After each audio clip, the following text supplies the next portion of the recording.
Be seated.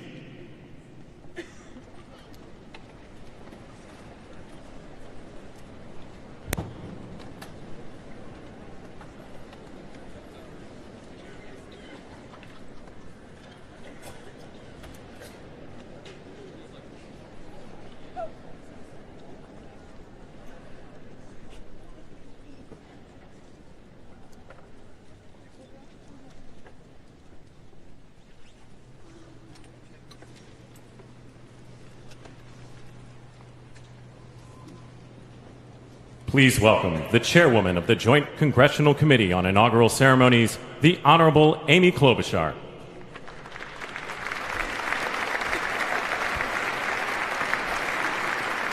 Good morning, everyone.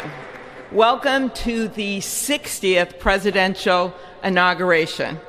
Today, President-elect Trump and Vice President-elect Vance will take their oaths of office, and we will witness the peaceful transfer of power at the heart of our democracy.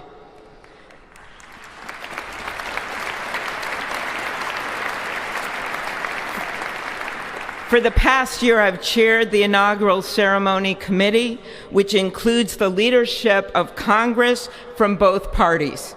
We thank the committee and Capitol staff and law enforcement who worked so hard over the last year, and especially the last 3 days. You've done a beautiful job, and you have shown grace under pressure.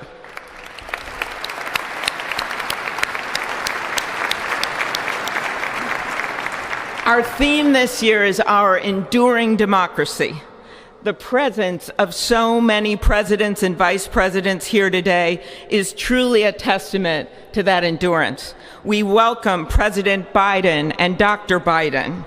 We welcome Vice President Harris and Doug Emhoff, President Obama, President Clinton and Secretary Clinton, President Bush and Laura Bush, Vice President Pence, Vice President Quayle and Marilyn Quayle. The justices of the United States Supreme Court are with us, all 9 of them I counted, and of course the Trump and Vance families. This ceremony marks what will soon be 250 years of our democracy. It is the moment when leaders, elevated by the will of the people, promise to be faithful to our Constitution, to cherish and defend it. It is the moment when they become, as we all should be, the guardians of our country. Through war and peace, through adversity and prosperity, we hold this inauguration every 4 years, and today it falls on Martin Luther King Day, a further reminder that we must strive to uphold the values enshrined in our Constitution, the freedoms, the liberties, and, as is inscribed on the entrance of the United States Supreme Court, equal justice under law.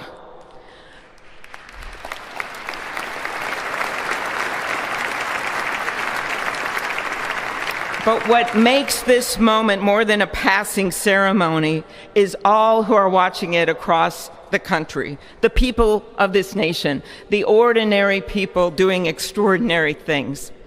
President Kennedy, who at one point worked as a senator in this building and would often walk through this very rotunda, once said, "In a democracy, every citizen, regardless of interest in politics, holds office. Every one of us is in a position of responsibility."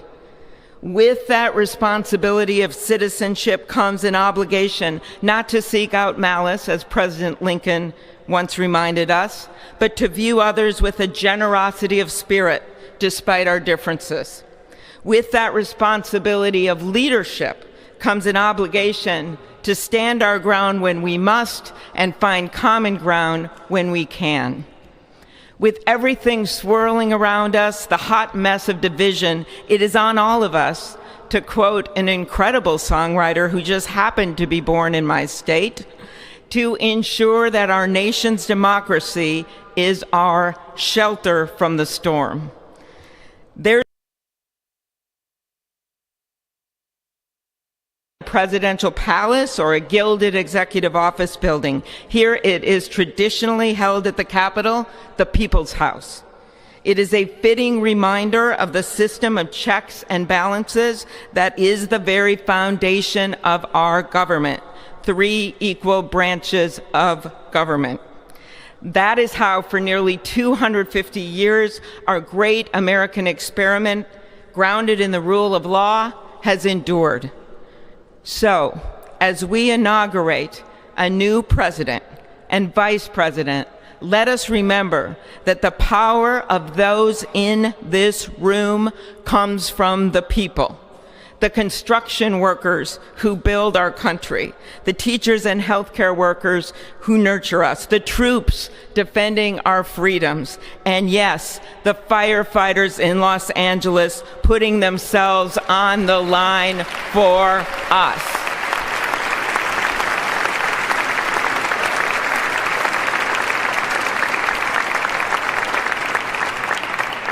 Our democracy's strength and grit must match theirs.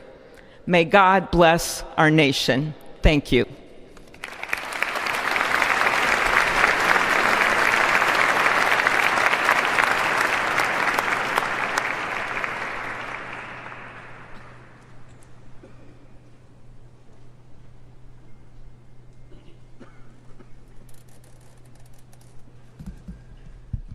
Good afternoon.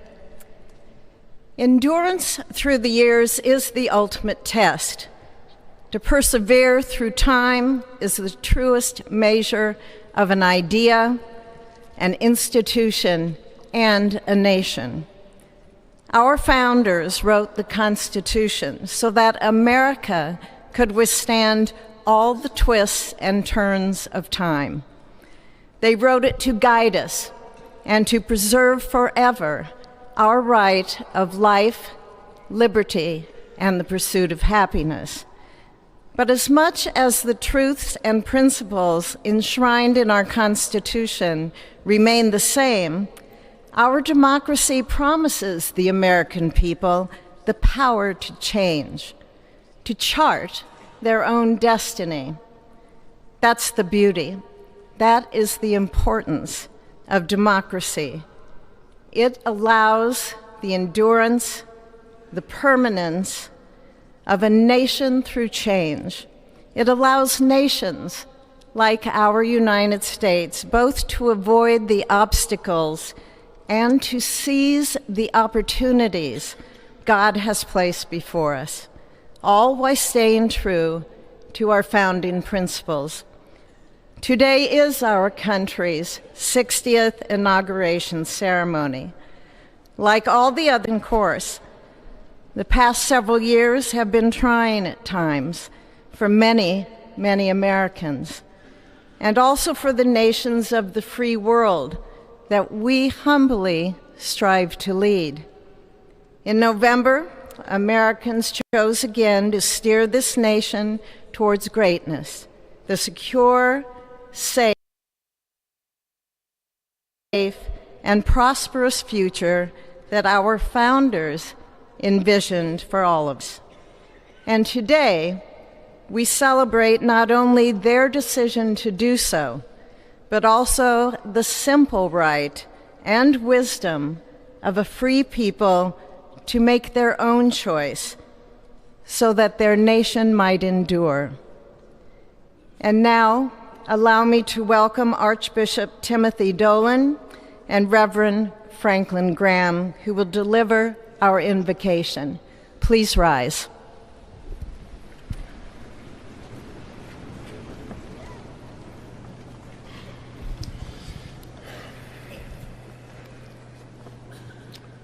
Be still and know that I am God, supreme among the nations, supreme on the earth.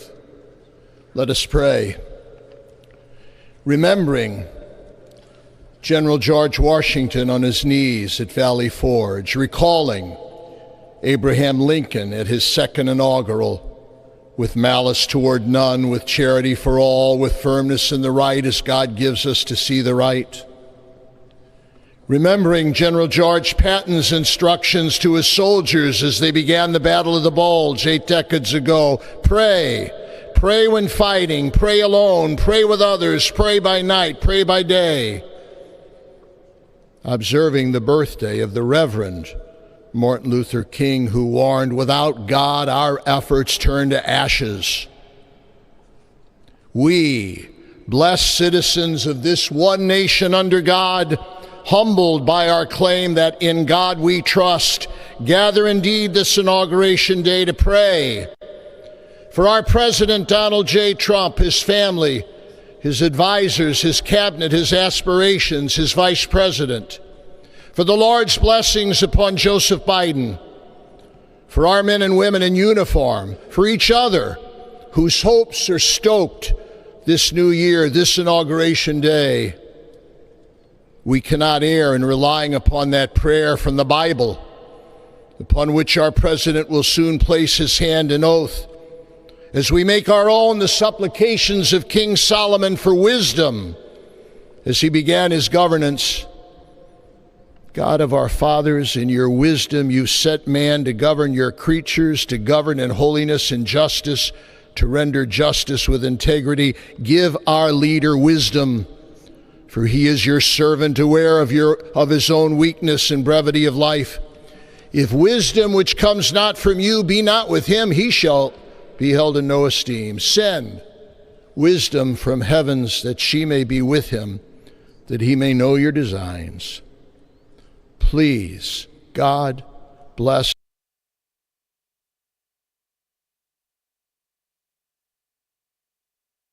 trust, who lives and reigns forever and ever. Amen.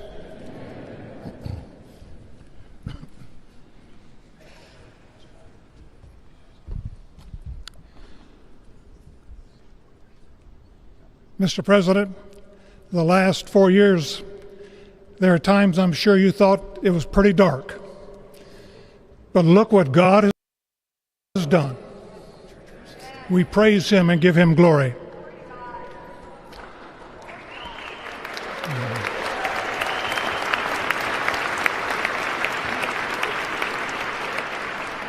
Let us pray.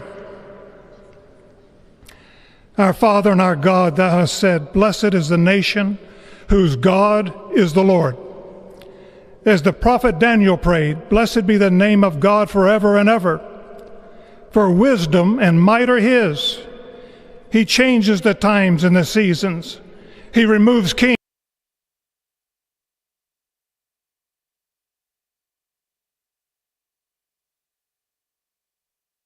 who have understanding."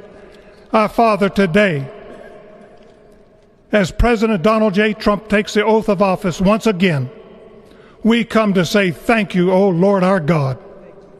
Father, when Donald Trump's enemies thought he was down and out, you and you alone saved his life and raised him up with strength and power by your mighty hand.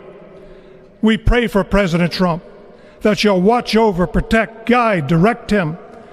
Give him your wisdom from your throne on high. We ask that you would bless him and that our nation would be blessed through him. We also ask that you would bless and protect Melania as First Lady. We thank you for the beauty, the warmth, and grace that she shows not only to this nation, but to the whole world. We thank you for Vice President-elect J.D. Vance and his wife Usha and their young family. May he be a strength to President Trump, to stand beside him, to hold up his arms like Aaron held up the arms of Moses in the midst of battle. The prophet Samuel reminded the people, it was you that brought them up from the land of Egypt. And he said, now stand still, that I may reason with you before the Lord. So, Father, we take this moment to stand still, to remember the great things that you have done for this nation. Thank you for the protection, the bounty, the freedoms that we so enjoy. We remember to keep our eyes fixed on you, and may our hearts be inclined to your voice. We know that America can never be great again if we turn our backs on you. We ask for your help, and we pray all of this in the name of the King of Kings, the Lord of Lords, your Son, my Savior, and our Redeemer, Jesus Christ. Amen. Ladies and gentlemen, please welcome Associate Justice Scavino to administer the Vice Presidential Oath of Office.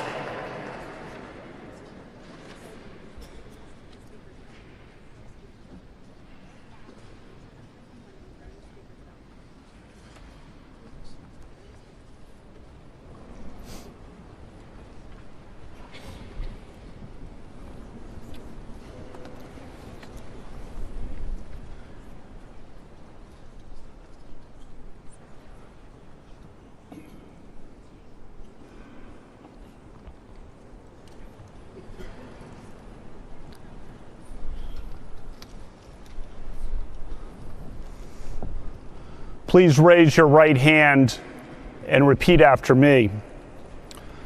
I, James David Vance, do solemnly swear. I, James David Vance, do solemnly swear that I will support and defend the Constitution of the United States that I will support and defend the Constitution of the United States against all enemies, foreign and domestic, against all enemies, foreign and domestic, that I will bear true faith that I will bear true faith and allegiance to the same, and allegiance to the same, that I take this obligation freely that I take this obligation freely without any mental reservation without any mental reservation or purpose of evasion, or purpose of evasion, and that I will well and faithfully discharge and that I will well and faithfully discharge the duties of the office on which I am about to enter. So help me God. So help me God. Congratulations, Mr. Vice President.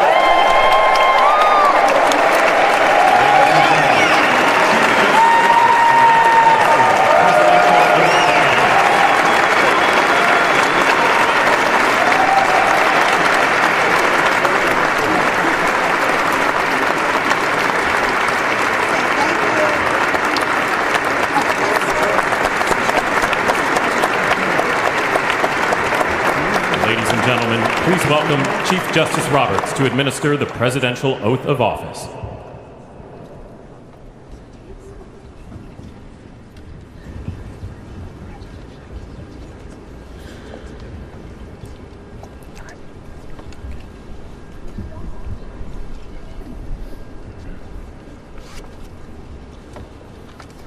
Please raise your right hand and repeat after me.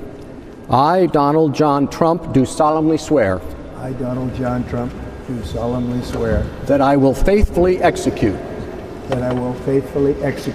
the office of President of the United States the office of President of the United States and will, to the best of my ability,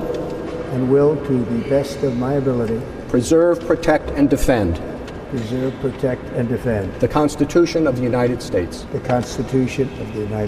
So help me God. Congratulations, Mr. President.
marching twos and taps. I can read his righteous sentence in the dim and flaring lamps. His day is marching on.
Christ was born across the sea, with our glory in his bosom that transfigured you and me. As he died to make men holy, let us die to make men free, while God is marching on. Glory, glory, hallelujah. Glory, glory, hallelujah. Glory, glory, hallelujah. His truth is marching on. Glory, glory, hallelujah. Glory, glory, hallelujah. Glory, glory, hallelujah. His truth is marching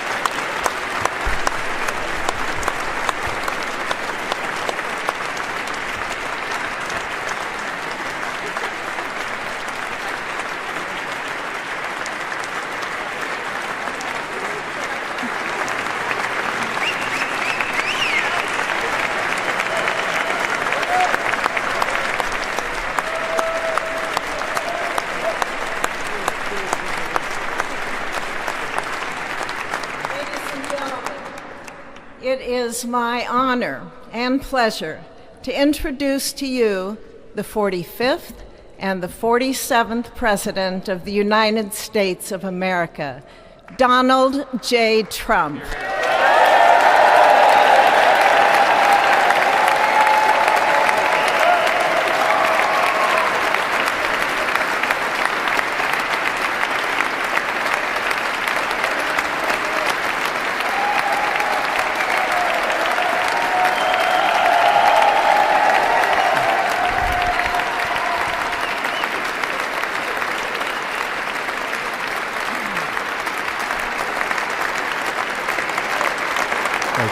Thank you very much, everybody. Well, thank you very, very much. Vice President Vance, Speaker Johnson, Senator Thune, Chief Justice Roberts, Justices of the United States Supreme Court, President Clinton, President Bush, President Obama, President Biden, Vice President Harris, and my fellow citizens. The golden age of America begins right now.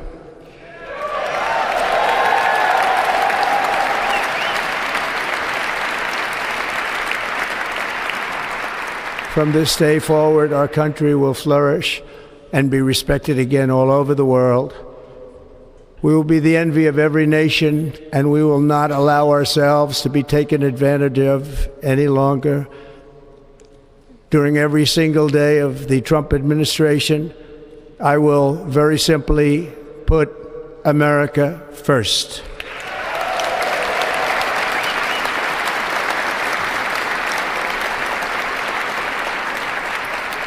Our sovereignty will be reclaimed. Our safety will be restored. The scales of justice will be rebalanced.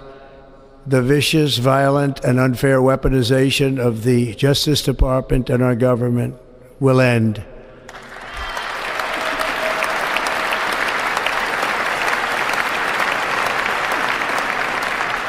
And our top priority will be to create a nation that is proud, prosperous, and free.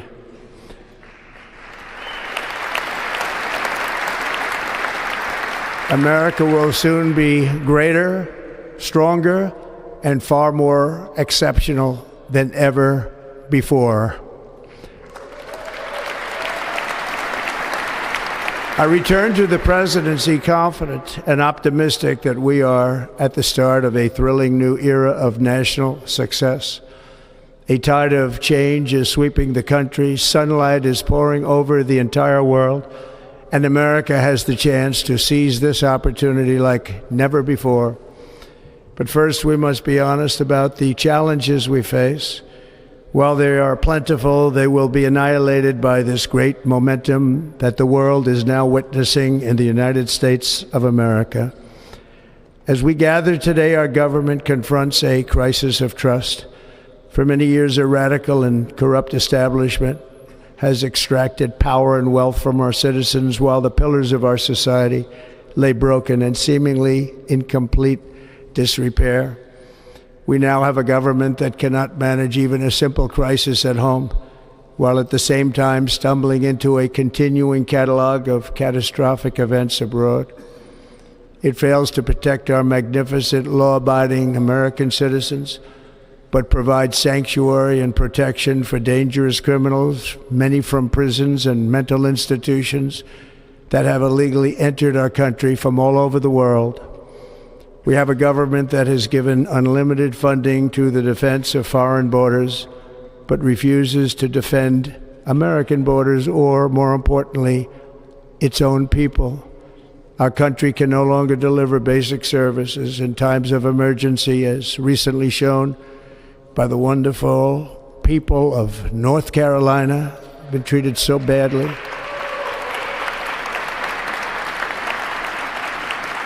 And other states who are still suffering from a hurricane that took place many months ago. Or more recently, Los Angeles, where we're watching fires still tragically burn from weeks ago without even a token of defense. They're raging through the houses and communities, even affecting some of the wealthiest and most powerful individuals in our country, some of whom are sitting here right now. They don't have a home any longer. That's interesting. But we can't let this happen. Everyone is unable to do anything about it. That's going to change. We have a public health system that does not deliver in times of disaster, yet more money is spent on it than any country anywhere in the world. And we have an education system that teaches our children to be ashamed of themselves in many cases, to hate our country despite the love that we try so desperately to provide to them. All of this will change starting today, and it will change very quickly.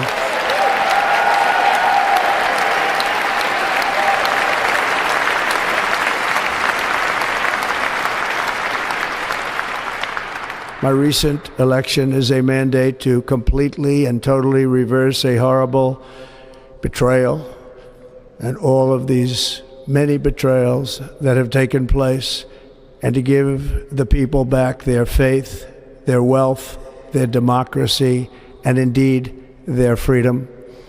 From this moment on, America's decline is over.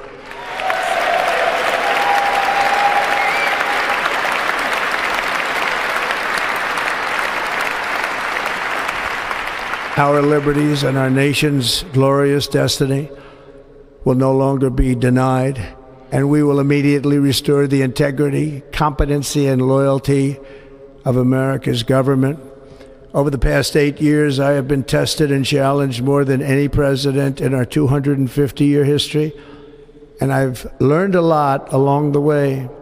The journey to reclaim our republic has not been an easy one, that I can tell you. Those who wish to stop our cause have tried to take my freedom and indeed to take my life. Just a few months ago in a beautiful Pennsylvania field, an assassin's bullet ripped through my ear. But I felt then, and believe even more so now, that my life was saved for a reason. I was saved by God to make America great again.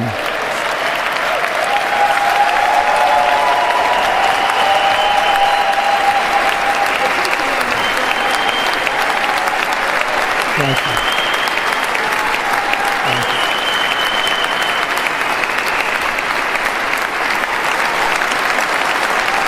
Thank you very much.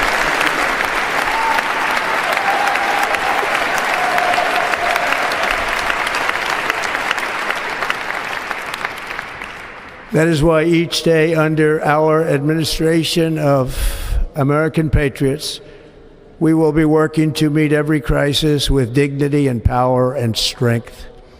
We will move with purpose and speed to bring back hope, prosperity, safety, and peace for citizens of every race, religion, color, and creed. For American citizens, January 20th, 2025 is Liberation Day.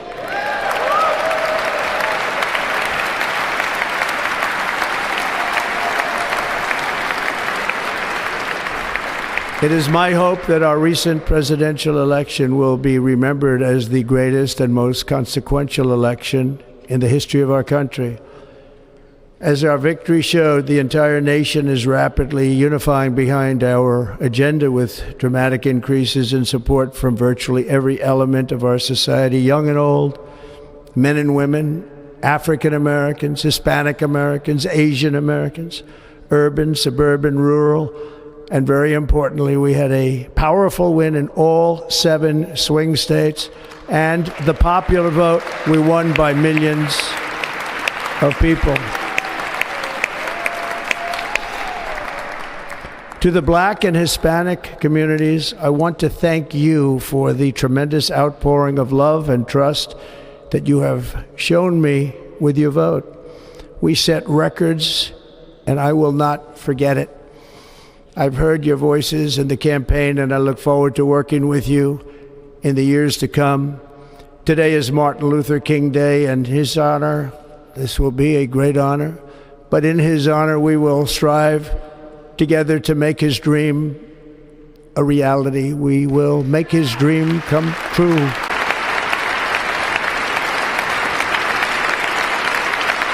Thank you. Thank you.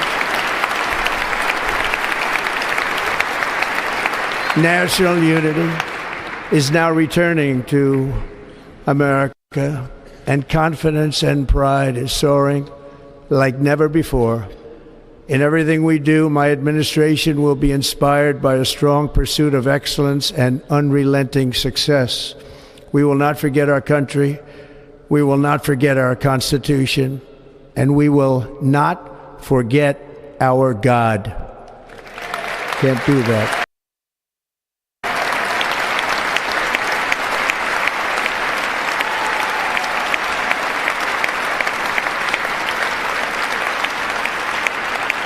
Today, I will sign a series of historic executive orders. With these actions, we will begin the complete restoration of America and the revolution of common sense. It's all about common sense. First, I will declare a national emergency at our southern border.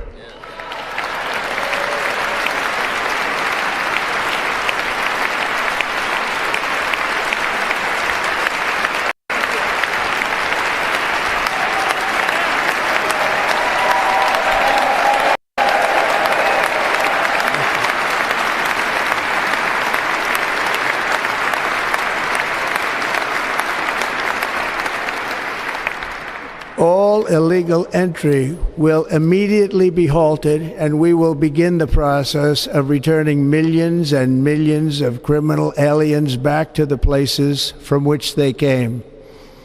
We will reinstate my Remain in Mexico policy.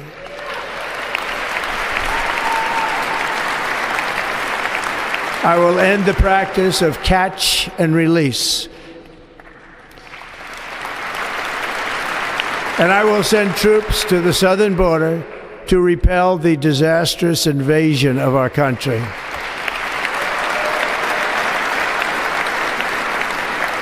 Under the orders I signed today, we will also be designating the cartels as foreign terrorist organizations.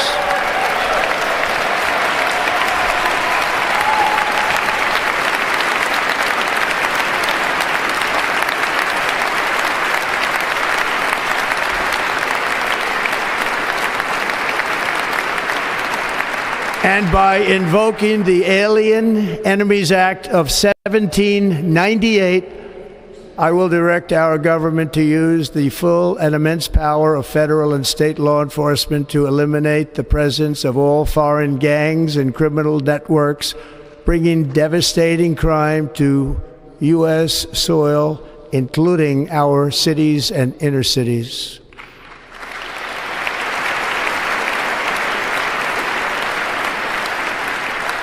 As Commander-in-Chief, I have no higher responsibility than to defend our country from threats and invasions, and that is exactly what I am going to do. We will do it at a level that nobody's ever seen before. Next, I will direct all members of my cabinet to marshal the vast powers at their disposal to defeat what was record inflation and rapidly bring down costs and prices.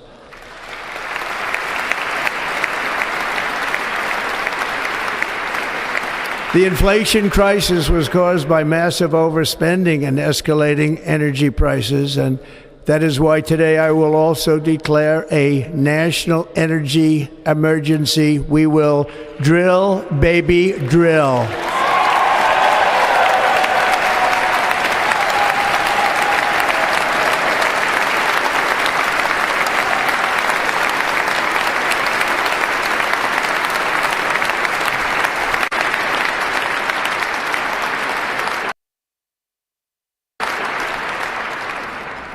America will be a manufacturing nation once again, and we have something that no other manufacturing nation will ever have, the largest amount of oil and gas of any country on earth, and we are going to use it.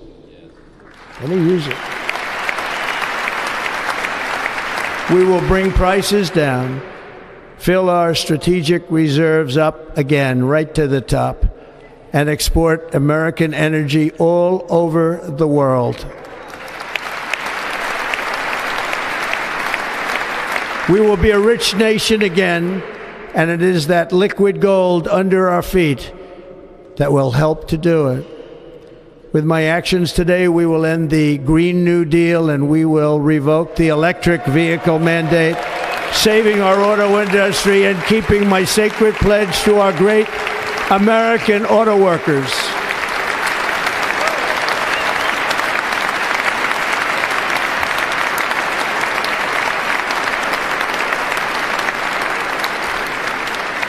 In other words, you'll be able to buy the car of your choice. We will build automobiles in America again at a rate that nobody could have dreamt possible just a few years ago. And thank you to the auto workers of our nation for your inspiring vote of confidence. We did tremendously with their vote. I will immediately begin the overhaul of our trade system to protect American workers and families. Instead of taxing our citizens to enrich other countries, we will tariff and tax foreign countries to enrich our citizens.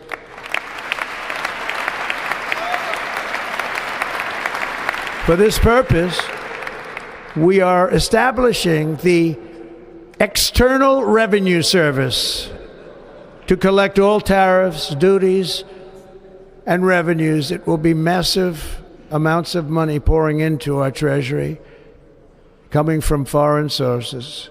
The American dream will soon be back and thriving like never before to restore competence and effectiveness to our federal government. My administration will establish the brand new Department of Government Efficiency.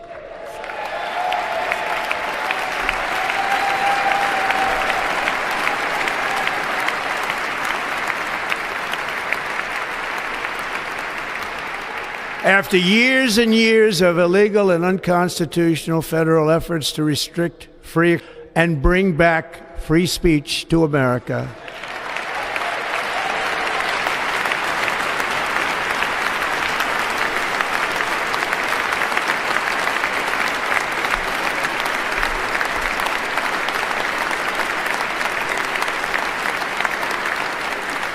never again will the immense power of the state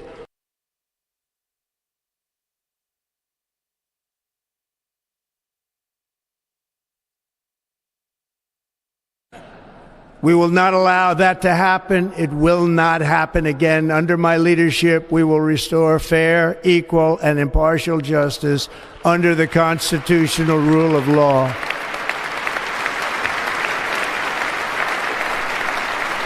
And we are going to bring law and order back to our cities.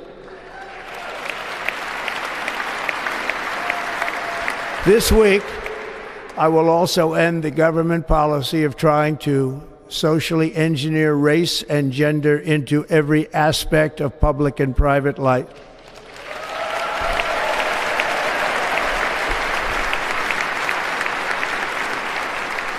We will forge a society that is colorblind and merit-based.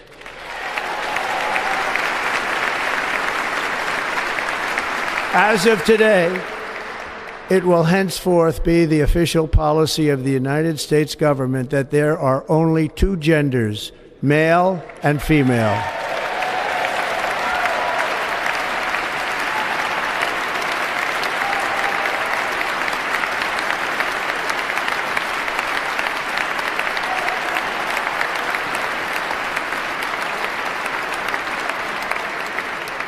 This week, I will reinstate any service members who were unjustly expelled from our military for objecting to the COVID vaccine mandate with full back pay.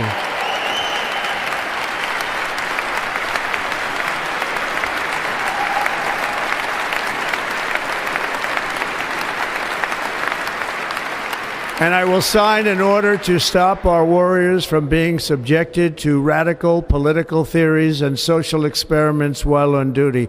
It's going to end immediately. Our armed forces will be freed to focus on their sole mission, defeating America's enemies.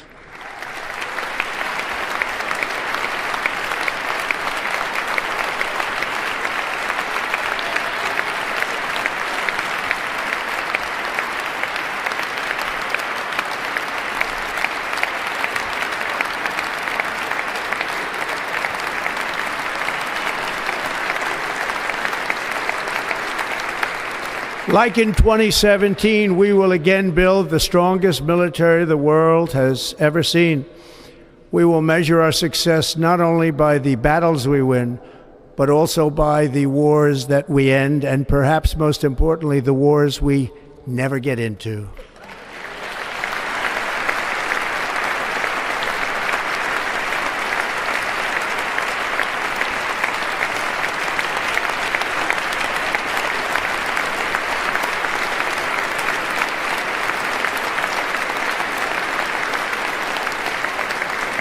My proudest legacy will be that of a peacemaker and unifier. That's what I want to be, a peacemaker and a unifier. I'm pleased to say that as of yesterday, one day before I assumed office, the hostages in the Middle East are coming back home to their families.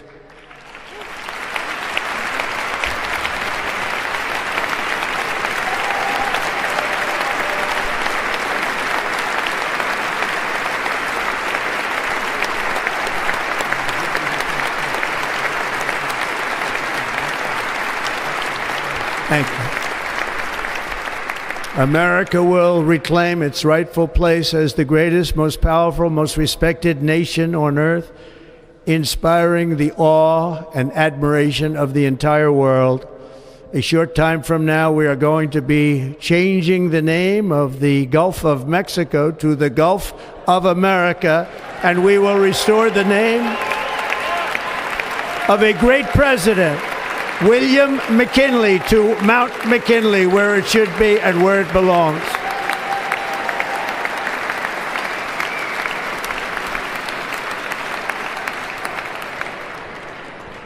President McKinley made our country very rich through tariffs and through talent. He was a natural businessman and gave Teddy Roosevelt the money for many of the great things he did, including the Panama Canal, which has foolishly been given to the country of Panama after the United States. The United States, I mean, think of this, spent more money than ever spent on a project before and lost 38,000 lives in the building of the Panama Canal.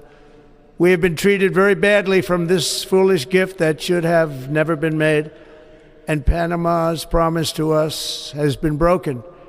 The purpose of our deal and the spirit of our treaty has been totally violated. American ships are being severely overcharged and not treated fairly in any way, shape, or form, and that includes the United States Navy. And above all, China is operating the Panama Canal, and we didn't give it to China, we gave it to Panama, and we're taking it back.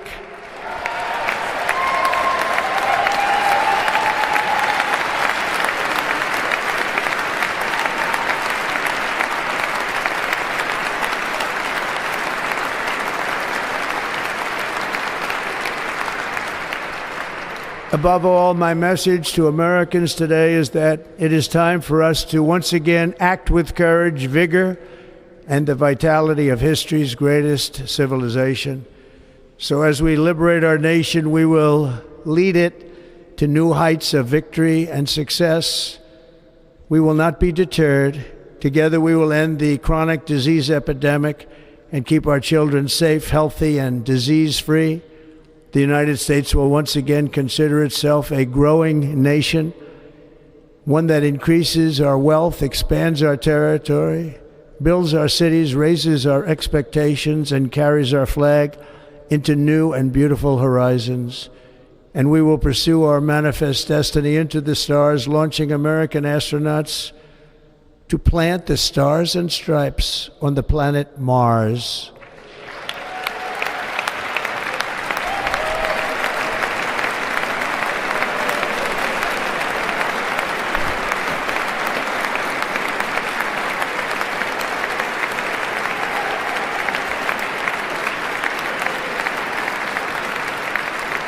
Ambition is than any other. There's no nation like our nation. Americans are explorers, builders, innovators, entrepreneurs, and pioneers. The spirit of the frontier is written into our hearts. The call of the next great adventure resounds from within our souls. Our American ancestors turned a small group of colonies on the edge of a vast continent into a mighty republic of the most extraordinary citizens on earth. No one comes close.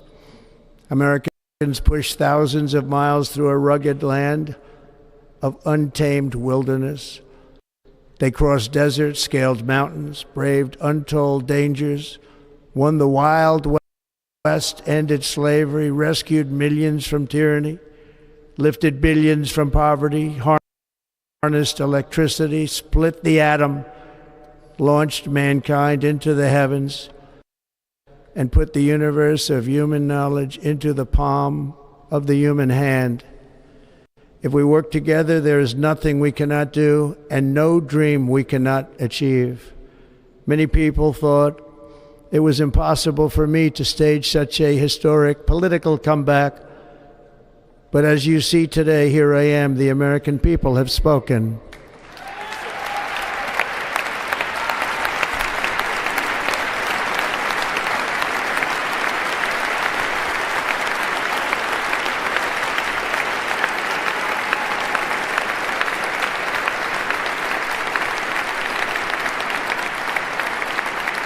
I stand before you now as proof that you should never believe that something is impossible to do.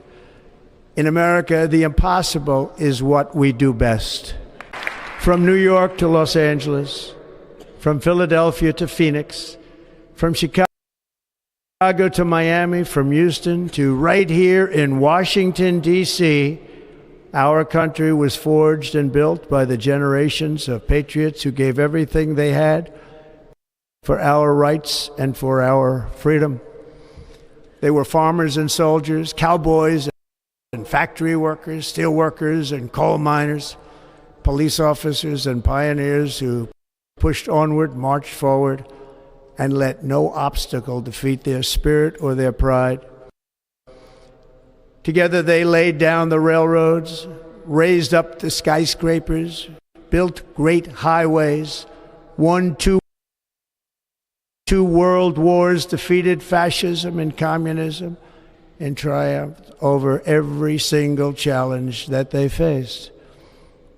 After all we have been through together, we stand on the verge of the 4 greatest years in American history. With your help, we will restore America promise, and we will rebuild the nation that we love, and we love it so much. We are one people, one family, and one glorious nation under God. So to every parent who dreams for their child, and every child who dreams for their future, I am with you, I will fight for you, and I will win for you. We are going to win like never before.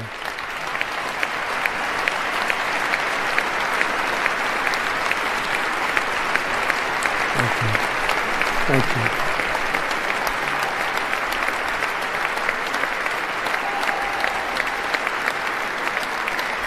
Thank you. Thank you.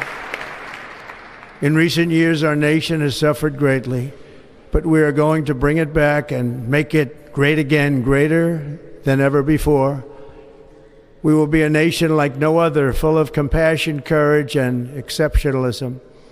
Our power will stop all wars and bring a new spirit of unity to a world that has been angry, violent, and totally unpredictable. America will be respected again and admired again, including by people of religion, faith, and goodwill. We will be prosperous. We will be proud. We will be strong, and we will win like never before. We will not be conquered. We will not be intimidated. We will not be broken, and we will not fail. From this day on, the United States of America will be a free, sovereign, and independent nation. We will stand bravely. We will live proudly. We will dream boldly, and nothing will stand in our way because we are Americans. The future is ours, and our golden age has just begun. Thank you. God bless America. Thank you all. Thank you. Thank you very much. Thank you very much. Thank you.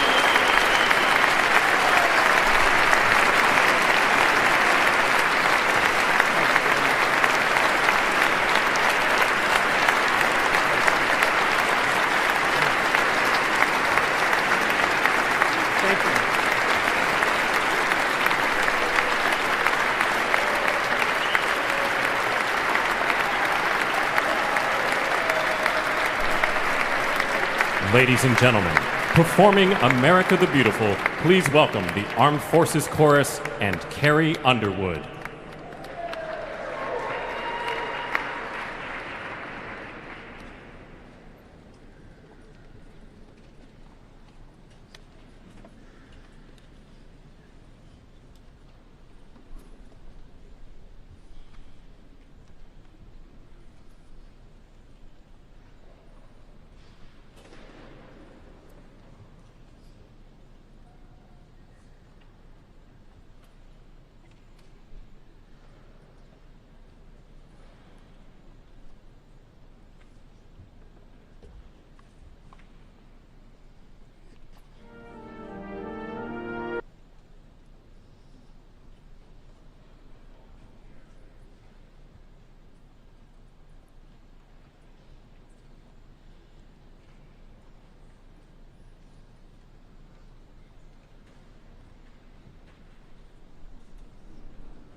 you know the words, help me out here. Oh, beautiful for spacious skies, for amber waves of grain, for purple mountain majesties above the fruited plain. America, America, God shed his grace on thee and crown thy good with brotherhood from sea to shining sea.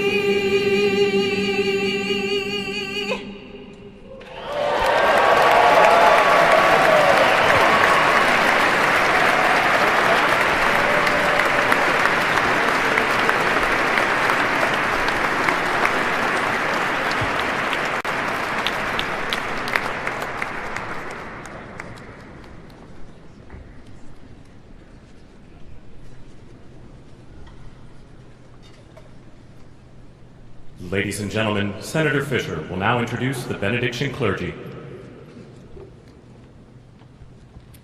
I now call on Rabbi Ari Berman, Pastor Lorenzo Sewell, and Reverend Frank Mund to provide prayers of benediction.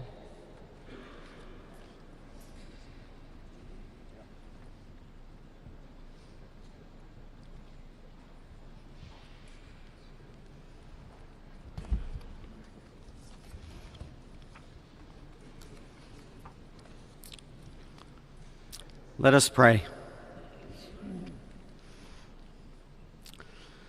Almighty God, your prophet Jeremiah walked the streets of Jerusalem and blessed its inhabitants with the Hebrew words, Baruch in God. Thousands of years later, this great nation, which adopted these words as its motto, in God we trust, stands at a moment of historic opportunity. Americans are searching for meaning.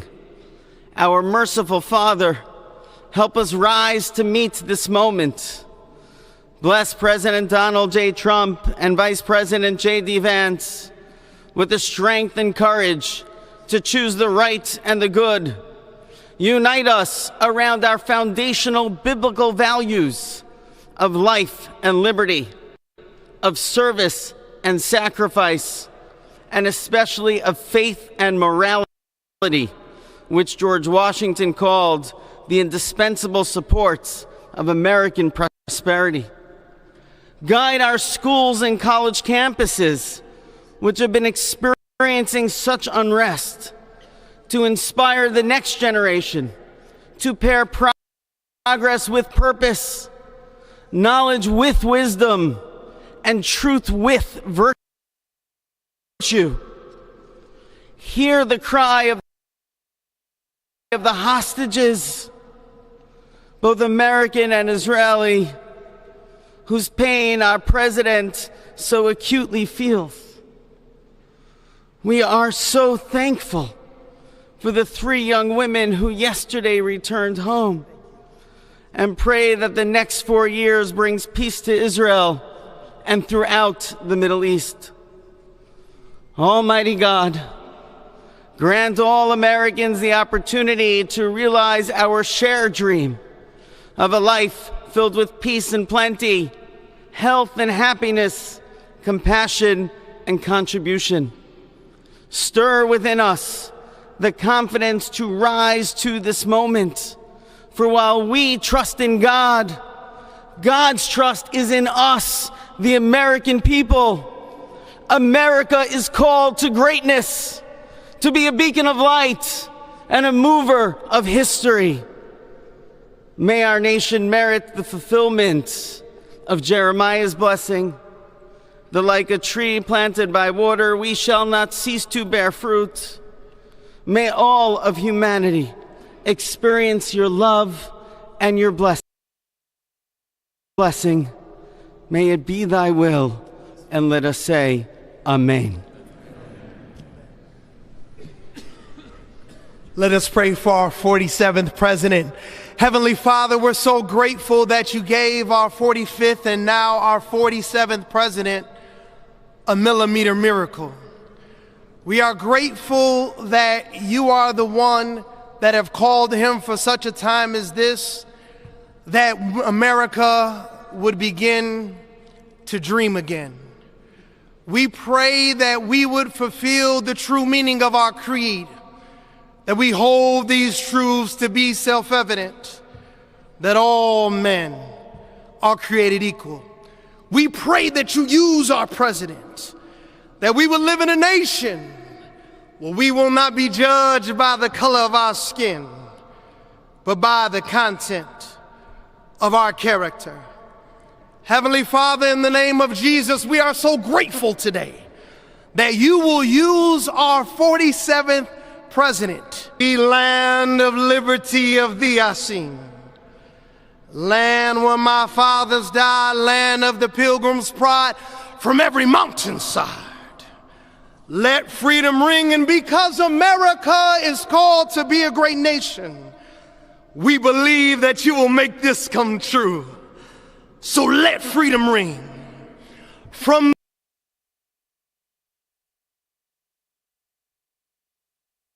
mighty mountains of New York. Let freedom ring from the heightening Alleghenies of Pennsylvania. Let freedom ring from the snow-capped Rockies of Colorado.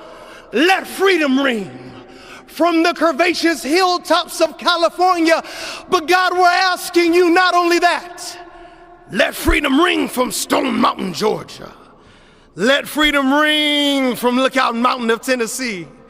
Let freedom ring from every hill and every molehill in Mississippi, from every state, every city, every village, and every hamlet. And when we let freedom ring, we will be able to speed up that day where all of your children, black men and white men, Protestant and Catholic, Jew and Gentile, will be able to sing in the meaning of that old Negro spiritual, free at last. Free at last. Thank you, God Almighty. We are free at last. And you believe where the Spirit of the Lord is, there is liberty. Come on, put your hands together and give your great God great glory.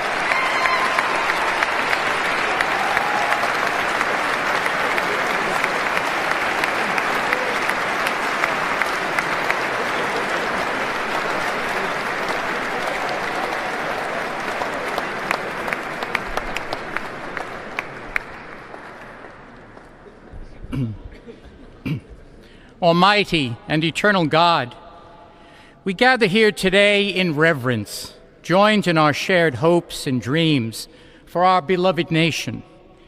In this sacred moment of the inauguration of President Donald J. Trump and Vice President J.D. Vance, we turn our hearts to you, seeking your divine assistance and abundant blessings upon this pivotal moment in history. We come before you with profound gratitude for the many gifts you have bestowed upon our land. Thank you for the freedoms we cherish, for the strength of our communities, and for the resilience of our spirit. As our President and Vice President embrace their newly appointed roles, we humbly implore that your everlasting love and wisdom will envelop them. Grant them the clarity of mind to navigate the challenges that lie ahead, and the compassion to serve all citizens with fairness and integrity. May their hearts be filled with a giving spirit and sincere understanding for those whom they represent. May they be beacons of hope in times of uncertainty and prophetic voices in defending the dignity of all created life. We pray for a spirit of collaboration to flourish in our government and across our nation, fostering an environment where dialogue and heartfelt listening will prevail over division or discord. May each decision made by our President and Vice President reflect the values of justice and peace. As we embark on this new chapter, we also seek your comfort, O God, for those who feel lost or disheartened. In this time of transition, may your light shine upon them, reaffirming their belief in a brighter tomorrow. May we all strive to lift one another, supporting our fellow citizens with kindness and empathy, recognizing that together we can overcome any adversity. Grant us the strength to endure, the courage to face our fears, and the clarity to see the light that remains, even when clouds of uncertainty may gather. Inspire our new leaders to be champions for the vulnerable and advocates for those whose voices are often silenced. May they pursue policies that promote the well-being of all, seeking to build bridges that will foster unity and belonging. As we stand witness to this inauguration, we hold fast to our faith in the goodness of each of us and the possibility of change. We trust that with your guidance, O God, our nation can move forward to a future filled with promise, prosperity, and understanding. And finally, we lift our hearts in gratitude. Fred Trump, this day would never be the miracle that has just begun. From their place in heaven, may they shield their son from all harm by their love. And Fred Trump, this day would never be the miracle that has just begun. From their place in heaven, may they shield their son from all harm by their loving protection, and give him the strength to guide our nation along the path that will make America great again. Let us go forth now with these words of President Trump's emblazoned on our hearts. As long as we have pride in our beliefs, courage in our convictions, and faith in our God, then we will not fail. We stand tall, we stand proud, because we are Americans, and Americans kneel to God, and to God alone. Amen. Ladies and gentlemen, please remain standing for our national anthem.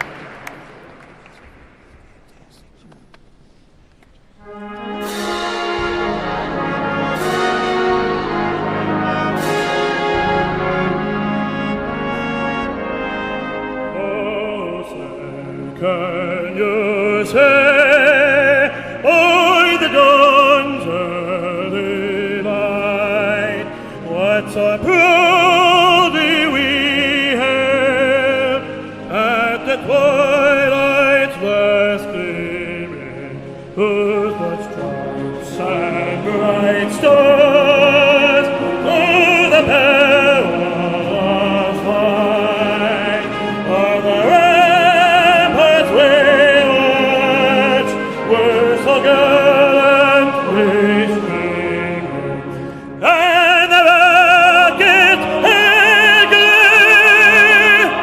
heavens bursting in earth, gave proof to the night that our flag was still there. Oh, sailors and forsakers,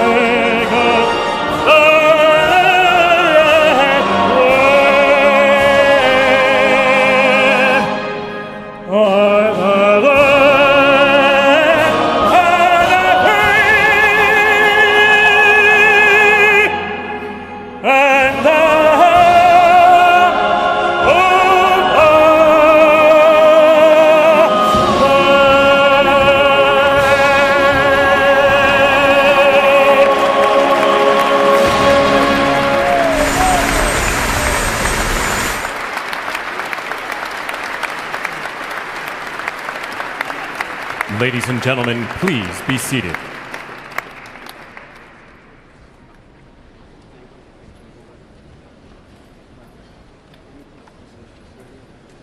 Ladies and gentlemen, please remain at your seats while the President and official party depart the platform.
as witnesses to President Trump's triumphant return to the White House.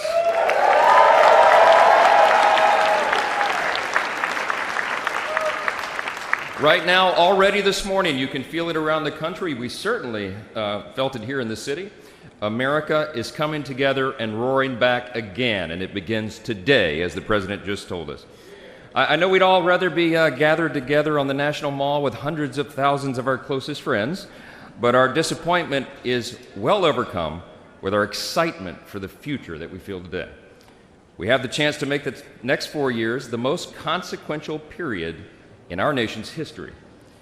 And as Speaker of the House, it is my great pleasure, my great honor, to introduce to you the man who will lead us to this new golden age, the decisive winner of the Electoral College and the popular vote, the 45th and the 47th, and the greatest president of our lifetimes, Donald J. Trump.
Well, thank you all so much for being here. And was that a hell of a speech or what? That was, man.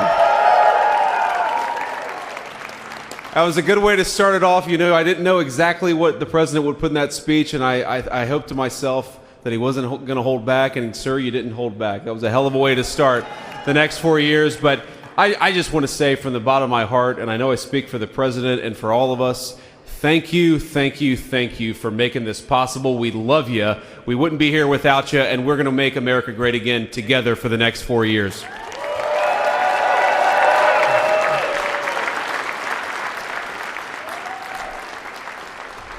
And the last thing I'll say is, you know, having stood outside for about 5 minutes to wave goodbye to the Bidens, thank God we moved that thing indoors, because it was a beautiful ceremony and it was cold as hell outside. So, sir, the 45th and 47th President of the United States, Donald J. Trump.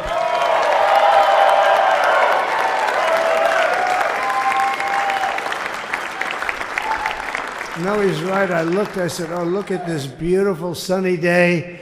We blew it. And then I went outside and we were freezing. You would have been very unhappy. The sun was very deceptive, I will tell you. It is cold out. And I'm sort of saying, you know, that was so beautiful today. Maybe they should do it there every 4 years. Does that make sense? I don't know. Because, you know, the outdoor thing is really good, but it gets a little cold around this time of the year, as some people have noticed. And a lot of times they suffer through it. There was no suffering in that room. It was 72 degrees. It was perfect with the best acoustics I think I've ever heard in a room. This is not so bad either. But I just want to say, you're a younger, far more beautiful audience that I just spoke to. And I want to keep it off the record. I want to keep that off the record. Because I don't want to have all those big shots up there. I don't want to think you're more powerful than them, you look better than them, and I love you. Now, we just had a great time. We just had a great day. This was amazing. You know, when you think we took a journey, I mentioned in the speech, a lot of people said that was not a journey that was possible, and it was indeed possible. I didn't really know too much about what they were saying when they said that, but a lot of people felt it. And we hooked up with JD very early. I watched JD over a period of time. I endorsed him in Ohio. He was a great senator, and very, very smart. The only one smarter than him was his wife. That was, I would have chosen her, but somehow the line of succession didn't work that way, right? But now she's great and he's great. This is a great, beautiful couple and unbelievable career. I just said to him, you are very upwardly mobile, because he hasn't been doing it that long, but he picked it up so quickly. Remember, the first week was a little bit like the fake smooth sailing for him. He took on everybody. He took on the meanest. I don't want to use the word corrupt because we're into a new system, so let's wait till the corruption begins, because it will.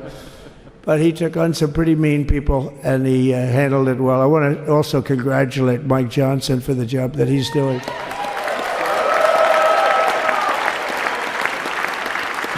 Steve, we gave him a majority of almost nothing, and then I said, to make it tougher on him, let me take 2 or 3 of the people, right? I said, he'll only have to suffer with that for about 3 months. How are they doing, by the way? Are they? Is that moving along? Totally unified. I said, do you mind if I take this one, that one, and a couple of others? He didn't mind. He can handle it. No, he's a man that's liked by everybody. I've never met a man like this. You've got how many is it, 219 or 220 or something? 220. And of the 220, 219 really like him. I noticed he got 1 negative vote once about 2 weeks ago. But I think even 220 like him, if you want to know the truth. And that's very unusual.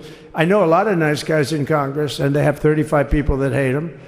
So if you have 35 people that hate you and you only have 1 or 2 or 3 votes, you'll have 5, I think. But that's going to be like, you know, the good news is when we get to that 5 number, it's going to feel like a massive majority.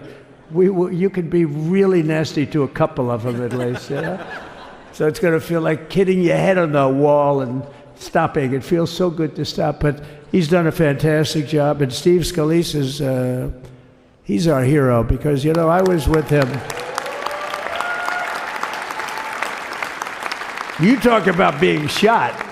I was with him. He got some bad ones, and his incredible wife, and she really loves him. You know, you never know about that. I've been with other people. They were doing poorly, and the wife is like looking at her watch. She can't get out of the hospital fast enough. How's he doing? Oh, I don't know. He's all right. That woman was a mess. She was crying and crying. No, they're going to take him. They're going to take him. I told Steve when he finally woke up, it was a while too. The doctor told me it was the most blood they've ever transfused in any patient. They've never done anything like it. And here he is, the picture of strength, right? And he's been a great friend of mine, right? With a family, because of a family. And what a job you did. It worked out pretty much better than we even thought, right? And I did have a couple of things, you know, to say that were extremely controversial. It's such a beautiful, unifying speech. Please, sir, don't say these things. I said, I'm telling you, it's going to play great. They say, you're right. For this group of people, it's going to play great. You're the only ones I hurt by not, but we had some beauties, didn't we, Melania? She said, sir. Calls me sir when she's angry. No, I'm only kidding. I better say I'm only kidding, or the press is going to pick that one up loud and clear. No, but she said, no, I think it would be terrible. It's such a nice speech. I think it's, you know, it all depends on your delivery. How was the delivery? Was it good? But she said it's such a beautiful speech. You can't put things in there that you were going to put in. And I was going to talk about the J6 hostages, but you'll be happy because, you know, it's action, not words that count. And you're going to see a lot of action on the J6 hostages. See a lot of action.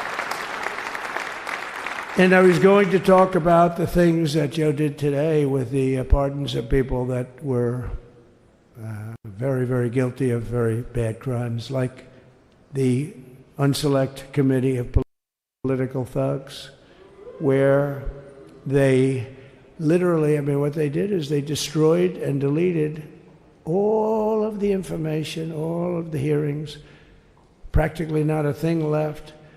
They deleted all the information on Nancy Pelosi having turned down the offer of 10,000 soldiers. You wouldn't have needed 10,000. You could have had 500, and it would have stopped.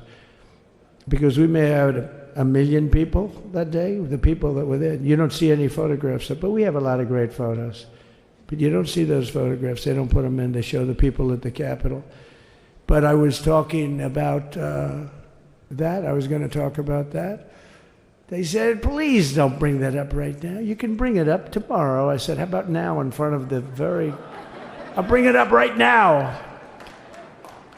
You know, this little time delay is good because we're getting great reviews on the speech. Now watch.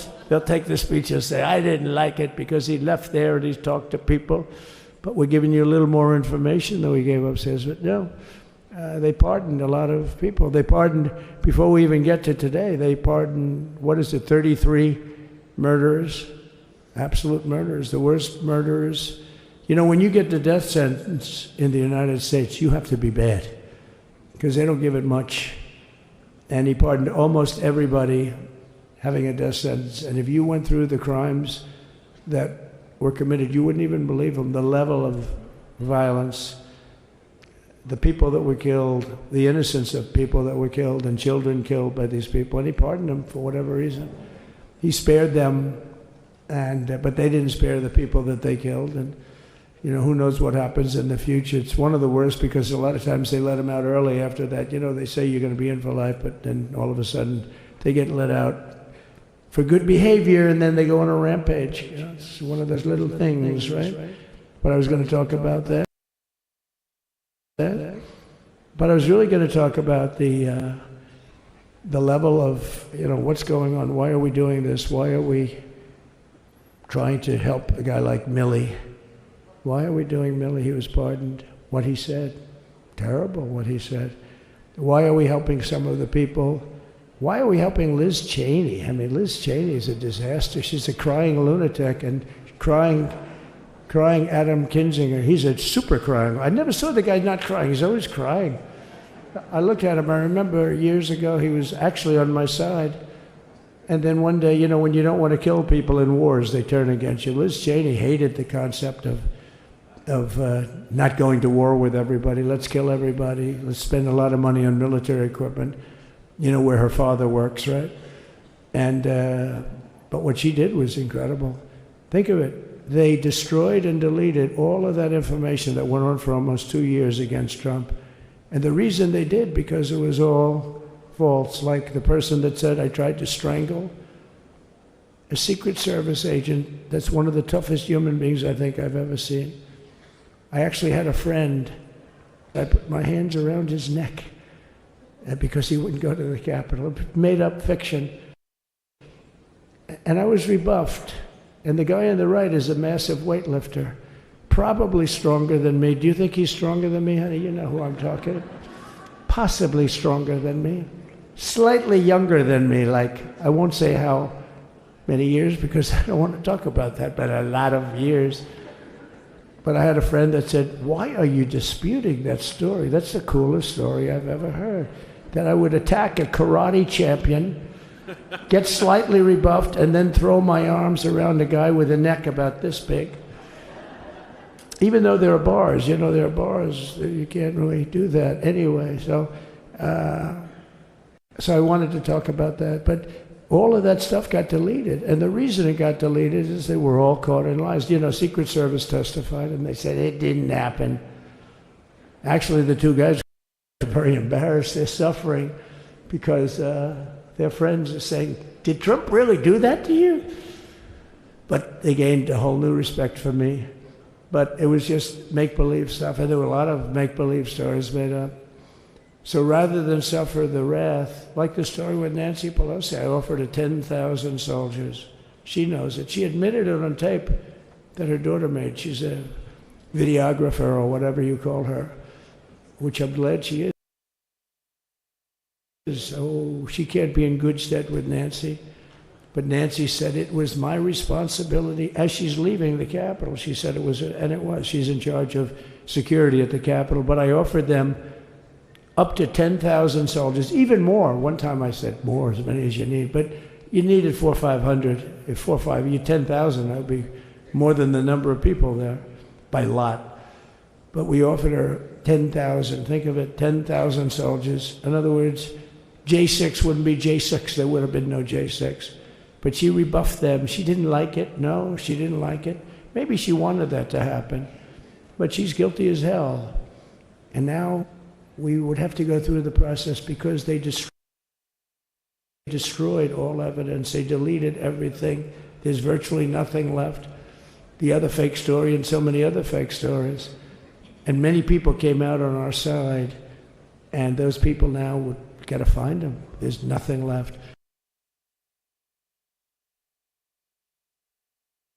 So that's a criminal offense. If that were a civil case, it would be a criminal offense. If that happened civilly where you did that, it would be a criminal offense. So I decided I'm not going to make this speech complicated. I'm going to make it beautiful. I'm going to make it a unifying speech. And then when they said we have a group of people that are serious Trump fans, I said, this is the time to tell those stories.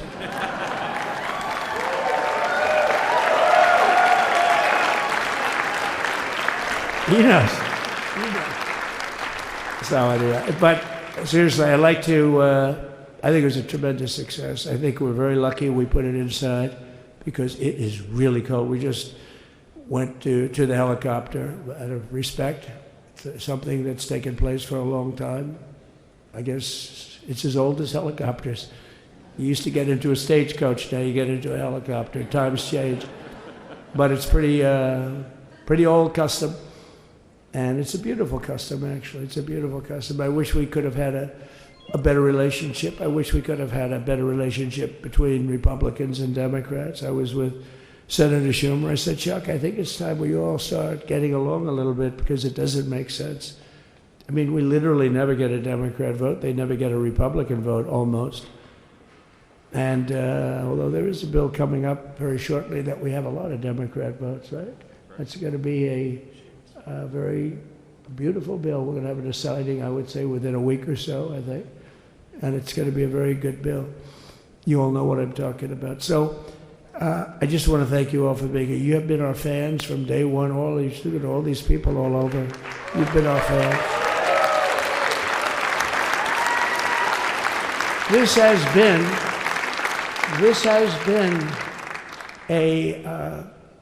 never been anything like it. There's never been anything like it. This has been a movement like no movement ever in history for probably any country, let alone this country. You know, if somebody's running for president, and if they go out and they announce they're going to Arizona, they're going to Nevada, they're going to someplace, if you have 200 or 300 people, that would be standard. Ronald Reagan would go out. I mean, outside of the last couple of days where people get a little excited, but even then you have a couple of thousand people. But if you're going to go someplace, any place, any one of the swing states, one of the other states, I mean, how about the non-swing states? We won Alabama by 48 points. We won Tennessee by massive numbers. Wyoming, we won by numbers that are, nobody's ever seen numbers like that. And, you know, places like California, we did great, but when they send out like 38 million ballots, nobody knows where the hell they're sending them, and then they come pouring back, the whole thing. You know, they passed a law in California that if you work in an election bureau, and if you so much as ask for a voter ID, if you say, sir, ma'am, could I please look at your voter ID? They have the right to put you in jail. You're a criminal. Can you believe that? There's only one reason that happens. They want to cheat. So they had it where voter ID wasn't accepted. But now if you even ask for it, this is seriously a bill that was just signed, passed in their legislature, and it was signed. And I think when we get things cleaned up and we get back to a little bit of normalcy, I'm going to ask the speaker to really get involved because I think we would have won the state of California because, you know, if you look at my numbers with Hispanic, we're at 56%. And we won the Texas border that had never been won. As the governor said, he's doing a good job, the governor, by the way, of Texas. But as the governor said, it hasn't, oh, did I get lucky? Did I get lucky? Supposing I said, you know, he's not here, but the governor of Texas has done a terrible job. Wow, look at you. You mean we couldn't get you up in the front row? I'll tell you. Supposing I said, JD, the governor of Texas, is not doing his job. You heard what I said. See, I didn't know you were there. I said he's doing a great job. He's doing a phenomenal job. But now you're going to have a partner that's going to work with you because you didn't have, not only didn't he have a partner, he had people selling the wall, right? We have a fence structure that we worked on, the governor worked on with me. And I didn't love it, to be honest with you. I wanted a nice precast concrete, you know, 40, 50 feet high, like a beautiful, could have been a T-shape, Y-shape. I love construction. I wanted that sucker to go up maybe 50, 60 feet. It would have looked beautiful, a nice Y shape. And they said, the problem is, sir, they climbed that like a rabbit. I said, what do you mean? No way. And they brought some of these guys out. They climbed it like... And the other thing is you hit it with acid and the thing will disintegrate. You know, they have things for concrete. So they needed very hardened steel, very special steel. And then they needed 7,000-pound concrete inside that steel, inside that steel. And then they have a rebar that's the toughest steel made. Very hard to cut. So this is why very little is cut. I mean, it's right. And then they put a anti-climb panel on top. I hated it. I said, it's so unattractive. And I said, why would that work? I don't believe it works. And I went to watch the Border Patrol, gave a display. We had actually two sets of climbers. The guys that climb up walls with drugs on their back, I mean, they got like 60, 70 pounds of drug, and they go as fast as you can walk. They go bip, bip, bip. Or we have Mount Everest type climbers. And honestly, the drug guys were much better. I couldn't believe it. The drug guys blew them away, right? But it's true, the anti-climb panel, they couldn't get around it. They just couldn't. You didn't have it. So sometimes you sacrifice beauty for efficiency.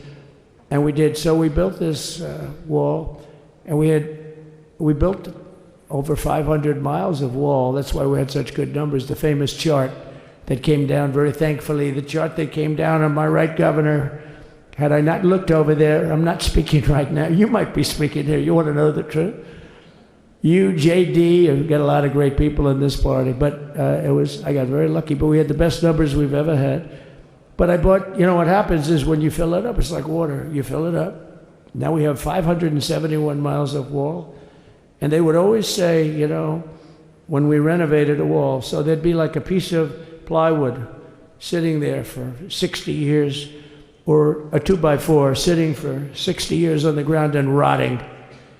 Because, you know, and they'll say, you didn't build a new wall. Here we're building 50 feet up in the air, 30 feet sections, 50-foot sections, all steel, all concrete, all everything. And all, by the way, they don't even want me to say this, but what the hell, it doesn't take that long time.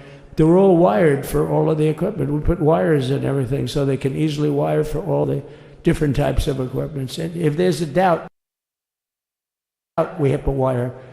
Whenever we just look, you just find the wires all over the place up top, so we can just hook it up. We don't have to have wires on the outside, which wouldn't do too well, right? So anyway, so we built an extra 200 miles of wall, and the governor wanted to buy it. He tried to buy it, and they wouldn't sell it to him. He wanted to put it up himself. Could have been done in 3 to 4 weeks, 200 more miles, because when you do it now, they just keep going further out, further out, further out, getting around. So we did an extra 200 miles, and it was all bought, and they announced that they're not going to put it up. And that's when I realized they wanted open borders, and that's when I realized that people are going to come pouring through the wall like nobody's ever seen before, but you've seen it. A lot of you are here because of that. I made it my #1 issue. They all said inflation was the #1 issue. I said I disagree. I think people coming into our country from prisons and from mental institutions is a bigger issue for the people that I know. And I made it my number one. I talked about inflation too, but you know, how many times can you say that an apple has doubled in cost? I'd say it, and I'd hit it hard, but then I go back to the fact that we don't want criminals coming into our country. We don't want the jails of every country in the world virtually being deposited into the United States. And that man had to suffer with it. And he did an unbelievable job. I'll tell you, he was a very popular governor, but now he's like an unbeatable governor because of your border policies. He was fantastic. And he really was. So. Governor Abbott is he's a great man, great leader. And but it did make him very more. Did you do it? You didn't do that for politics. You did it because you wanted to do the right thing. But I'll tell you, it sure as hell worked for politics too. It's self-preservation. That's right. But no, because the people are demanding it. The people of Texas are demanding it. The people are demanding it all over. So anyway, so we built it, and they wouldn't let us use it. They wouldn't let the governor use it, and other governors, they wouldn't let him use it. But he was the leader of the pack and did a great job. And then we heard about a month ago that not only wouldn't they let us use it, they were selling it. They were going to sell it for 5 cents on the dollar. Now, 5 cents on the dollar then, but today it would cost more than twice as much to build because we bought it like 6 years ago. And it was just sitting on the ground, and that does not do well for the whole thing. But it was just sitting on the ground, and I heard about it, and I called the governor, and I called a lot of people, your attorney general. And here's the story. They were going to buy it, and these are great business people. They were going to buy it for 5 cents on the dollar or less, and they were calling us up, we'll sell it to you for 200 cents on the dollar. In other words, it will cost you twice as much, so it's 200 cents on the dollar. I said, can somebody explain that to a judge? I mean, how corrupt is that? You'd think they'd say, maybe we'll sell it to you for 20 cents, 30 cents, but not 200 cents. So they were going to buy something for 5 cents, and they were going to sell it to us for a fortune. They were going to make it would be, they'd have it down in Fortune magazine, they'd put it of the deal of the year, okay? You buy something like that. But it was so corrupt and so horrible. And when we told that to the administration, they didn't care. They just kept going forward. They couldn't care less. And they kept going forward. They knew that they were trying to sell it back to us. They would have sold it back to us. You would have ended up buying it. You would have paid probably 50, 60 cents, who knows. But they were going to use it for scrap metal, but then they made a much better deal. They could just buy it and sell it to us for 15, 20 times what they paid. 20 times, think of it, like 20 times what they paid. And we wouldn't let it happen. And the governor with his attorney general, Ken Paxton, they made a fantastic, they're a good lawyer. He's pushed around pretty good by people, right? I said, you got a great attorney general. They should leave him alone. He was with me. But Ken and the governor went to court, and a judge actually became incensed and actually called for an investigation. How could a thing like this happen? So he stopped it. So we're waiting to put that wall up. And now that you have a new president, that wall will go up so fast. The governor will complain, sir.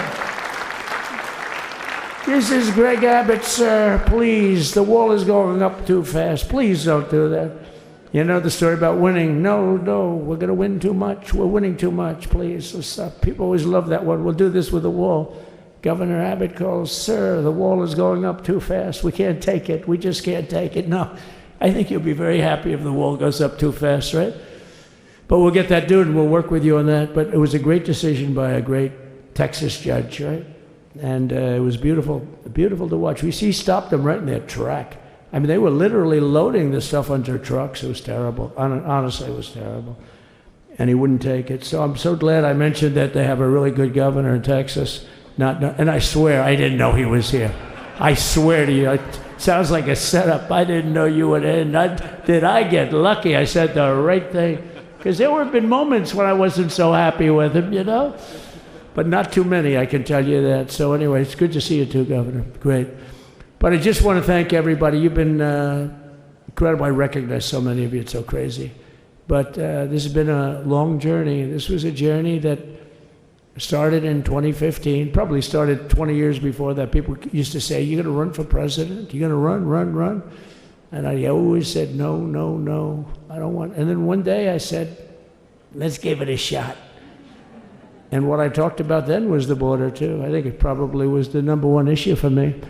Back in 2015, 2016, I talked about the border.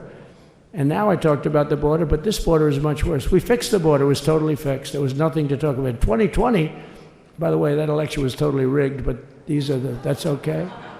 It was a rigged election.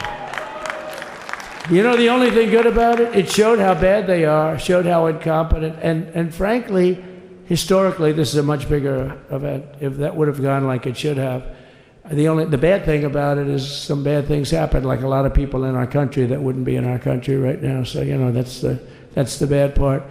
But I will say that it started in 2015, and right from the beginning, we went to the top. Day one, they announced Trump, and Trump went to number one and stayed there for the whole primary. And then we took on Hillary. She didn't look too happy today. We took on Hillary. A very nice person, but we took on Hillary and we defeated Hillary, and then we did much better the second time in 2020. You know, we got millions more votes. We got millions, like 10, 12 million more votes than we did the first time. No president has ever gotten that many more votes. I got like 9 million more than anybody else had ever gotten, and they said we lost. And because of that, I said to Melania, what do you think? And she said, you want to do this again? And had we lost, and had I thought we lost, I wouldn't do it again, because that's like the ultimate poll, right? But I knew how well we did, and this time we made it too big to rig. It was so big. They tried like hell in the butt. They tried to do it, and around 9:02 they gave up. Last time they did bad things, but this time they just said, yes. You know, I don't know if you saw, Mr. Speaker, in Washington, they had placards. They were all set to march. They thought it'd be closer. A gentleman asked me, a very respected gentleman asked me yesterday, how come the polls were so wrong? They showed you winning, but not in a landslide.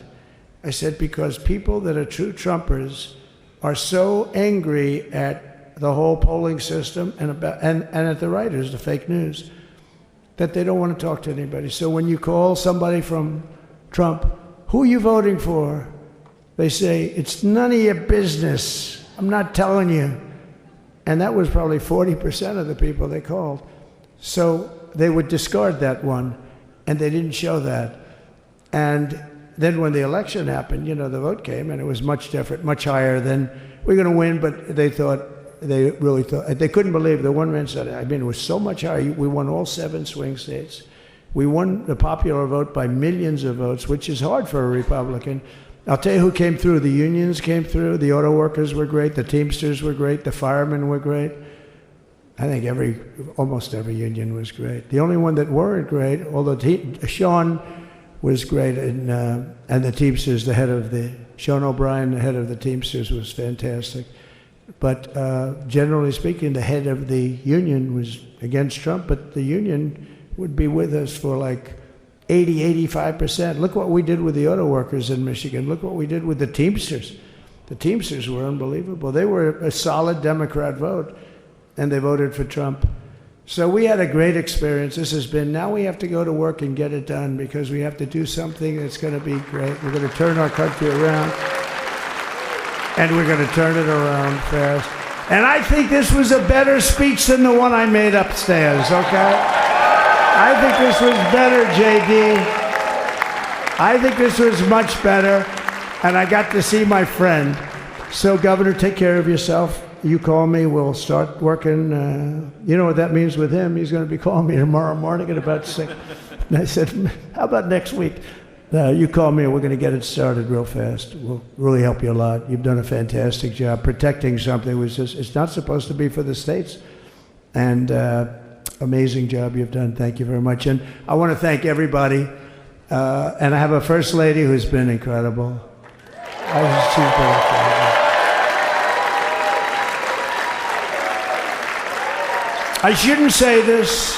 I'm going to get hell when I say this, but her feet are absolutely aching, you know, those heels. And we thought we were leaving. We were going home. Sir, would you be able to go down and say hello to some of your other fans that are here? I said, oh, I didn't know that. Wow. Did you get to see pretty clearly the picture, I hope? Good. That's good. But because you wouldn't want to make the same speech again, right? But she said, darling, I love you so much, but my feet are killing me. I said, honey, let me just see how far it is. I asked the person. Oh, not that long, maybe 400 or 500 yards. That's 5 football fields. I said, can you make it? She said, we're going to make it no matter what. We're going to make it because we have to go. Right? Right? And then we went out to the helicopter, though, just prior to this and said goodbye. And it's a custom. And the wind is blowing like crazy. And with the hat that she's wearing, she almost blew away. We almost lost our... She was being elevated off the ground. She almost blew away. No. So we all appreciate it because she's been a great First Lady. A beautiful and a great First Lady. And they love our First Lady.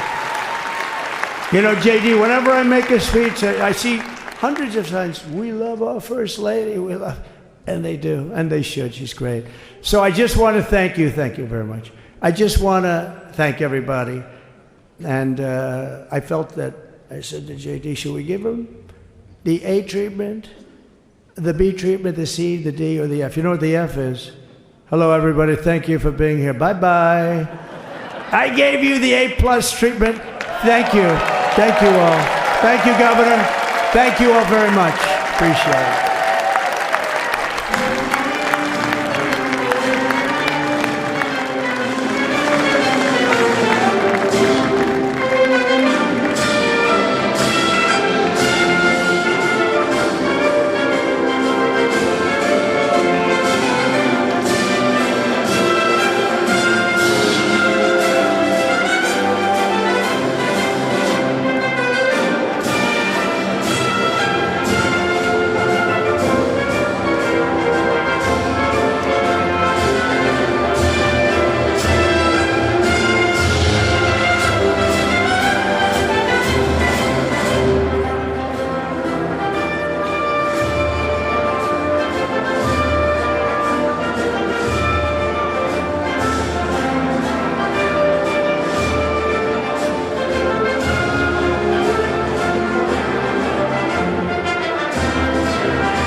Mr.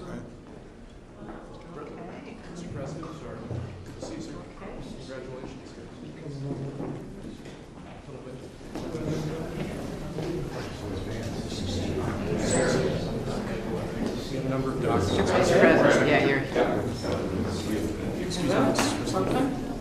was a great event. We went to the helicopter. It was freezing. The sun is a little deceptive. Yes, it is.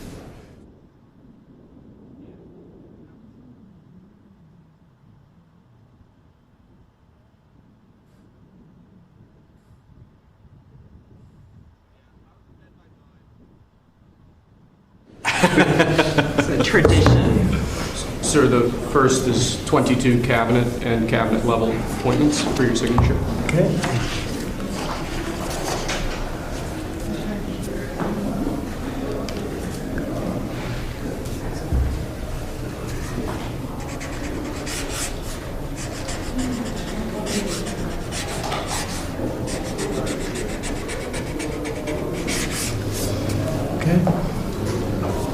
The next one will be, excuse me, next one will be 47 sub-cabinet level appointments, sir.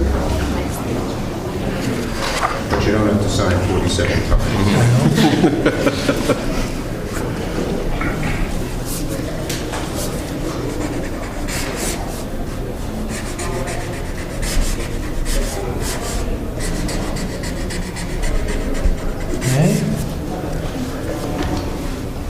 Thank you, sir. Now 31 acting designations and appointments to effectively take control of the government. Let's do that. That's important. That's important, isn't it?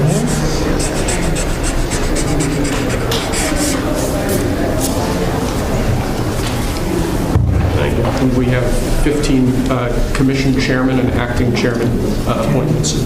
Send him. Commission chairman and acting chairman.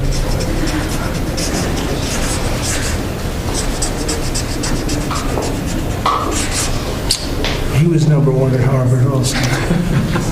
You know that? Good counsel. They have something in common.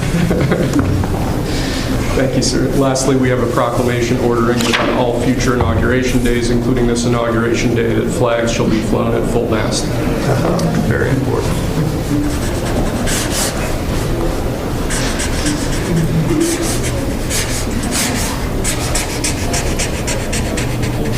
That was a beautiful place to have an inauguration tonight.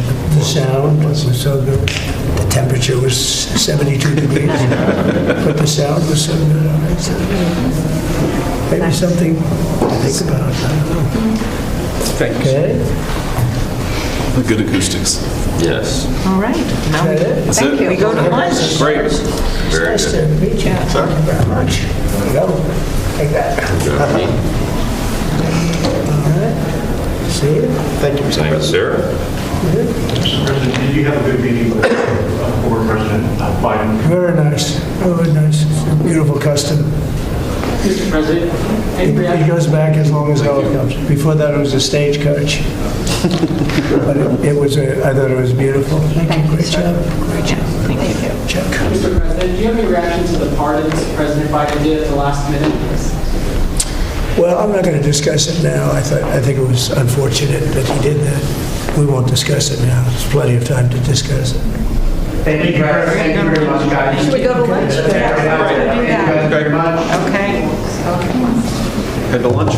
Ready for lunch? Okay. Thank you. All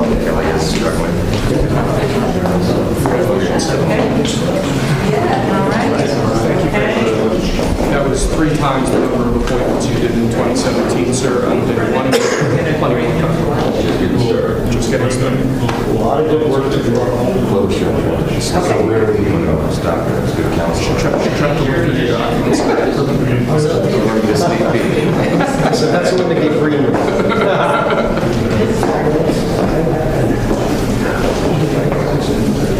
Thank you. That was great. That was great. That was great. Standing ovation. I liked it.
Ladies and gentlemen, please be seated.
Ladies and gentlemen, at this time, please rise for the introduction of the official party.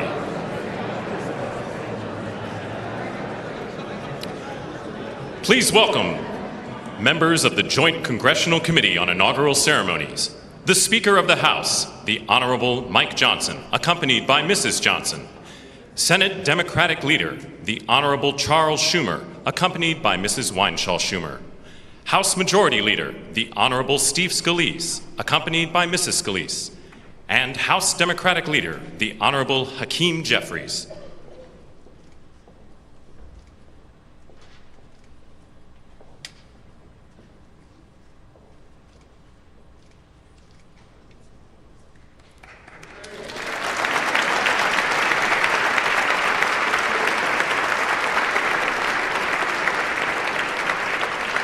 Please remain standing for the honors and the invocation.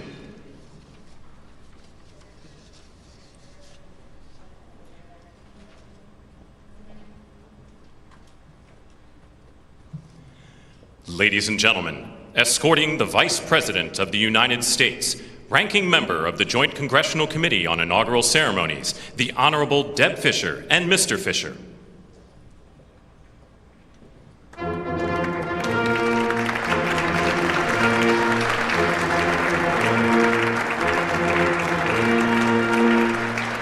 Ladies and gentlemen, the Vice President of the United States, the Honorable J.D. Vance, accompanied by Mrs. Vance.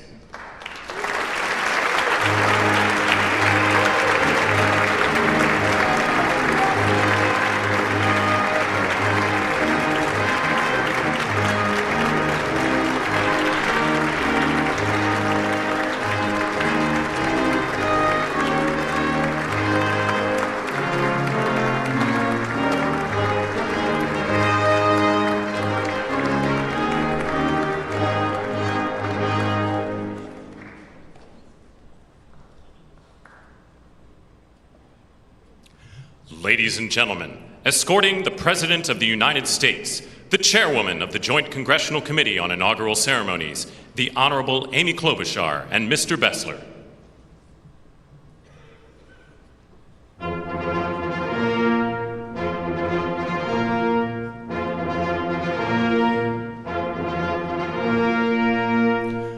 Ladies and gentlemen, the President of the United States, the Honorable Donald John Trump and Mrs. Trump.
I have a feeling people are very hungry, so I'm going to get this started. Mr. President and Madam First Lady, Mr. Vice President and Madam Second Lady, my colleague Senator Fisher, distinguished guests including the Speaker, Leader Jeffries, and Senate Leaders Thune and Schumer, on behalf of the United States Congress, welcome to the 60th inaugural lunch. Big surprise, we are featuring Nebraska beef and Minnesota apples for dessert. We are here in Statuary Hall, where these luncheons have taken place since President Reagan's first inauguration in 1981, and where the House of Representatives once met over 150 years ago. That would be before you were born, Mr. Speaker. In 1864, after the new House wing of the Capitol was built, and in the midst of the Civil War, Congress dedicated this chamber to host statues chosen by every state. Walking into the hall, we all passed under the arch, holding the marble Car of History clock. The statue shows Cleo, the Greek muse of history, holding a book to record events as they happen. And as you can see, she's heard a lot of stuff. And as she rides her chariot forward into the future, she looks behind her to remember the past. She remains here as she has for hundreds of years, a reminder that history will remember the events of the present, and it is on us to write that history right now. Speaking of art, the painting right here before you, I chose this painting for this lunch this summer, and it's titled American Horizon. It's by Jane Wilson, who grew up on her family farm in Seymour, Iowa. Coming from the middle of our country, Senator Fisher and I both liked the painting because the artist is from America's heartland, but the horizon could easily be Florida, Mr. President. I will also note that this is the first time in history we are featuring the work of a woman artist at this lunch, and we thank the Art Institute of Chicago for their assistance. Looking at the vast open landscape of this painting, we're drawn to the bottom of the frame where the land or the water, depending on where you're from, meets the sky, and the horizon endures. The enduring horizon is especially meaningful for us today as we mark our enduring democracy as we approach its 250th anniversary. It's a reminder that what's over the horizon is our next chapter, and it is my prayer that the people in this room can write that chapter together. I'd now like to ask U.S. Senate Chaplain Dr. Barry Black, and we thank God he is back with us and in good health, to deliver the invocation, after which lunch will be served. Thank you.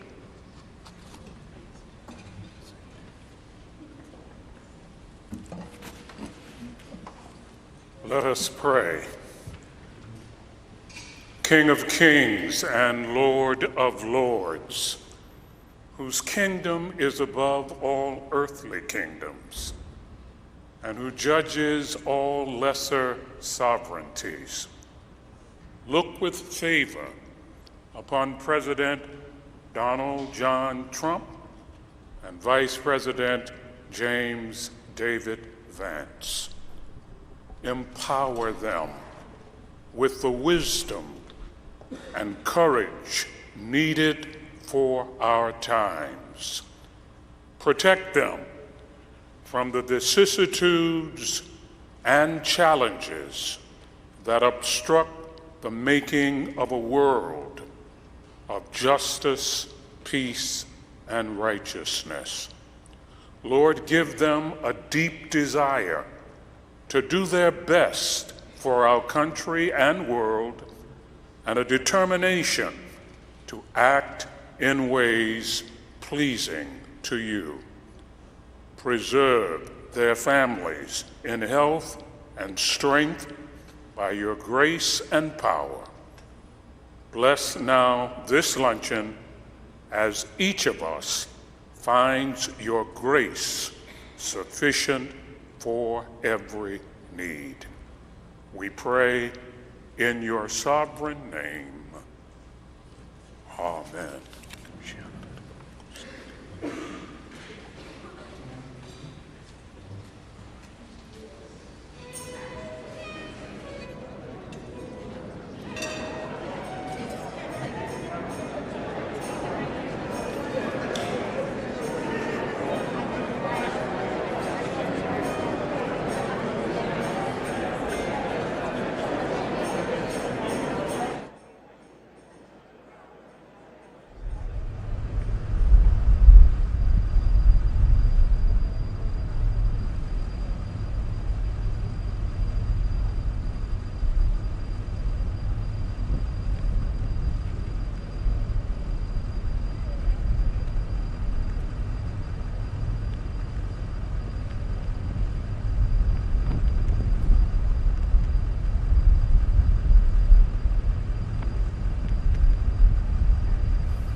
Been in politics before. I spent my life working and building companies, and I worked hard to build a life that really it's only possible in America. But on September 11th, when we saw our darkest day, it changed my life forever. See, my company was located on the 101st to the 105th floors of the World Trade Center. We lost 658 of our 960 New York-based employees. My younger brother Gary got killed. He was 36. My best friend Doug, 39. 658 of my friends and colleagues got killed. So 9/11 could have broken us, but we Americans, we're strong. We don't break. So we all, my employees and I, we dedicated ourselves to rebuilding the company so we could take care of the 658 families that we lost.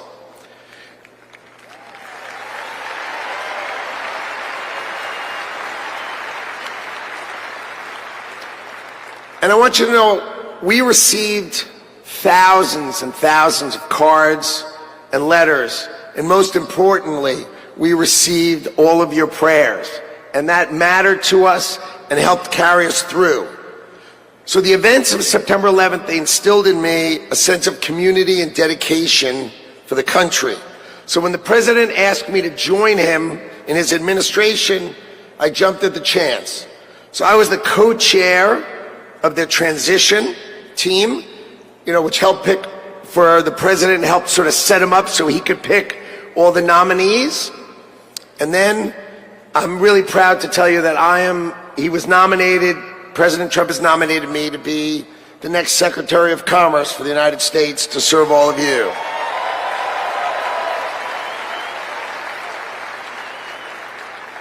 So let's talk about commerce.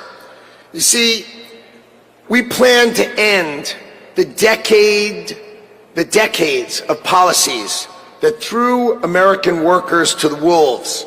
Factories were closed, jobs were lost, wages decreased. We left Americans out in the cold while country after country of this world took us to the cleaners and made money off of us. And that is going to end today.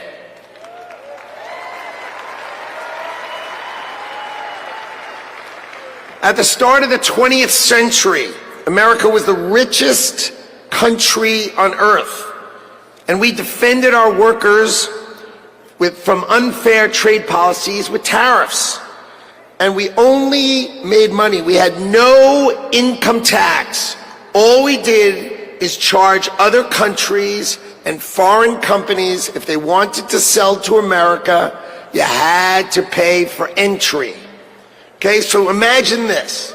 The U.S. government had no income tax. Americans got to keep all their hard-earned money, and foreigners paid the price. So now, what's happened? We have the Internal Revenue Service. That means charge us internally. Now imagine politicians who can't even balance their own checkbook, taking our money, and what do they do every year? Let's just take more, let's just take more, let's just take more. So this is how Donald Trump is going to end it and fix it. Last week, he announced that we're going to return America to greatness by creating, and today is its birthday, the External Revenue Service. So if you're always wondering, is some bureaucrat going to cut your benefits? Not under Donald Trump. Not under Donald Trump. It means foreign companies are going to pay if they want to come and sell products to the wealthiest country on earth. And if they want to compete with American workers, then let's just not tax our American workers. It means creating level playing fields, and it means that America will be great by reducing the taxes that we pay and driving the ones that they pay.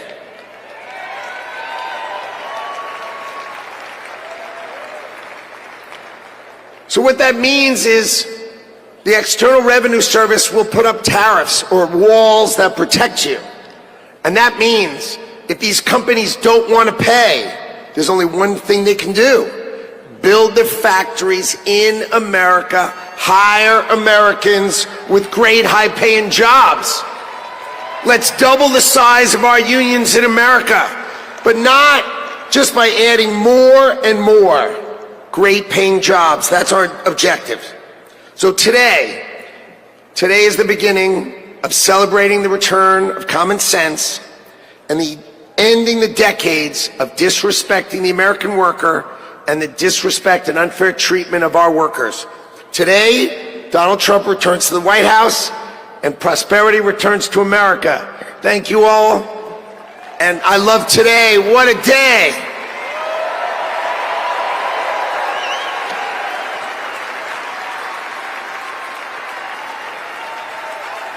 To the stage, Governor Glenn Youngkin.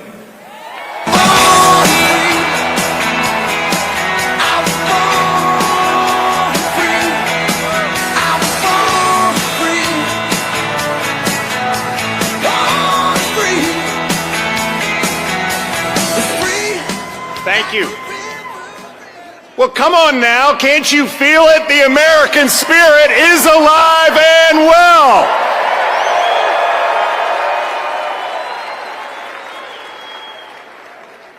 This is the dawn of the golden age of America because we inaugurated the 47th President of the United States of America, Donald J.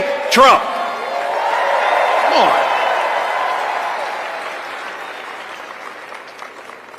What a day to be in Washington, D.C. You know, I live right across the river in Virginia. And by the way, in Virginia, we know that taxes have to be low, jobs have to be plentiful, and it's your money, not the government's. But we also know that in Virginia and in America, freedom is not free. We know that our military heroes and their families sacrifice everything. We know that law enforcement stands in the breach. We must back the blue, and I want everybody here to give a rounding applause for the 25,000 military and police officers keeping us all safe today in Washington, D.C.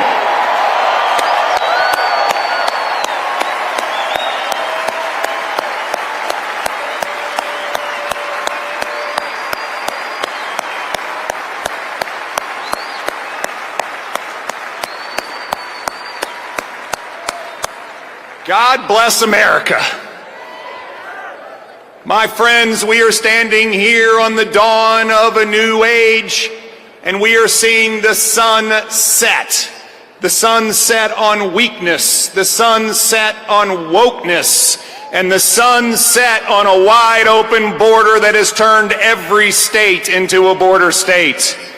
We are seeing the dawn of a prosperous America, the dawn of a secure and safe America, and the dawn of a world that sees peace because we have a strong America.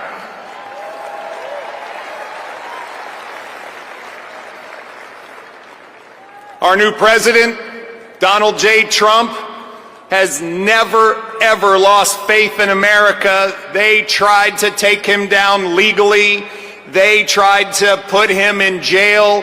They tried to even assassinate him. And he never gave up on America, and America, we will never give up on him.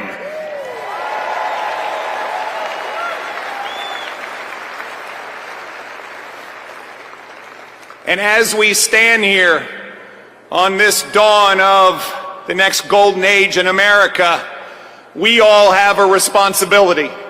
It is our responsibility to stand every day in support of this administration, to do everything that we possibly can do for America's success. President Trump deeply believes this, and both he and J.D. Vance have already gone to work. He is signing executive orders. He is closing the border. He is bringing down inflation. He is stepping into the breach. Ladies and gentlemen, it is time for America to be prosperous again. It is time for America to be safe again. It is time for America to be strong again. And it is time for America to be great again.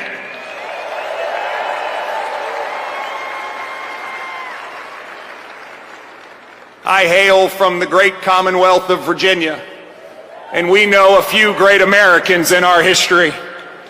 From George Washington to Thomas Jefferson to James Madison to Patrick Henry, who echoed, "Give me liberty or give me death."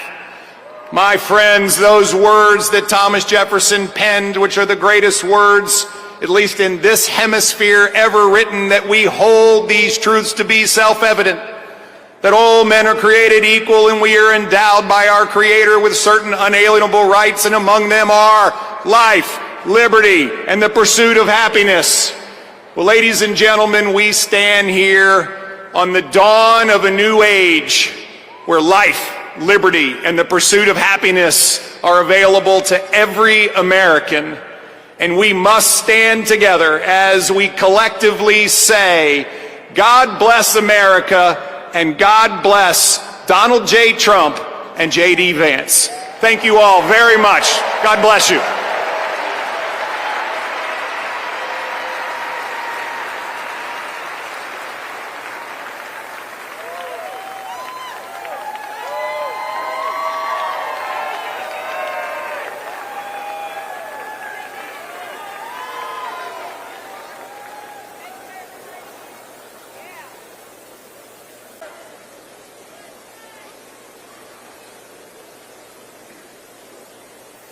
Ladies and gentlemen, please welcome to the stage, Mr. Elon Musk.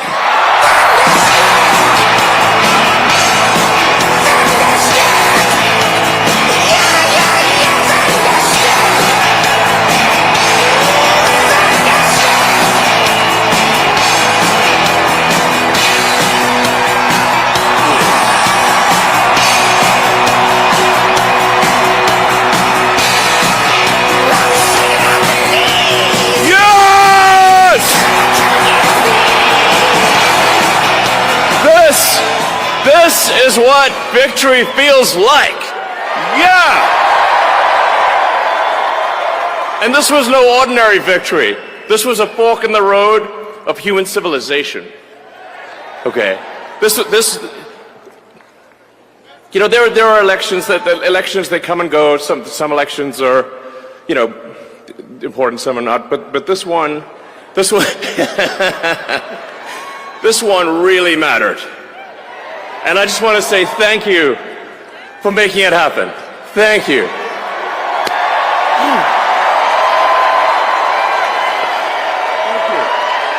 My heart goes out to you.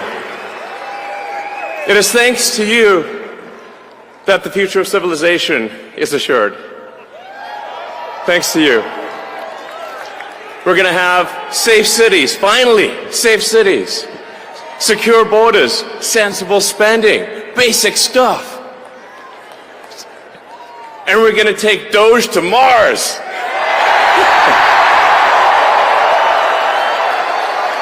I mean, can you imagine how awesome it will be to have American astronauts plant the flag? Yeah! How inspiring would that be? You know, there's always problems in life. You know, there's this problem, solve that problem. But you know, there need to be things that inspire you. There need to be things that make you glad to wake up in the morning and say, I'm looking forward to the future. Yeah. And I love you guys.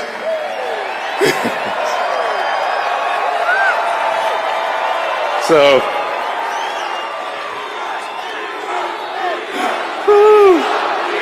and let me tell you, I'm gonna work my ass off for you guys. So. I really will. I really will. So, and yeah, but I'm super fired up for the future. It's going to be very exciting.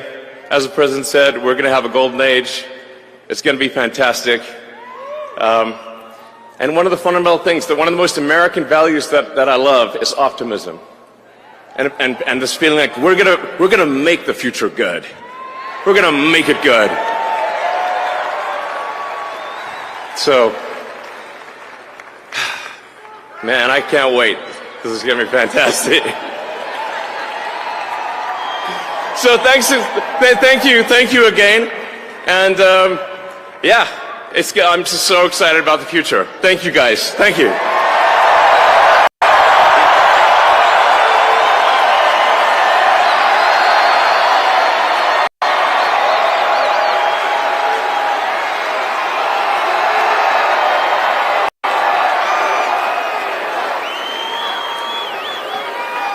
Ladies and gentlemen, please welcome to the stage, Kash Patel.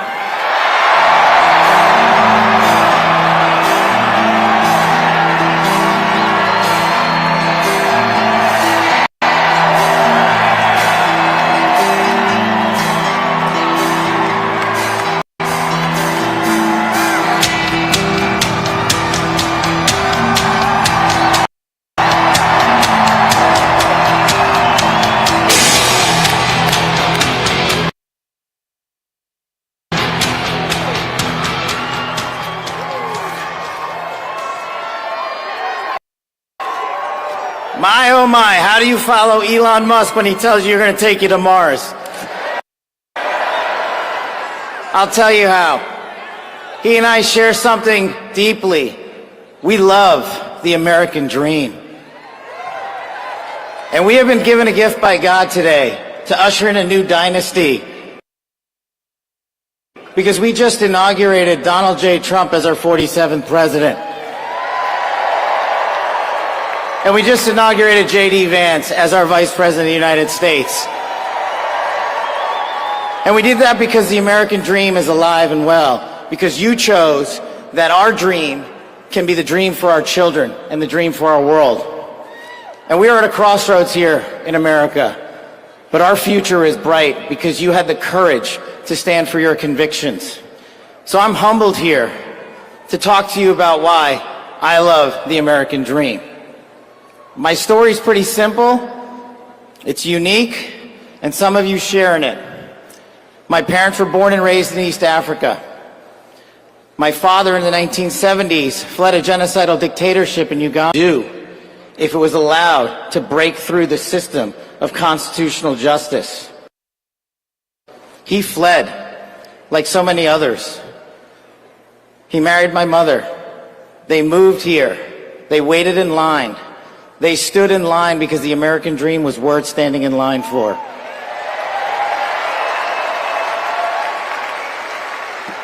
That dream is woven into the fabric of this nation, and our immigration policy is the greatest policy in the world. And now that we have Donald J. Trump and J.D. Vance, it will become the greatest policy in the world again.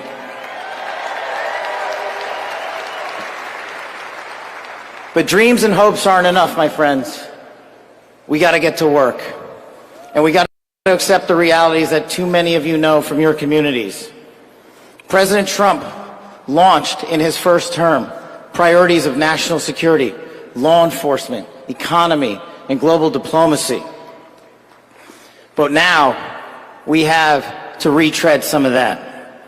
And I'd just like to go over a few of the things that our community has been living under these last few years. In the last calendar year alone, we had 100,000 drug overdoses. In the last calendar year alone, we had over 100,000 rapes. In the last calendar year alone, we had 17,000 homicides. That is unacceptable in 2025 in the United States of America. That is why we need constitutional law and order.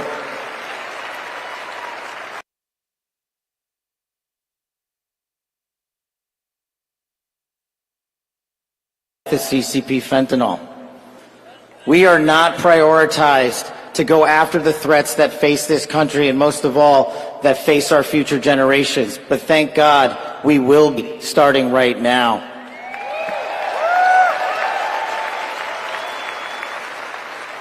President Trump and J.D. Vance's leadership and administration will usher in the priorities that I cherished during my 16 years in government service. That we will always, always honor the men and women who wear the cloth of our nation and stand on that wall and tell you nothing's getting by them tonight. And so to them, thank you.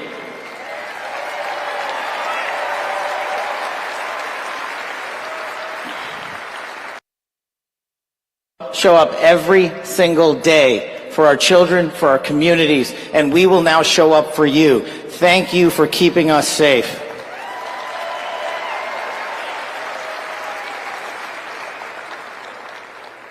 To the men and women in law enforcement, and maybe I'm biased on this one.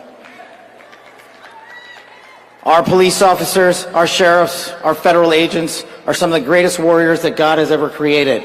And we will put them first because they have our backs, and now we will have your backs.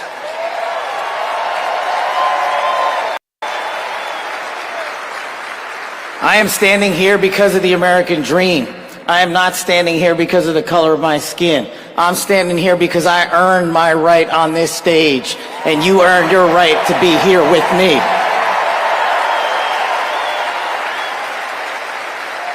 And I promise you this, with every fiber of my being, that our law enforcement, that our teachers, that our first responders, that our veterans, that our men and women in uniform who dare to serve this country and put themselves below the rest of our needs will be reprioritized to the top of the heap because they are standing on that wall, and we will not let that light go dark on them.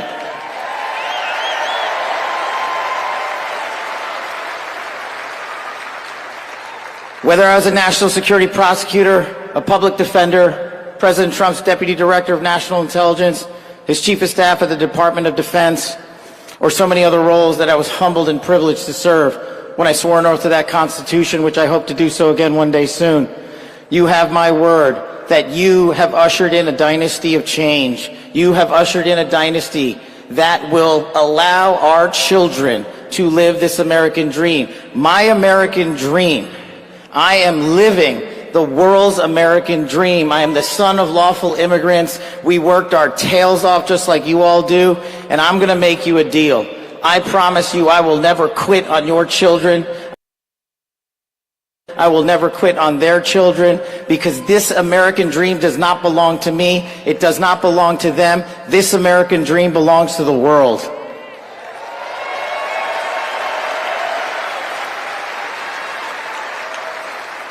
So in closing, I just want to tell you this. It's pretty cool to be speaking in Capital One Arena right before the boss.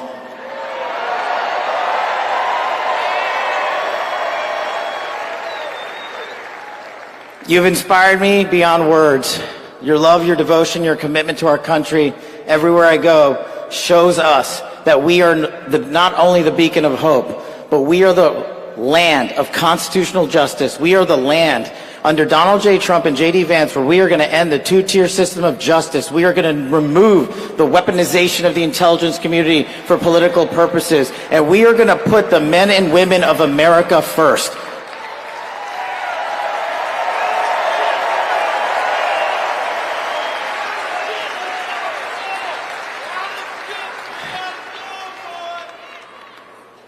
So listen, there's just one thing left to do. We all got work to do. We've got the greatest president and the greatest vice president in the history of the world. And so I just need you all to do a little bit more.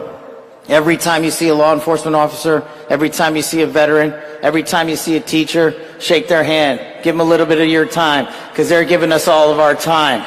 And don't forget to enjoy the ride, ladies and gentlemen. God bless America. God bless these United States of America. God bless every one of you. I'm living the American dream. My name is Kash Patel, and I ain't going anywhere. Let's go to work.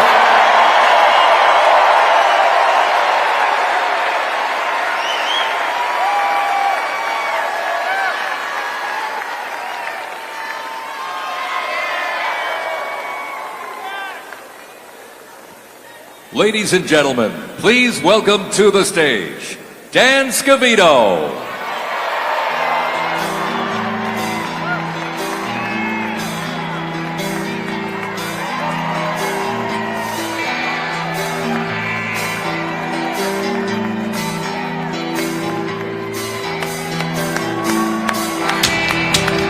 Let's go! Let's go!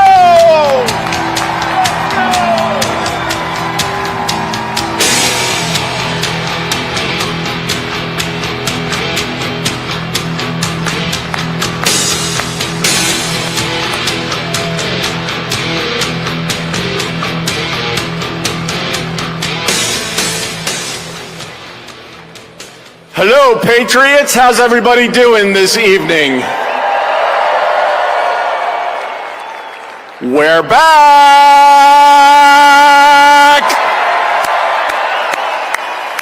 USA! USA! USA! USA! USA! USA! USA! The 45th and the 47th President of the United States of America will be here shortly. He's down at the Capitol. He'll be in a little while. He'll be here. They asked me to come out and say a few words and say hello to you great American patriots that came from all over the country. Thank you for being here today.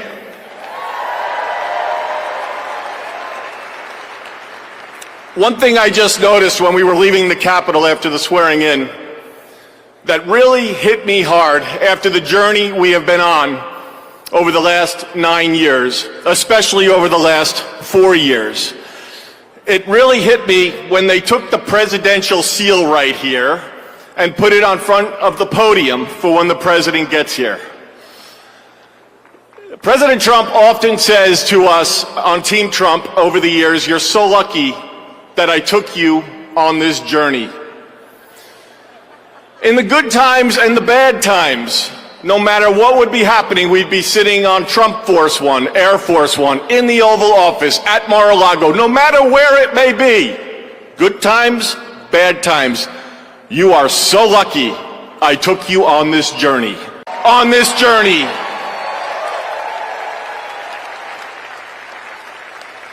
There's been a lot of stops along the way from 2016 when we started back in 2015 with a small campaign team flying around the country, doing rallies, small team, 6, 7, maybe 8 people.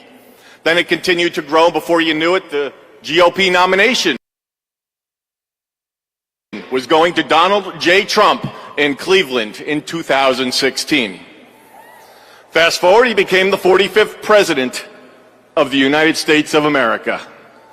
He had a great 4-year term, and you know what's been great? The last 4 years have not been great in many senses, but he's now going to be, he's back in office right now, and I'm just absolutely so pumped up for what this president is going to do.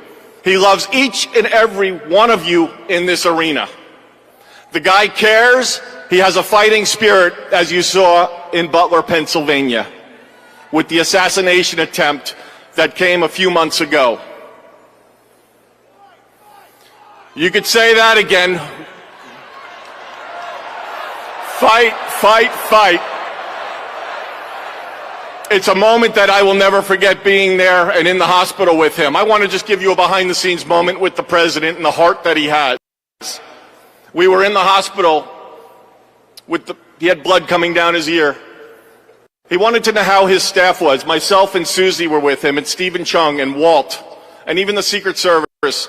How are you guys doing? The guy just got shot in the damn head, and he's worried about us. Are you guys okay? He's on the phone with his family. Showed him a picture, the iconic photo of his fist raised in the air. Told him it was from Doug Mills from the New York Times, a great photographer. He looked at the picture, he's staring at the picture, one of the most historical photos of all time. There'll never be anything like it. He said, call Doug and see if he's doing okay. That's the attitude he had in that hospital.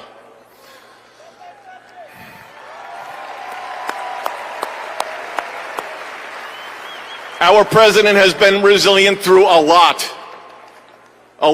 And I don't need to get into all of it because you're all familiar with it, and I'm convinced much of it that went on over the last 4 years is why he won the election in an electoral landslide.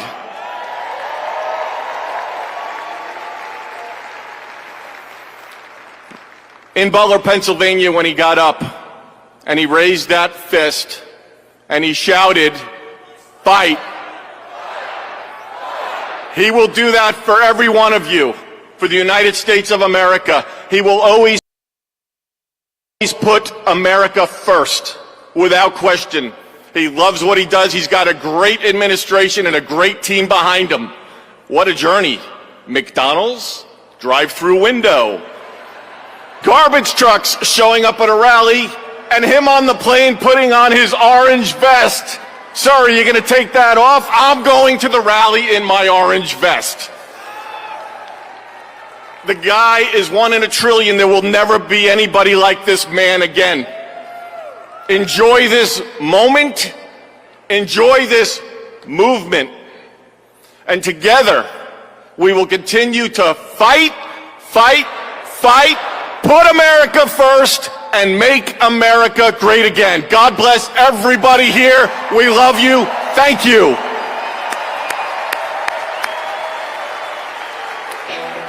Josie's on a vacation far away. Come around and talk it over.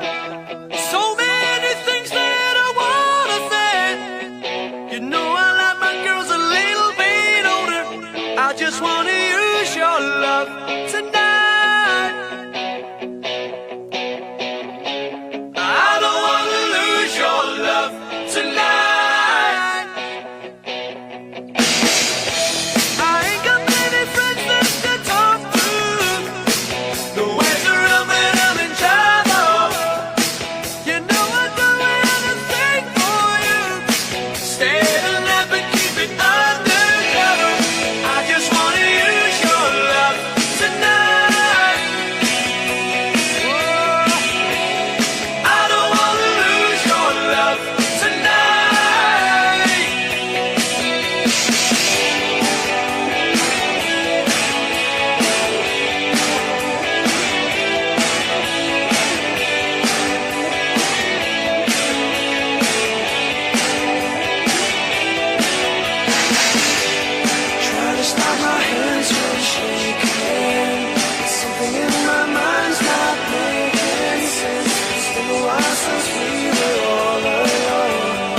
sipping, I've been buzzing, shooting doubles like it's nothing, all but nothing makes you go away. I need something you prove, something stronger than I'm used to. Yeah, I've been pouring 92 on to feel like nothing's gonna cut it, that's the hard truth. Yeah, I need something you prove, oh, I need something you prove. Put them up till they're shutting them down, yeah. You never ain't out of brand, yeah. Don't matter what time, what town, I can't get you gone. Turn the bar, yeah, upside down. Just looking for something that does it. I give them all my money, ain't nobody selling to you prove something stronger than I'm used to. Yeah, I've been pouring 92 on to feel like nothing's gonna cut it, that's the hard truth. Yeah, I need something you prove, oh, I need something you prove.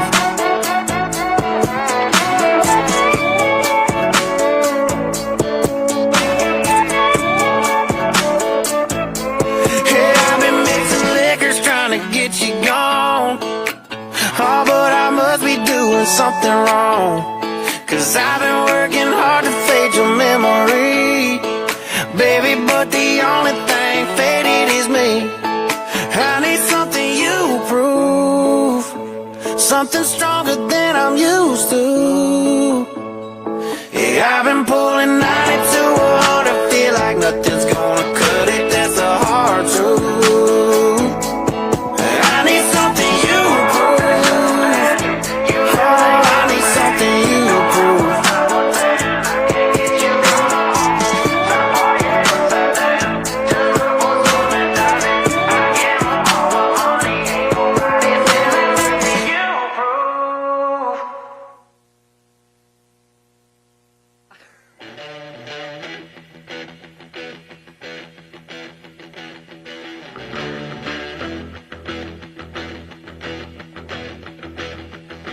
You need cooling, baby, I'm not fooling.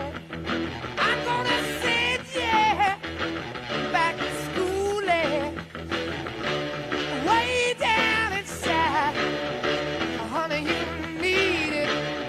I'm gonna give you my love.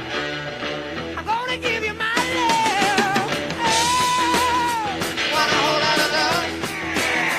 Want a whole lot of love. Want a whole lot of love. Want a whole lot of love. You've been learning, baby, I've been learning. All that good time, baby, baby, I've been learning. I'm way down inside. Honey, you need I'm gonna give you my love. I'm gonna give you my love. Oh, whole lot of love. Want a whole lot of love. Want a whole lot of love. Want a whole lot of love.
drink, 'cause I don't wanna feel a thing no more, hell no. I just wanna sip it till the pain wears off. Pour me another round. Line 'em up and knock 'em down. 2 more, let's go. 'Cause I ain't never heard like this before. Don't wanna think about her or wear a ring without her. Don't wanna hit the karaoke bar, can't sing without her. So make them drinks strong, 'cause brother, she's gone. And if I'm ever gonna move on, I'ma need some whiskey glasses right now with someone new. Yeah, I'ma need some whiskey glasses if I'm gonna make it through. If I'ma be single, I'ma need a double shot of that heartbreak proof and see the world through whiskey glasses. See the world through whiskey glasses. Last call, I swear this'll be my last call. Now I ain't drunk, darling, no more at 3 a.m. Mr. Bartender, hit me again. Don't wanna think about her or wear a ring without her. Don't wanna hit the karaoke bar, can't sing without her. So make them drinks strong, 'cause brother, she's gone. And if I'm ever gonna move on, I'ma need some whiskey glasses, 'cause I don't wanna see the truth. She's probably making out on the couch right now with someone new. Yeah, I'ma need some whiskey glasses if I'm gonna make it through. If I'ma be single, I'ma need a double shot of that heartbreak proof and see the world through whiskey glasses. Oh, see the world through whiskey glasses. Yeah. Line 'em up, line 'em up, line 'em up, line 'em up. Knock 'em back, knock 'em back, knock 'em back, knock 'em back. Fill 'em up, fill 'em up, fill 'em up, fill 'em up. 'Cause if she ain't ever coming back, line 'em up, line 'em up, line 'em up, line 'em up. Knock 'em back, knock 'em back, knock 'em back, knock 'em back. Fill 'em up, fill 'em up, fill 'em up, fill 'em up. 'Cause if she ain't ever coming back, I'ma need some whiskey glasses, 'cause I don't wanna see the truth. She's probably making out on the couch right now with someone new. Yeah, I'ma need some whiskey glasses if I'm gonna make it through. If I'ma be single, I'ma need a double shot of that heartbreak proof and see the world through whiskey glasses. Oh, see the world through whiskey glasses. Yeah.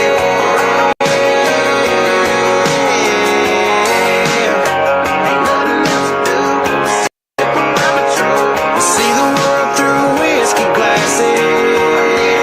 Yeah.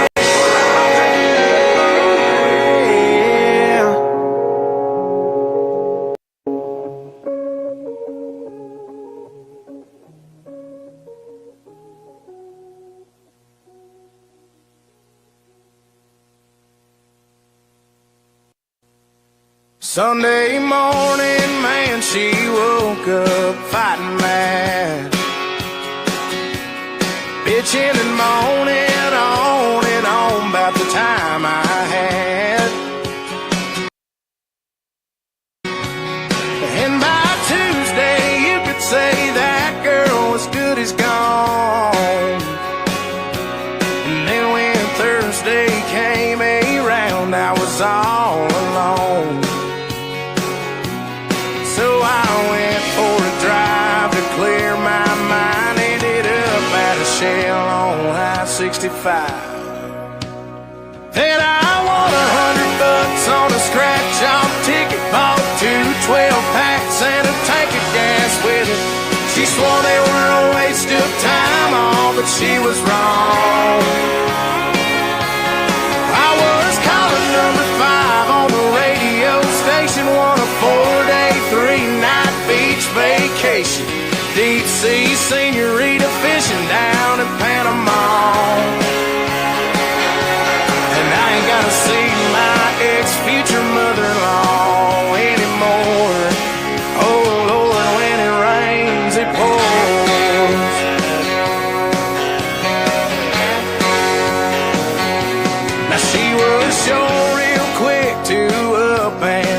apologize.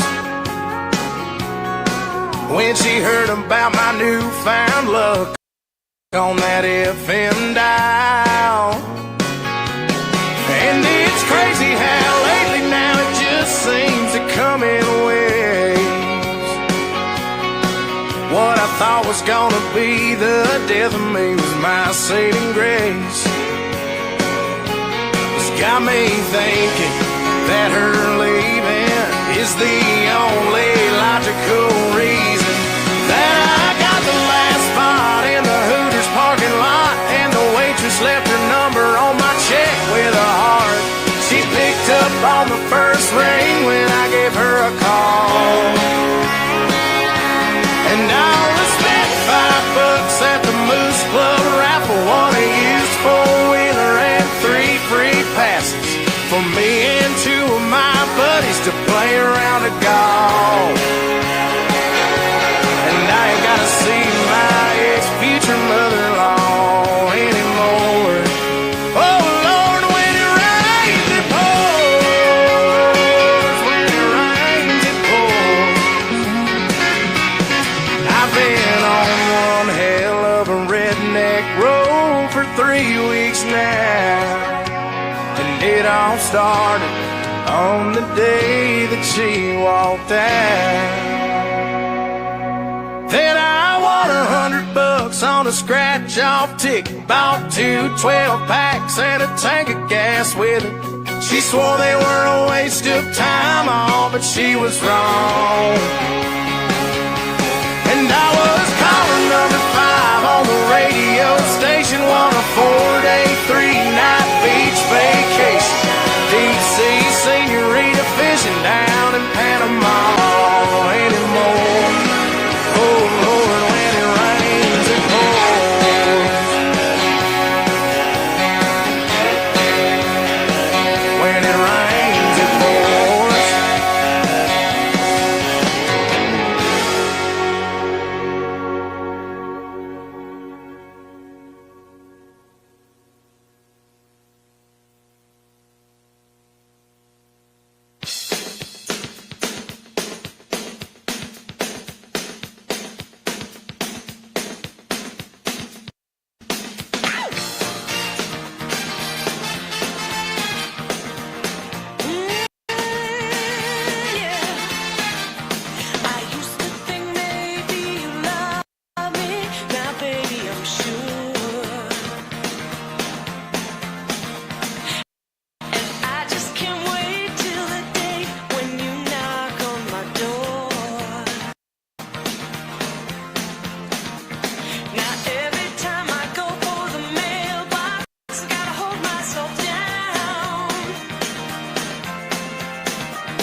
let's take our time tonight. Girl, above us all the stars are watching. There's no place I'd rather be in this world. Your eyes are where I'm lost in. Underneath the chandelier, we're dancing all alone. There's no reason to hide what we're feeling inside right now. So baby, let's just turn down the lights and close the door. Ooh, I love that dress, but you won't need it anymore. No, you won't need it no more. Let's just kiss till we're naked, baby. Versace on the floor. Ooh, take it off for me, for me, for me, for me now, girl. Versace on the floor. Ooh, take it off for me, for me, for me, for me now, girl. I'll unzip the back and watch it fall while I kiss your neck and shoulder. No, don't be afraid to show it all. I'll be right here ready to hold ya. Girl, you know you're perfect from your head down to your heels. Don't be confused by my smile, 'cause I ain't never been more for real, for real. So just turn down the lights and close the door. Ooh, I love that dress, but you won't need it anymore. No, you won't need it no more. Let's just kiss till we're naked, baby. Versace on the floor. Ooh, take it off for me, for me, for me, for me now, girl. Versace on the floor.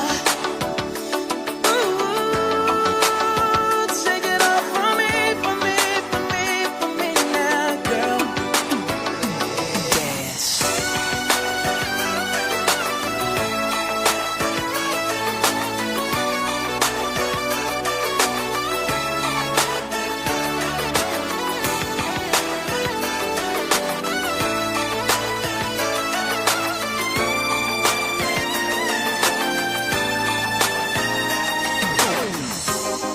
It's warming up, can you feel it? It's warming up, can you feel it? It's warming up, can you feel it, baby? It's warming up. Seems like you're ready for more, more, more. Let's just kiss till we're naked. Ooh, Versace on the floor. Hey, baby, take it off for me, for me, for me, for me now, girl. Versace on the floor. Oh, oh, oh. Take it off for floor, floor.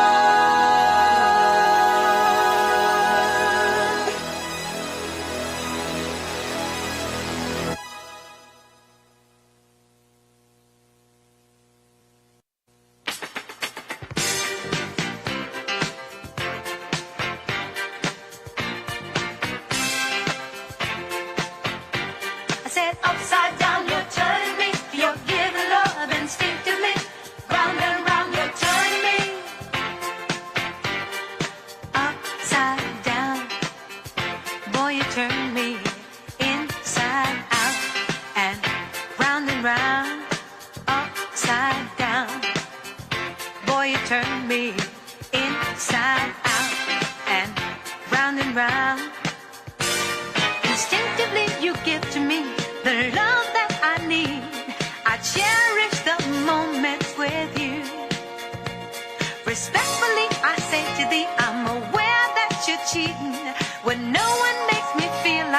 do.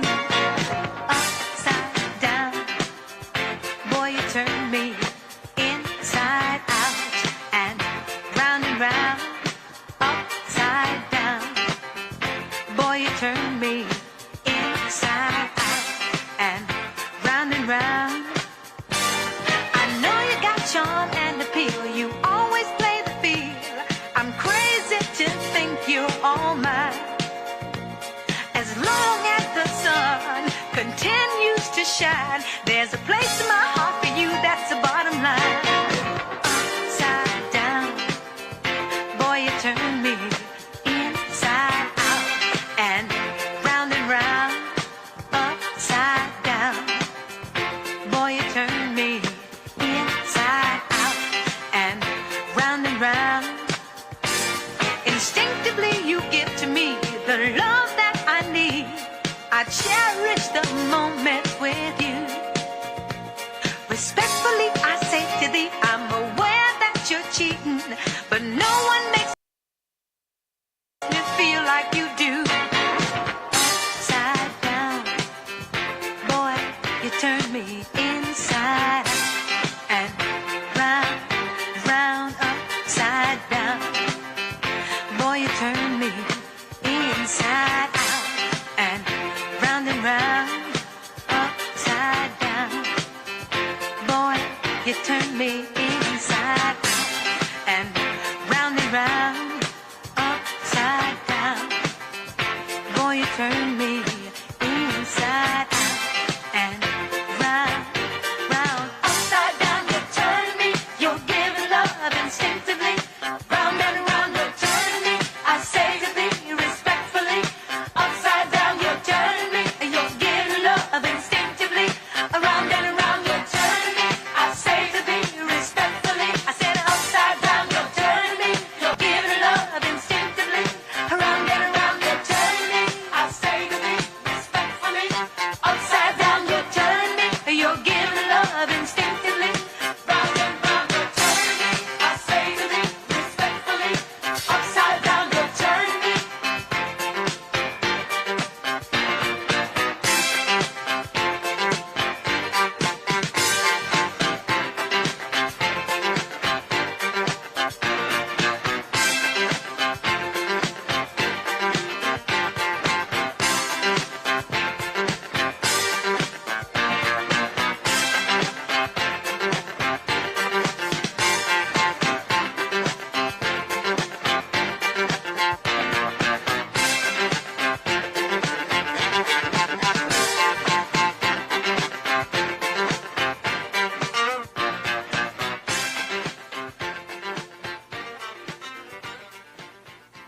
President.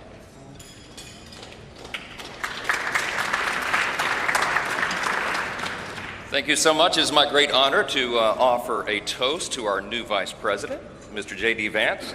J.D., you wrote something very poignant in your memoir, actually many things very poignant, but let me quote you here. What separates the successful from the unsuccessful are the expectations they had for their own lives. That's really meaningful. That expectation is a powerful thing. We remember the people in our lives who provided that to us. We all need that. Everybody needs hope and encouragement. They need a greater expectation. We need people in our lives who will make us look farther and reach higher. JD's written a lot about the people in his life that have done that. He's written about, we know the great story of your grandparents and what they did in your life. He's written about his professors and mentors that he met in law school. He speaks a lot about his gracious, beautiful wife, our new second lady, Usha. Is a great inspiration as well.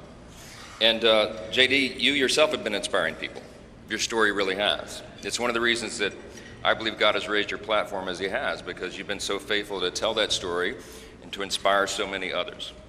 And so our hope and our prayer is, as you continue to do this, that as you go to help us execute on the America First agenda, that you also do what you've been doing so well all along, and that is providing a model for what is possible in America. What a great story. What an inspiring story you've had, and it's just getting started. I pray specifically that you inspire a lot of the young men in America. Some of them feel hopeless and stagnant sometimes, and you're a great example to all of them and to all of us. That if you work hard and you play by the rules and you do the right thing, you can make a better life. You're now the Vice President of the United States, my friend. So everyone, will you please join me in raising a glass to our own mentors, the people who inspired all of us, to the possibilities of our own future, to these great new horizons. What a perfect choice this was for the painting, the artwork today. And to the great example of our new Vice President, Mr. J.D. Vance. You're here.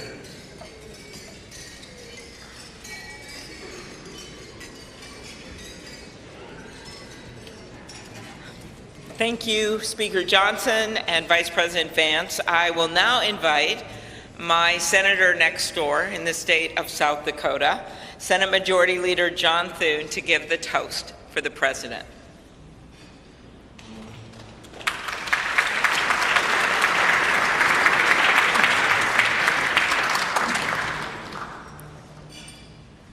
Well, Mr. President, Madam First Lady, congratulations. It is an honor for all of us to be able to be here today with you on this historic day as we celebrate your inauguration. Mr. President, one of the most important influences in my life when I was getting started in politics was Ronald Reagan. His philosophy of limited government, his belief in peace through strength, the strength of his convictions, were all things that appealed to me. But I was also drawn by his optimism and by his belief in America. And Mr. President, those are qualities that I see in you. One of the things that resonated throughout your campaign was the unshakable belief in our country. I'm looking forward to working with you over the next 4 years to build up our great country. It says in the scriptures that if you ask for wisdom, it will be given to you and given to you generously. And so I pray, and our prayer is, that God will richly bless you in the years ahead and grant you not only strength, but wisdom. And ladies and gentlemen, I ask you to join me in raising a glass to the President of the United States, President Donald Trump. Hear, hear.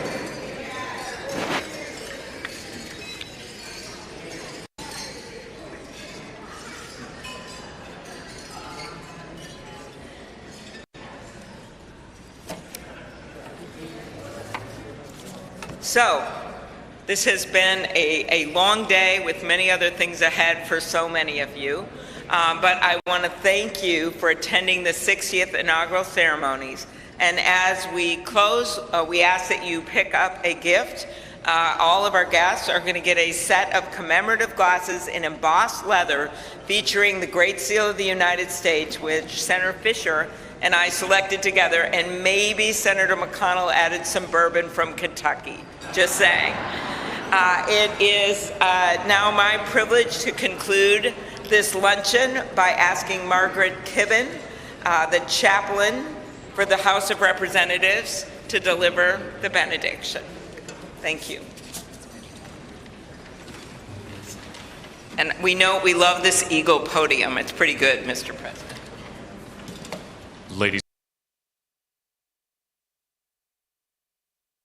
and gentlemen, please rise for the benediction.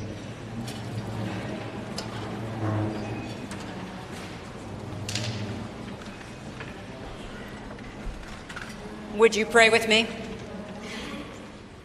Holy and merciful God, having witnessed another successful moment in the experiment that you have entrusted into the hands of the American people, we pray your blessing on our 47th President of these United States, Donald J. Trump, and Vice President James D. Vance. Ensure that this mantle of singular responsibility that you have laid upon our President's shoulders remains secure in your will and safeguarded in your keeping. Uphold him as he preserves, protects, and defends the Constitution to the best of his abilities, relying on your divine help. God of power and might, grace and mercy, grant that your spirit of counsel has access to the President's heart to search it, to his mind to examine it, to his will to test it, that his faithfulness would bear witness to your truth. Surround him with angels and advisors who will serve as your agents to guide and guard him, caution and encourage him to remain upright and blameless in your sight. Buckle the belt of truth around his waist. Place the breastplate of righteousness over his heart. Fit his feet with readiness, that your gospel of wisdom and justice will shine forth throughout President Trump's administration. We offer this prayer to the one whose voice we follow, to guide all that we do and all that we hope for. Amen. Ladies and gentlemen, please be seated. Please remain at your seats as President Trump, Vice President Vance, the Joint Congressional Committee on Inaugural Ceremonies, and the official party depart National Statuary Hall.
Could be worse than the other way. Right.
So do we have to go down?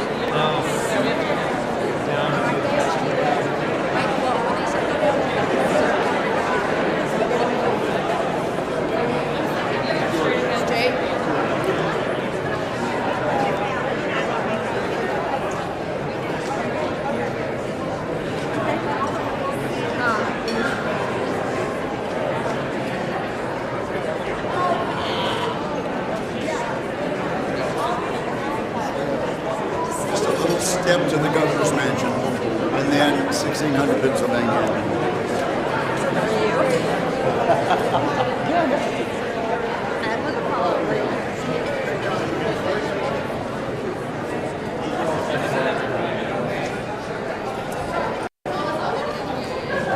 But do we have a Sherpa person leading? I'm looking for her. Yeah, my guy too. Hey, Linda.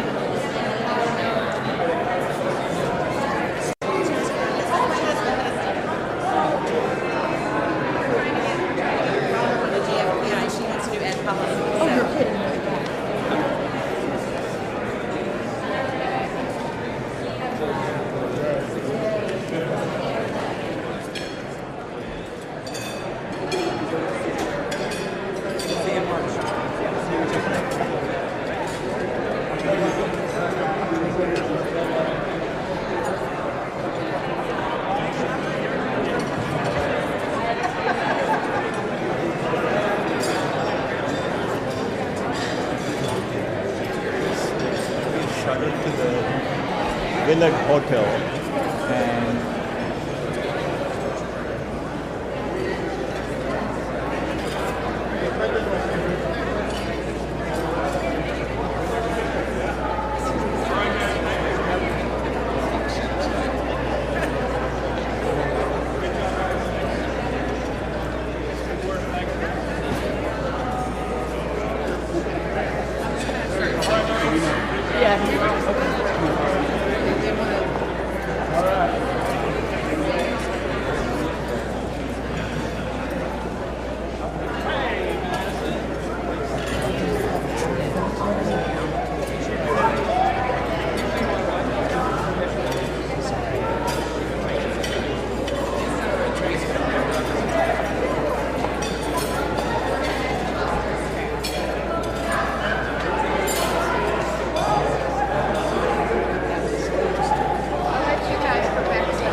CJS again. You too? I'm Jerry Moran. Hello there. Hello, Cynthia.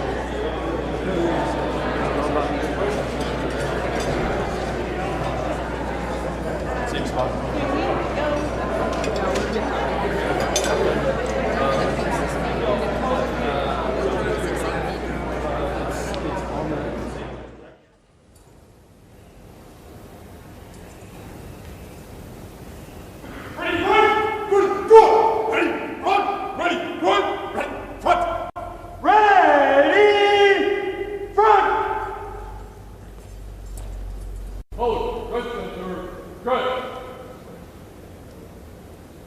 Officers, just center, just! Hold, ready, front. Officers, ready, front! Ceremonial, at ease! Hold, stand at ease. Attack, ceremonial, at ease!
Sir, this includes first honors.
Stand by. Attack. Attention. Honor, guard. Hold. Attention. Hold. Right.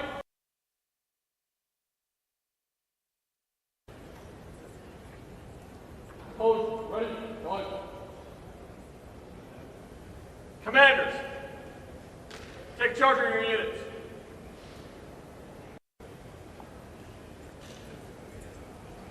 Right. Back. Forward. Forward. Forward. Right. Hands. Forward.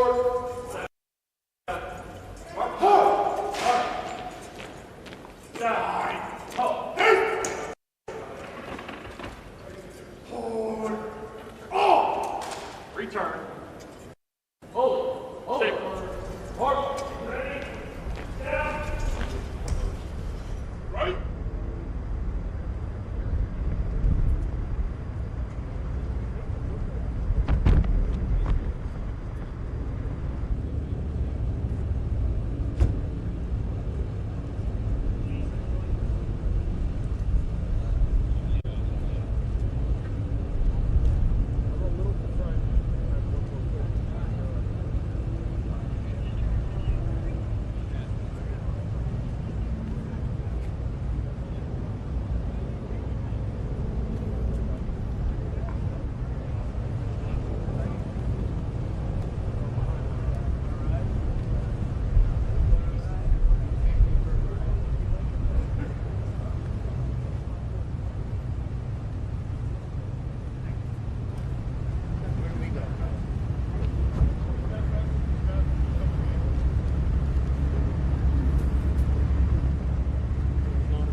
question for you. Is MAGA in the house tonight? All right. Before we bring it back up, we're going to bring it all. Back on the big block. Now nothing seems as strange as when the leaves begin to change. But how we thought those days would never end. Sometimes I hear that song, and I start to sing along. You think, man, I'd love to see that girl. Oh, I'd love to see that girl.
Ladies and gentlemen, you're listening to the Army's premier national musical outreach organization, the United States Army Field Band from Fort Meade, Maryland. They are led by Commander and Conductor Lieutenant Colonel Domingo S. Robinson. The U.S. Army Field Band develops positive connections on behalf of the Army, the Department of Defense, and the United States through live music, multimedia performances, television productions, and emergent technologies, traveling thousands of miles annually across our nation and around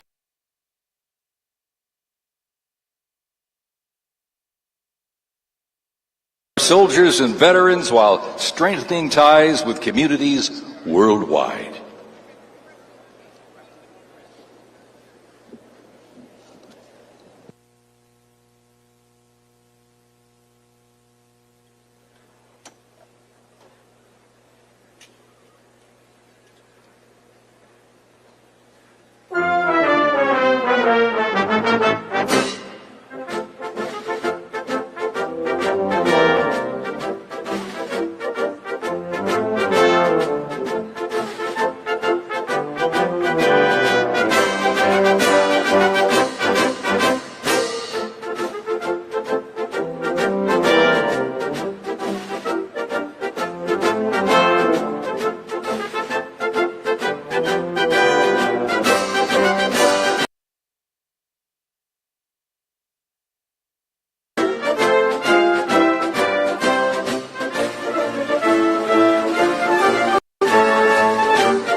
Bullets and bayonets, back to the top. Bullets.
My name is Dan.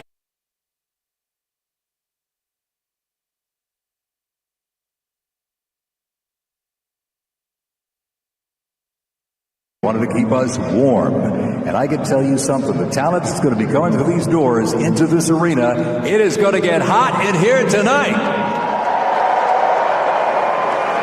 So thank you for joining us as we celebrate this historic occasion on behalf of the Trump-Vance Presidential Inaugural Committee. The ceremony's about to begin.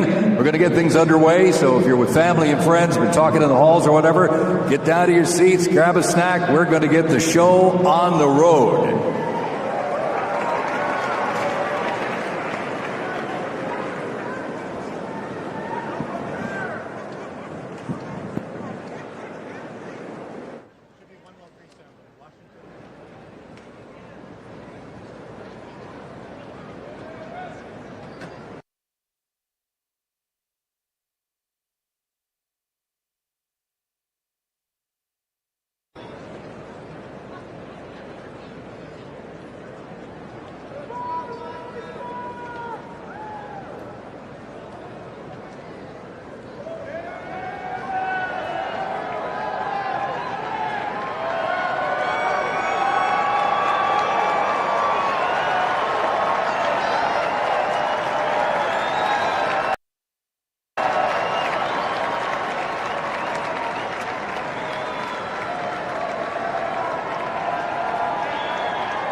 thing for us is bravura.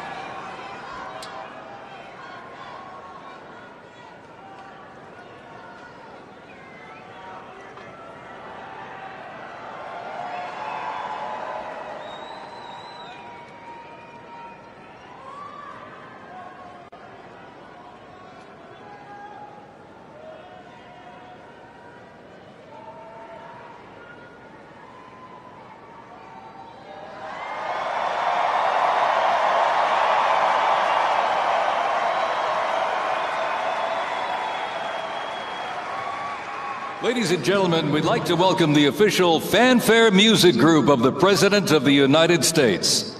Under the direction of Major Aaron Morris, the U.S. Army Band Herald Trumpets performing their fanfare that's actually written for the 47th President of the United States. Listen to this, it's amazing. This is Brass and Glory.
Ladies and gentlemen, please welcome the 50th Vice President of the United States of America, Vice President J.D. Vance, accompanied by the Second Lady, Mrs. Usha Vance.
Ladies and gentlemen, please welcome the 47th President of the United States of America, accompanied by the First Lady, Miss Melania.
Ladies and gentlemen, we now present a selection of participants for the 2025 Presidential Inaugural Parade.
Ladies and gentlemen, the heroes of Butler County are here.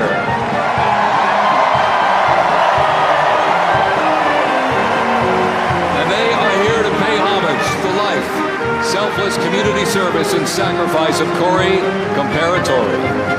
Mr. Comparatori, a 10-year U.S. Army Reserve veteran and past fire chief to the Buffalo Township Volunteer Fire Company, who died during the assassination attempt on the life of President Trump in Butler, Pennsylvania, July 13th, 2024. Their formation consists of Pennsylvania State Police, local police, county sheriffs, emergency services unit, EMS, 911 radio dispatch, and hospital personnel, who all heroically stepped into action during the horrific attack.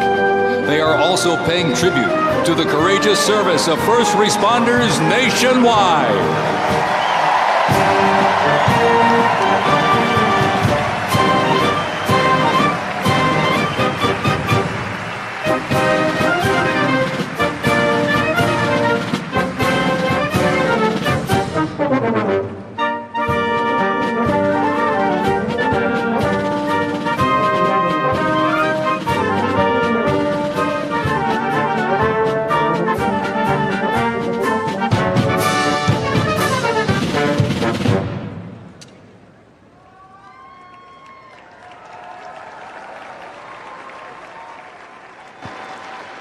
Ladies and gentlemen, at this very special event, let us now take a moment of silence in honor of Corey Comparatori.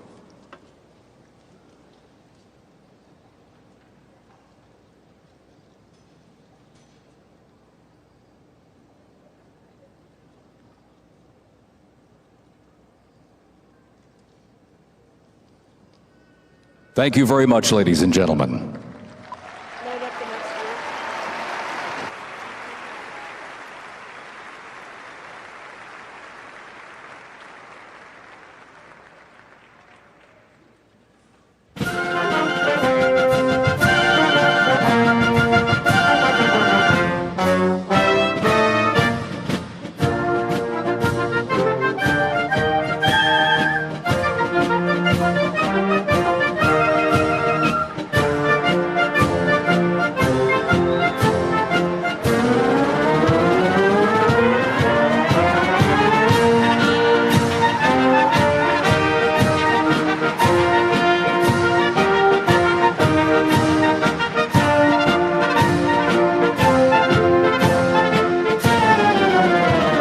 Present to you the New York Military Academy from Cornwall-on-Hudson, New York.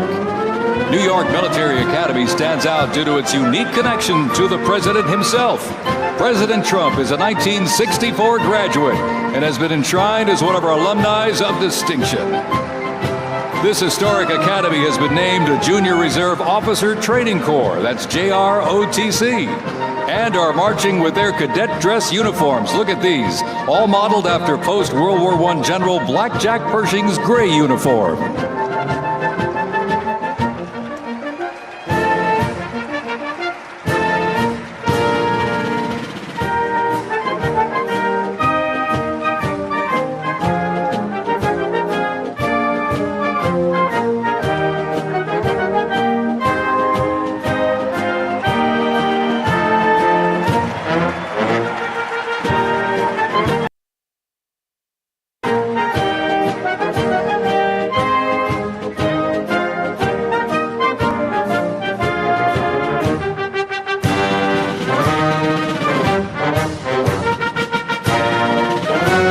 Introducing the Palm Beach Police and Fire Honor Guard unit, representing the town of Palm Beach, Florida.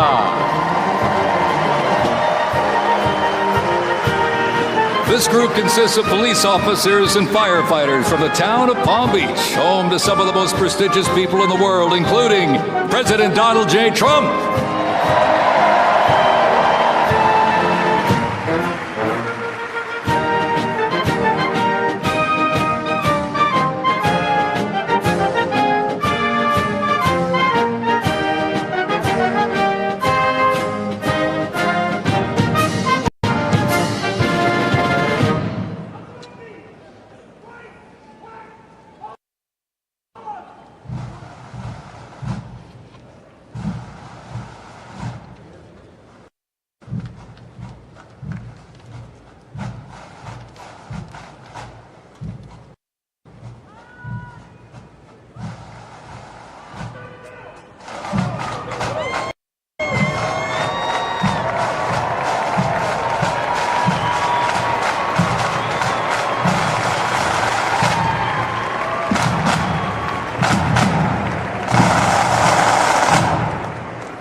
Society pipes and drums from New York City.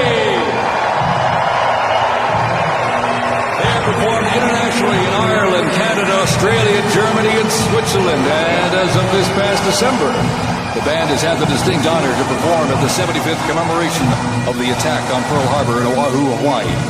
The band has also played for hospitalized children, military veterans, as well as the 1980 and 2005 presidential inaugural parades, and His Holiness Pope John Paul II.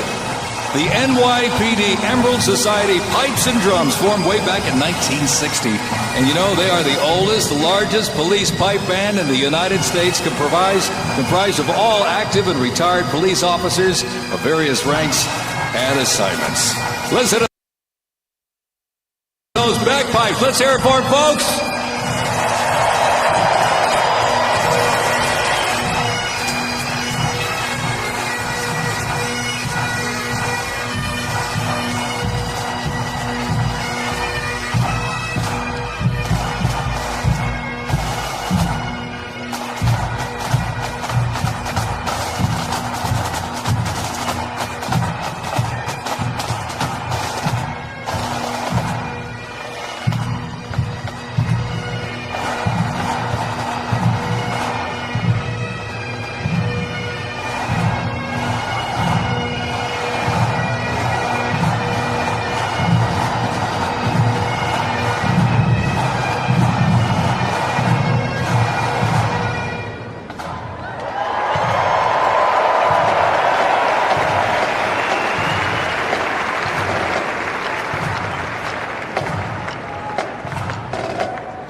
at this. Here's one that hits close to home for our Vice President. We now welcome the Middletown High School Marching Band and cheerleaders. They're outstanding alumni, including our new Vice President of the United States, J.D. Vance.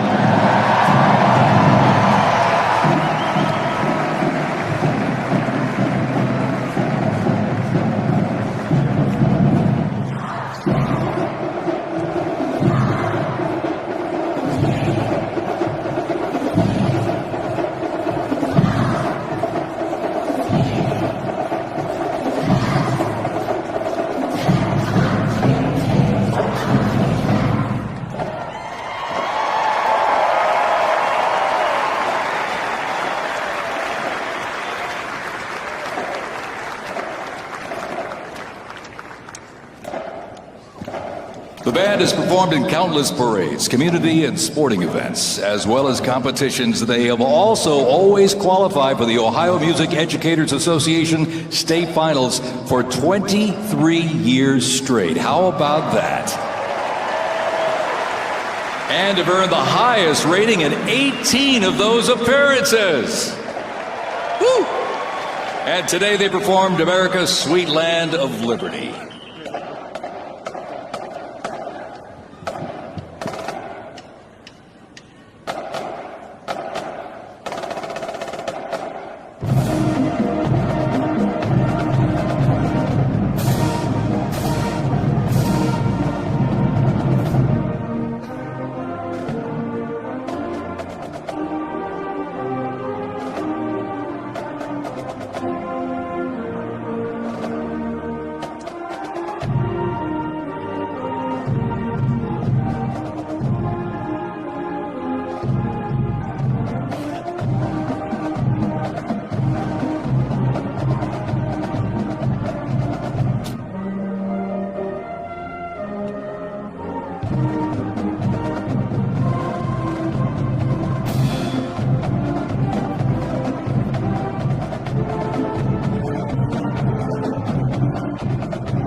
While they cheer here in the arena, let's cheer for them again, folks, from our VP hometown, Middletown High School Marching Band.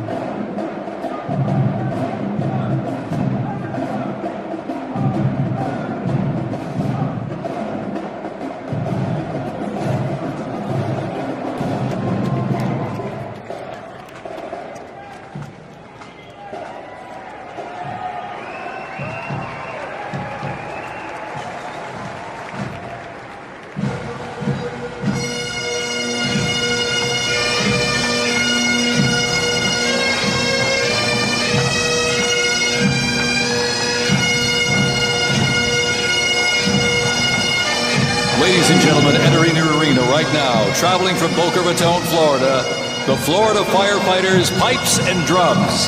And they are well seasoned when it comes to civic events. They've played and participated in parades, memorials, and other ceremonial events across both the United States and Europe. Today, they are wearing their most notable uniforms. What a great photo opportunity. Consisting of the Glengarry headgear and kilts. And they are proud to honor their fallen brothers and sisters each and every day.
And as the Florida Firefighters Pipes and Drums leave the arena, we keep the rhythm and the drums going.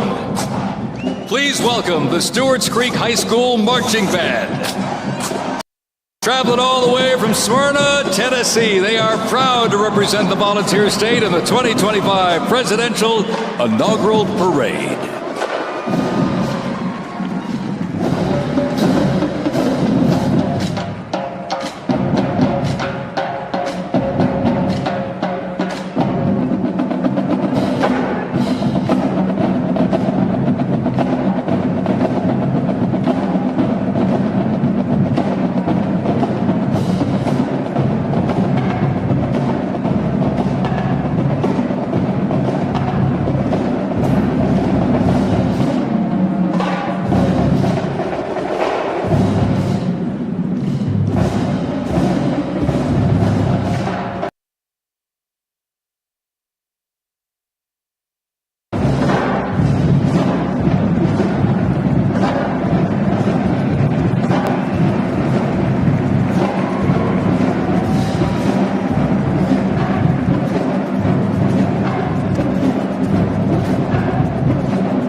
as the beat of the drums continues. Established in 2013, that band has rapidly become one of Tennessee's premier high school music programs. This band has participated in numerous civic events that honor significant moments in our nation's history, like the 75th anniversary of the attack on Pearl Harbor, Captain Jeff Cuss, United States Marine Corps Memorialization, Chicago Thanksgiving Day Parade, and a Lincoln Memorial performance as well. The Stewart's Creek High School Marching Band, everybody! Make them feel welcome here in D.C.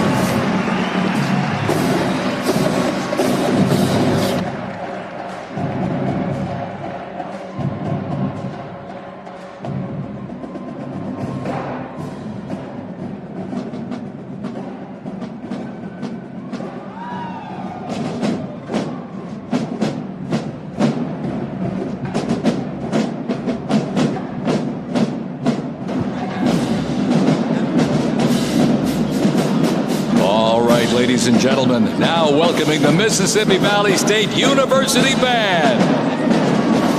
They're traveling all the way from Itabita, Mississippi. Look at this, gang. This is the Mean Green Marching Machine. They are proud to represent historically black colleges and universities at the 60th Presidential Inauguration.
bring close to 300 from the Mississippi Valley State University Band.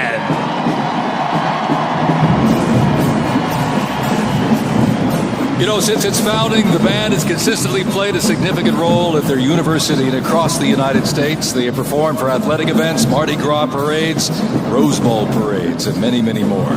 The Mississippi Valley State University Band takes great pride in presenting culturally diverse presentations for students, faculty, and the surrounding Mississippi communities. Take a look at that brass out there. Woo!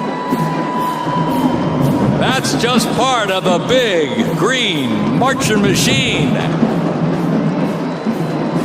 The Mean Green Marching Machine from Itta, Mississippi, ladies and gentlemen.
Ladies and gentlemen, please welcome our new special envoy to the Middle East, Steve Witkoff.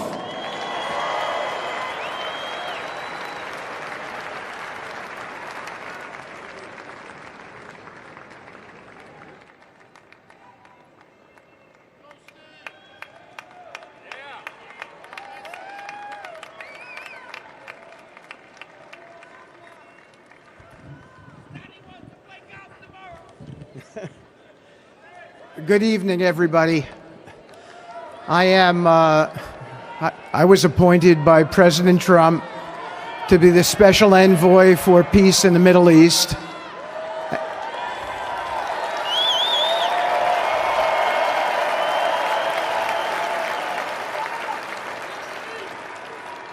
And I'd like to describe to you some of the things we're doing and how it informs on President Trump's policies. First of all, it is an honor to stand before you today as I reflect on the enormity of the role that President Trump has tasked me with. I am constantly reminded of the privilege it is to serve under the leadership of my boss, President Donald J. Trump.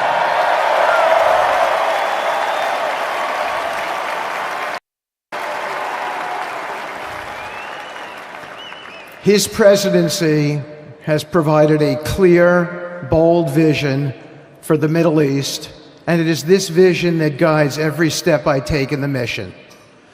President Trump's leadership has redefined what is possible in the pursuit of progress and stability in the Middle East. His decisive, pragmatic approach ensures that even the most entrenched conflicts are met with fresh perspectives and innovative strategies. His policies have already delivered remarkable successes, such as yesterday's release of hostages in Gaza.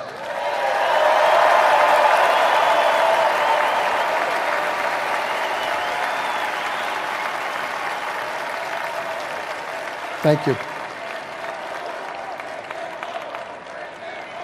This achievement demonstrates the strength of President Trump's leadership and the respect he commands on the global stage. It is yet another example of his ability to deliver results in the most complex and challenging situations. The Abraham Accords, a testament to his vision and determination, have also brought historic progress to the region, transforming old rivalries into new alliances. These agreements are not merely symbolic. They represent a practical roadmap for peace, economic cooperation, and mutual respect across nations. My role, as President Trump has tasked me, is straightforward yet profoundly challenging: to turn his vision into actionable outcomes. He sets the agenda, he lays the framework, and he inspires people like me into bold action. My responsibility is to implement his vision, engaging with leaders across the region to find pathways towards sustainable peace and stability. And let me tell you, having Donald Trump as a boss makes this task not only possible, but far more effective.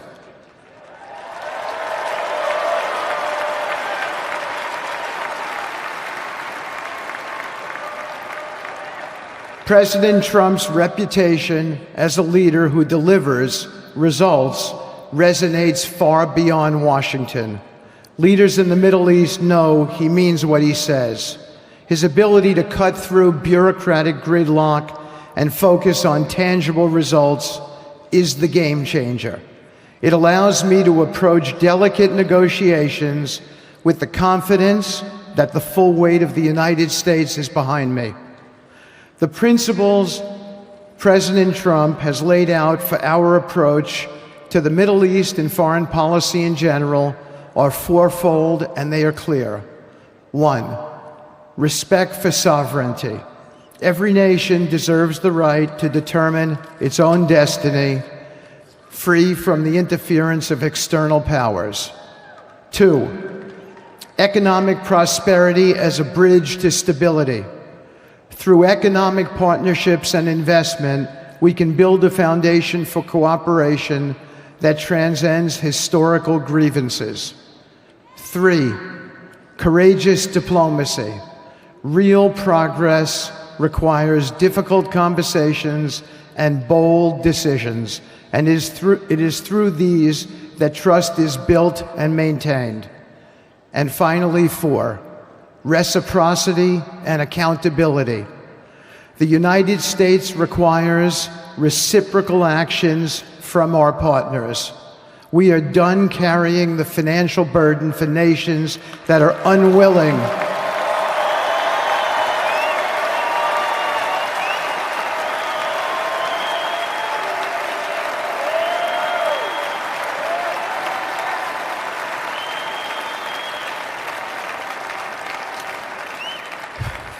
We are done carrying the financial burden for nations that are unwilling to fund their own progress. The days of blank checks are over.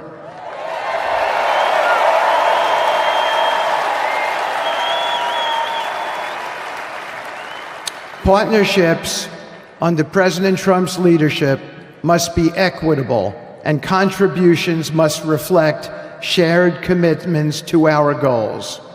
In my work, I've seen firsthand how these principles resonate. They provide a foundation that transcends politics and speaks to the shared humanity of all people in a region. Leaders across the Middle East recognized that this Trump administration is serious about results, not symbolic gestures, but real, meaningful progress that improves lives. Thank you.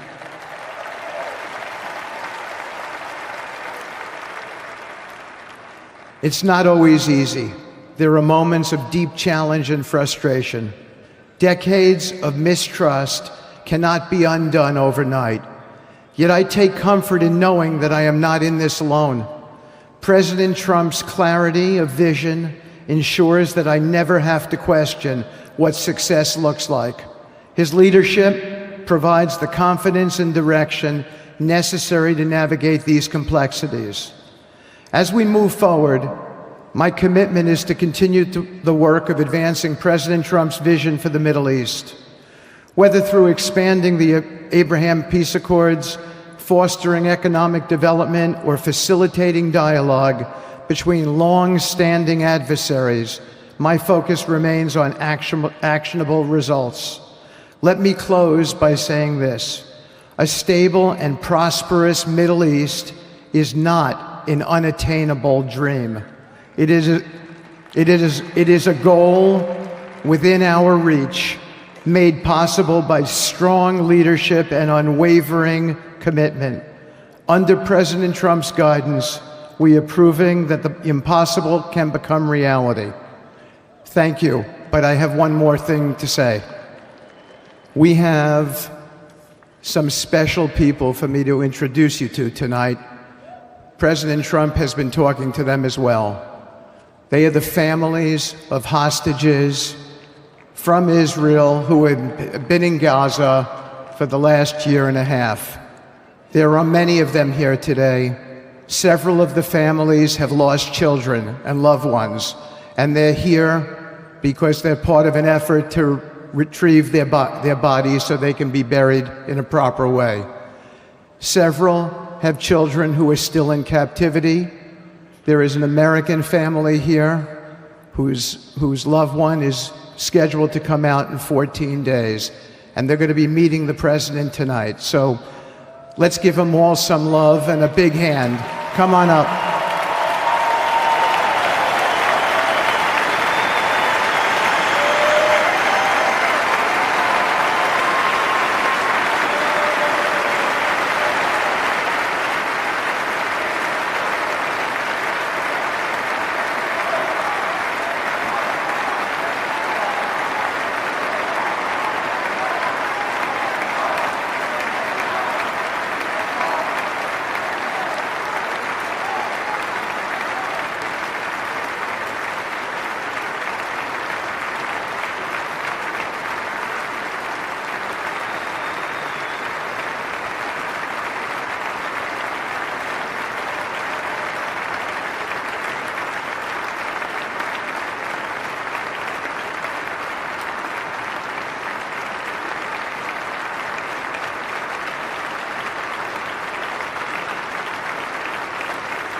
And now I get to introduce my dear friend and the President of the United States, Donald J. Trump.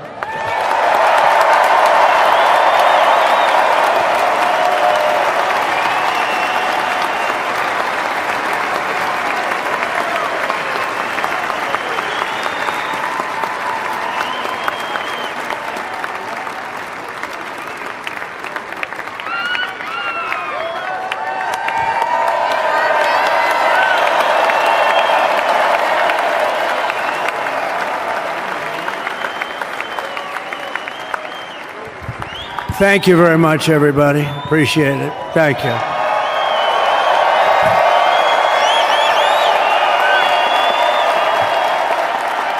So now the work begins. We won, but now the work begins. We have to bring them home.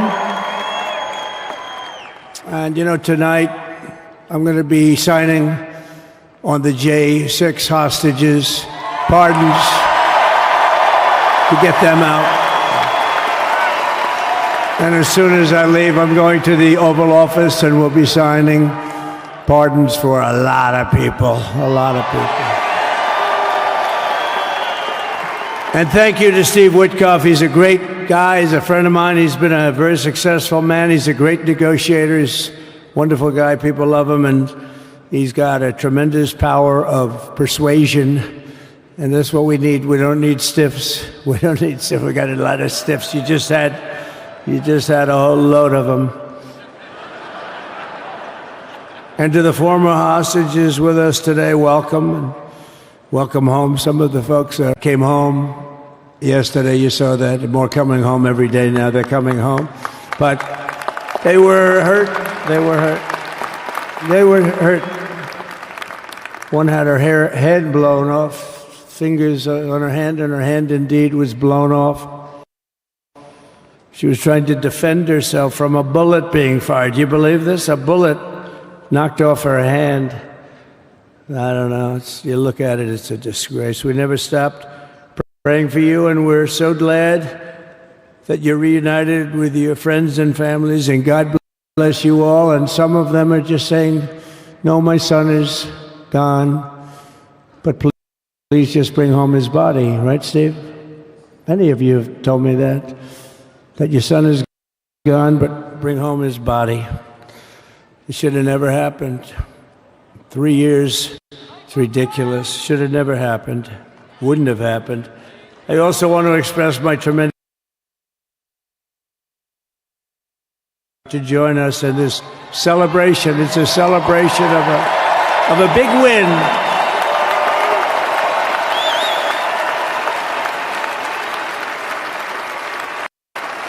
And you're witnessing the dawn of the golden age of America. That's what it's going to be. We're bringing it back. We're going to bring it back fast. We're going to bring it back fast.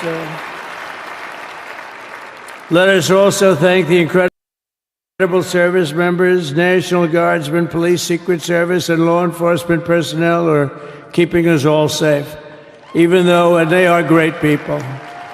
New York's finest. I grew up with New York's finest, and we got to give them their authority back. You won't have any crime. There'll be no crime. You give them little authority back. The whole way they run things in this country now, it's disgraceful. But it's going to change rapidly. We're going to make our cities safe again, too. Even though we're indoors, we've had a magnificent inaugural parade. And let's give a big round of applause. They were great. To all of the incredible performers and hardworking men and women who made it possible. Those people, really talented, amazing people. I also want to thank my wonderful family for being here, especially my beautiful wife, our First Lady, Melania.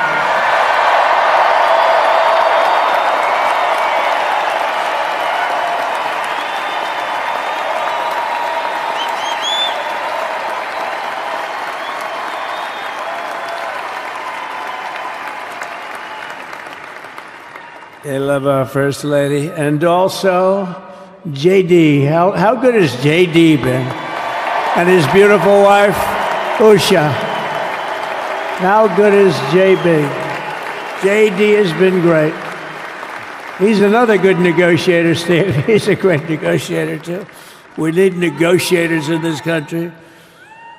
But so many of the people on the stage behind, not only family members, as an example, Lara Trump, the wife of Eric. She was the head of the Republican Party, along with my friend Michael. Stand up, the two of you. What a job. What a job they did. They worked so hard. They knew there'd be rigging, but they said, we're going to make it too big to rig, and we did. We made it too big to rig. We won every swing state by a lot. We won the popular vote by millions and millions of votes. We won the whole ball of wax.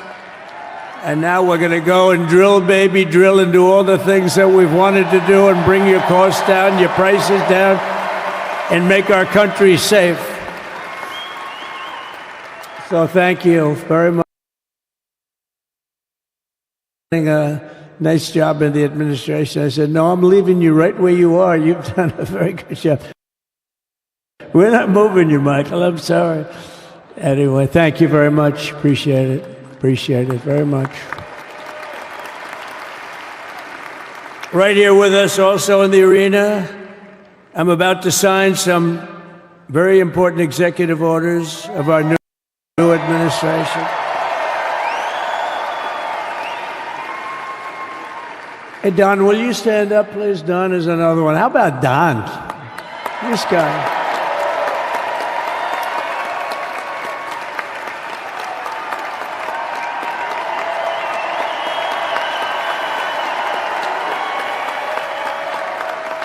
He's a popular one. He goes out and speaks. He gets a big crowd. He's a little on the rough side sometimes, but that's what you want. He's done a fantastic job, and he loves our country. Thanks, Don. Great job. You've done a great job. And Ivanka.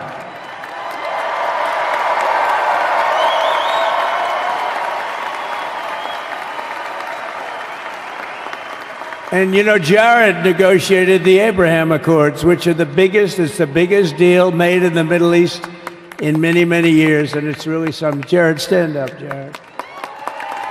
The Abraham Accords.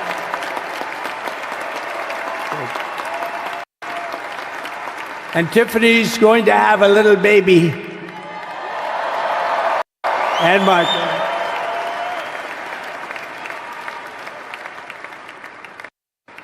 And then I have a very tall son named Barron. Has anyone ever heard of him?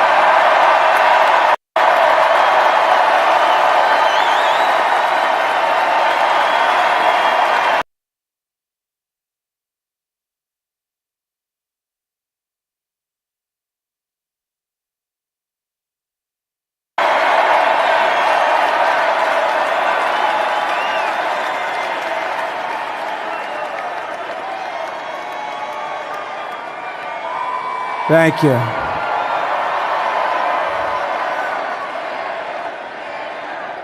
He knew the youth vote. You know, we won the youth vote by 36 points. And he was saying, Dad, you got to go out and do this one and that one. And we did a lot of them. And he respects them all. He understood them very well. And he said, Dad, you got to go out, do Joe Rogan, do all these guys. And we did. We did, and Joe Rogan was great. They were all great, right, Darren? They were all good. He understood the market. Another famous one, how about Kai? Stand up, Kai.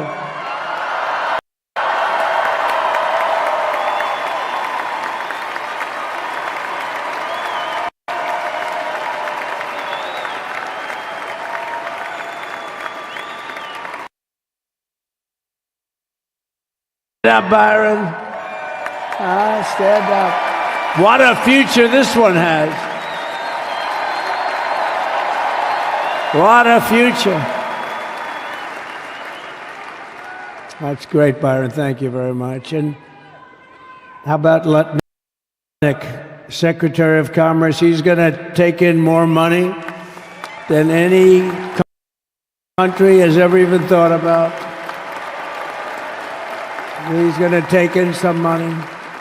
And we have many others. Look, I'm not going to go through it, but we're going to sign some orders right now, and that's really what I want to do. So we're going to sign executive orders. First, I'll revoke nearly 80 destructive and radical executive actions of the previous administration, one of the worst administrations in history. Maybe not one of them, the worst. Anybody that would allow millions of people to pour through our borders from jails, prisons, mental institutions, insane asylums, gang members to be taken off the streets of Venezuela and deposited in our country, and many, not just Venezuela. You know, crime in Venezuela is down 74% because they took their criminals and gave them to us through an open border policy of the previous administration. All over the world, they're emptying their prisons into our country. They're emptying their mental institutions into our country. It stops as of 1 o'clock this afternoon, okay? It stops.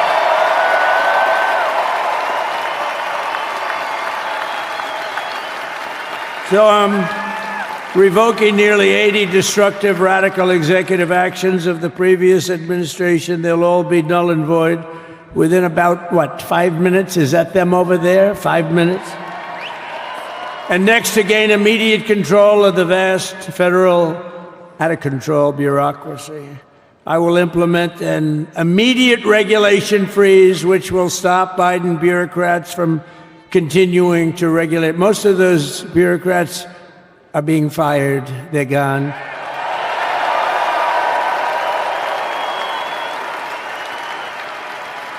Should be all of them, but some sneak through, but we have to live with a couple, I guess. I'll also issue a temporary hiring freeze to ensure that we're only hiring competent people who are faithful to the American public. And we will pause the hiring of any new IRS agents. We will also require that federal workers must return to the office in person. And we're going to take the 88,000 people that they hired to go after you with guns. By the way, they're allowed to use guns and harass you like they were so many other people. Remember this. Okay, remember? Do you remember a little statement about tips? Does anybody remember that little statement? I think we won Nevada because of that statement.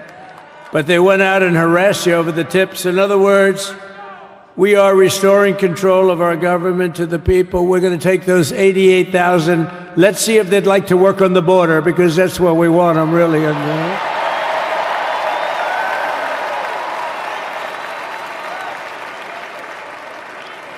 So we're going to have no tax on tips, right? No tax on tips.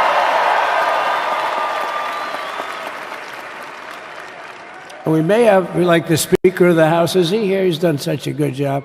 Is Mike here? He's around here someplace. I saw him just a little while ago.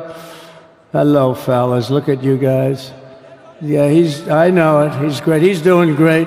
They're all doing good. The Republican Party has never been unified like it is right now. They want to save our country. And we're going to more than save it. We're going to make it greater than it's ever been before by a lot. Next, I'm going to sign a presidential memorandum directing every member of my cabinet to marshal every power at their disposal to defeat inflation and rapidly bring down the cost of daily life, because your costs have gone through the roof in the last 4 years. Perhaps you didn't notice. Does anyone notice their costs are like double, triple, quadruple? You can't buy bacon. Apples have doubled in price. You want an apple, anybody? Pay twice what you did 2 years ago. We'll put more money in your pocket, and we'll bring back the American dream and to reduce energy costs and liberate our economy. So we have more oil and gas than any country in the world, and we're going to use it. We're not going to do the wind thing. Wind. Big, ugly windmills, they ruin your neighborhood. They ruin you. If you have a house that's near a windmill, guess what? Your house is worth less than half. And did you see up in New England with the whales? You see what's happening? So they had 2 whales killed in about 14 years. Last year and the year before, total, they had 28. So if you're into whales, you don't want windmills either. And they're the most expensive form of energy that you can have by far. And they're all made in China, by the way. practically all of them. And they kill your birds and they ruin your beautiful landscapes. But other than that, I think they're quite good, right? Now, remember when we used to joke and kid when we were kidding, but we don't kid anymore? They want to watch the debates on television. They want to watch your favorite president on television. But the wind isn't blowing, so we can't watch television that night, Gladys. Remember? Gladys, I'm sorry, the wind is just not blowing. We're not watching Trump tonight. But I'm immediately withdrawing from the unfair, one-sided Paris Climate Accord ripoff. The United States will not sabotage our own industries while China pollutes with impunity. You know, China, I mean, look, they use a lot of dirty energy, but they produce a lot of energy. And when that stuff goes up in the air, you know, it doesn't stay there. It's not like you got a wall. We love walls, don't we? Not like you have a wall around and it doesn't. It floats into the United States of America after 3.5 to 5.5 days. It floats across the oceans, and it comes right over your neighborhood, and it falls into your neighborhood. So they all say, we have to fight for cleaner air, but the other dirty air is dropping all over us, so what the hell are they talking about? Unless everybody does it, it just doesn't work. You know, we had the cleanest air and the cleanest water that this country's ever had under the Trump administration, and we didn't do anything to stop jobs and stop production. Believe me, you're going to see a lot of companies come pouring back because tariffs. I always say tariffs is the most beautiful word to me in the dictionary. Then I was reprimanded by the fake news. They said, what about love, religion, and God? I said, I agree. Let's put God number one. Let's put religion number two. Love, I don't know. We got to put that number 3, I guess, right? And then it's tariff, because tariffs are going to make us rich as hell. It's going to bring our country's businesses back that left us. And I'll also sign an executive order to immediately end federal government censorship of the American people. In America, we believe in free speech, and we're bringing it back starting today to stop the weaponization. Oh, do I know about that? These creeps. Deranged Jack Smith. You ever hear of him? Deranged. He's a deranged prosecutor. He's sick. They suck him on me. He's now been reduced to getting on an airplane, going back to The Hague or wherever the hell he came from. We got to get rid of that guy. Hey, was he one of the many people that got a pardon today? Did they pardon Jack Smith? You know, did you know that Biden, while I was making my speech, pardoned his whole family?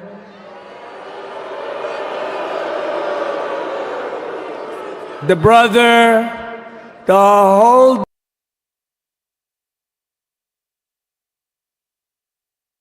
my speech. Did everybody hear my speech? Did you like my speech?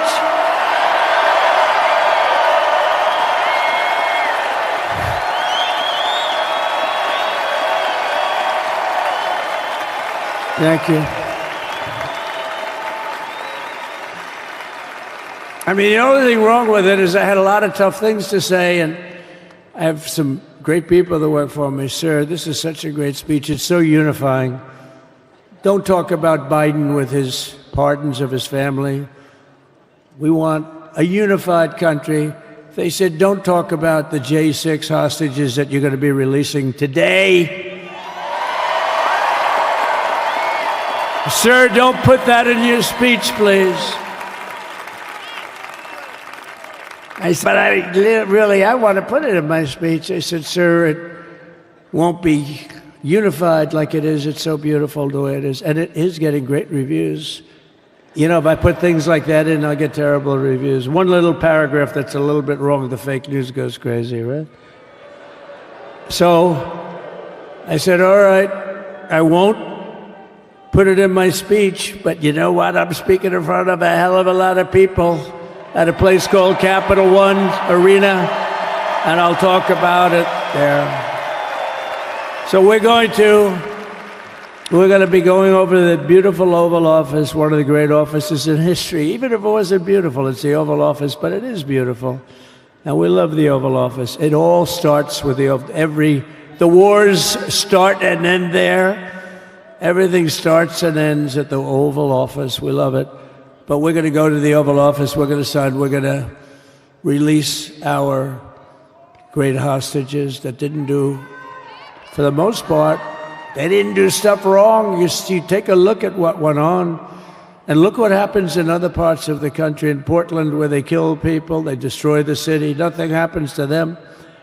In Seattle, where they took over a big chunk of the city, nothing happened. Minneapolis, where they burned down the city, nothing happened. Essentially nothing happened. All they want to do is go after the J6 hostages. A 76-year-old grandmother was arrested the other day. Because she was looking, I think because she was looking at the Capitol or something like that. No, we're not going to put up with that crap anymore.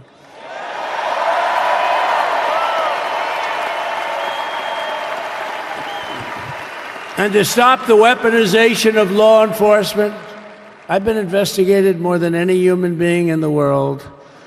I believe I have the all-time record. Every day a subpoena. Every single day would get subpoenas. I was more than any person. Alphonse Capone, remember I used to talk about it? Now, Alphonse Capone, Scarface, he was a pretty rough guy. He was investigated about 1/100th what Trump was investigated. My father's looking down at me, my mother, how the hell did this happen? You know what it is? They investigated their political opponent, the opponent of Biden, and then ultimately Kamala. Has anyone ever heard of Kamala?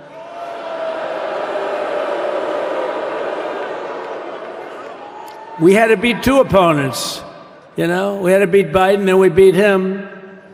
Now he goes on top. The guy was like 39 points down. I think I could have beaten Trump. They should have left me and I would have beaten. No, his debate performance wasn't the best, right? That's what killed him. And then they had a change, and that's like you get into a fight. The great Dana White spoke last night. We love Dana White, right? UFC. That's like he puts in two fighters. One of them's getting creamed, getting really beaten, and say, all right, take him out. Let's put somebody else in to finish up the fight. That's what they did to us. They gave us somebody new, but we took care of both of them. So we beat actually two opponents. But to stop the weaponization of law enforcement and our government, I will also sign an order directing every federal agency to preserve all records pertaining to political persecutions under the last administration, of which there were many, and beginning the process of exposing any and all abuses of power, even though he's pardoned many of these people. Can you believe it? He's pardoned them. You know why he did it while I was speaking? Because that way I couldn't speak about it. I was speaking. I didn't know he did it. I finished my speech, and they said, sir, he pardoned his whole family. I said, ooh, can I go back out there and talk about it? Somehow that wouldn't be very elegant. Our First Lady would say, please don't do that. But we have plenty of time to talk about it, and we will. We're doing all of this on our very first day in office. You know, don't forget, we've been in this position, really, where we won the primaries in record time. We were the fastest win of a primary ever in political history, which is a very nice thing. It's nice to know. Well, the second election was rigged, so we knew we were doing well. And if it wasn't, you know what? If it wasn't, I would have never run. But the third one was just a monster. Boy, was that a big one, huh? That was a big one. On the second one, we got like 10 or 12 million votes more than the first one. How about that? We did great on the first one. We did much better on the second one. But bad did we do well on the third one. So we're gonna have some fun. It's very simple. We're gonna make our country great. We're gonna make our country great again. We're gonna make America great again. How good a name is MAGA, though, right? You know? I was going to say, keep America great, but unfortunately it wasn't great. Can't say keep it great. It will be great again, but CAG, keep America great, CAG. I don't think it's ever going to replace MAGA. Does anybody like CAG? I don't think so. It's never replacing MAGA. Nothing will ever replace MAGA. MAGA was the most successful political operation, political movement in the history of our country, maybe in the history of the world. Let's see what happens, because we're not finished yet. We're not finished yet. We got a long way to go. But we're doing this on the very first day in office, and in just a few moments, I'm not only signing the release of the J6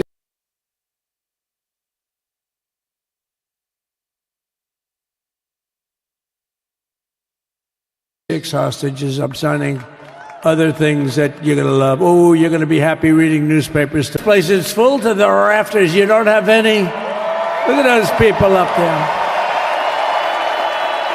You don't have any empty seats. And by the way, the Capital One owners, they are so good. We got to root for their teams because they have been so great to MAGA, to us. And I just want to thank Ted and everybody. You guys have been fantastic. And the ice hockey team's doing great. Ovechkin's pretty good, right? They're doing great. So I want to thank them, Capital One arena owners. They have been absolutely fantastic. And thank you once again to everyone. And I can only tell you, you're going to be very happy. You're going to watch a lot of good things happen. We got to stop some wars that are happening and going on. Some stupid things are happening. The war with Ukraine would have never happened, and it has. As you know anything about this tragedy that you're going through right now? But Iran was broke. Anybody that bought oil from Iran, they couldn't do any business with us. You're not going to do business with America. China passed, everybody passed, they were broke. They didn't have money for Hamas, they didn't have money for Hezbollah. And your sons would be alive, and they certainly wouldn't be incarcerated like they are. It's a shame, but we're getting a lot of people out in a short period of time. So I'm going to go right over to here, and I'm going to sign in front of you. Is that okay? Good.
First is the rescissions of 78 Biden-era EOs and presidential memoranda.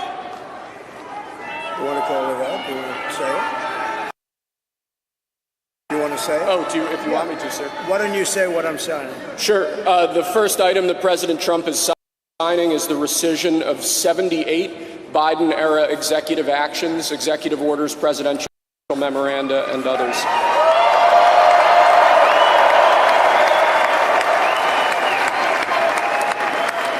Thank you, sir.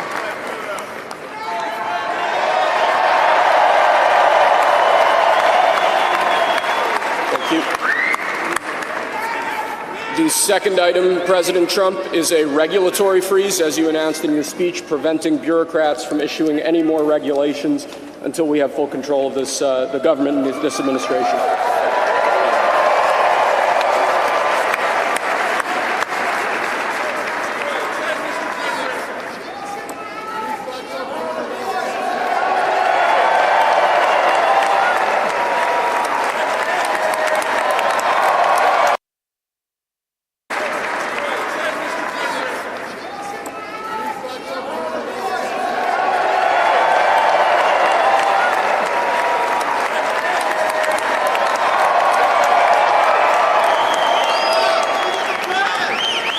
Thank you, sir.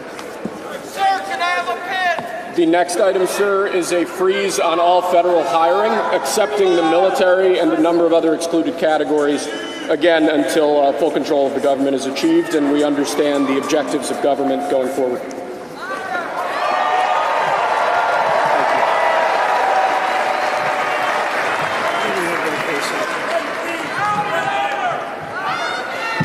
Could you imagine Biden doing this? I don't think so. I don't think so. Sir, the next item, as you announced in your speech, is a requirement that federal workers return to full-time in-person work immediately.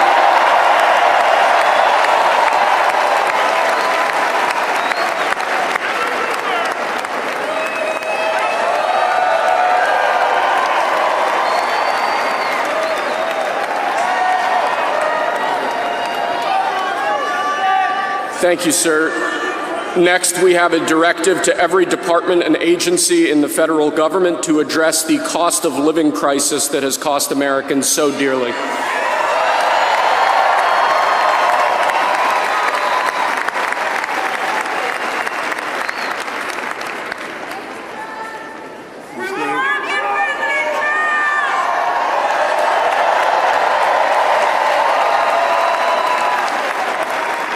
Thank you, sir.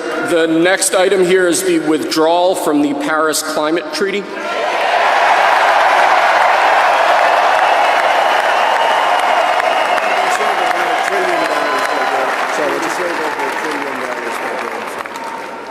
Yes, sir.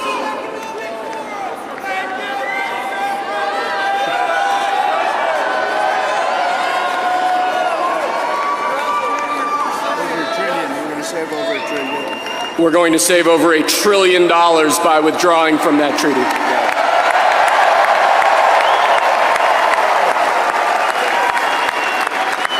And the next item, sir, is a letter that will be transmitted to the United Nations explaining that we are withdrawing from the Paris Climate Treaty.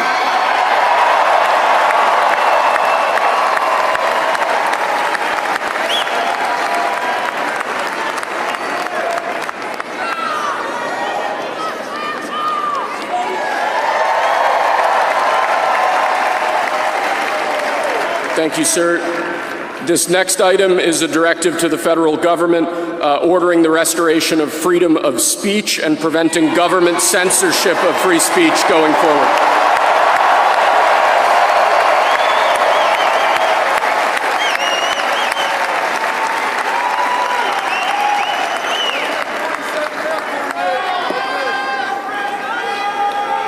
And lastly, sir, before we go back to the Oval Office to sign a large number of other items, is a directive to the federal government ending the weaponization of government against the political adversaries of the previous administration, as we've seen.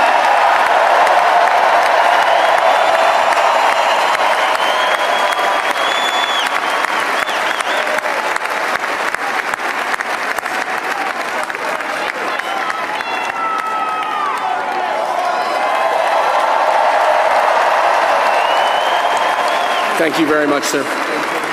Appreciate it.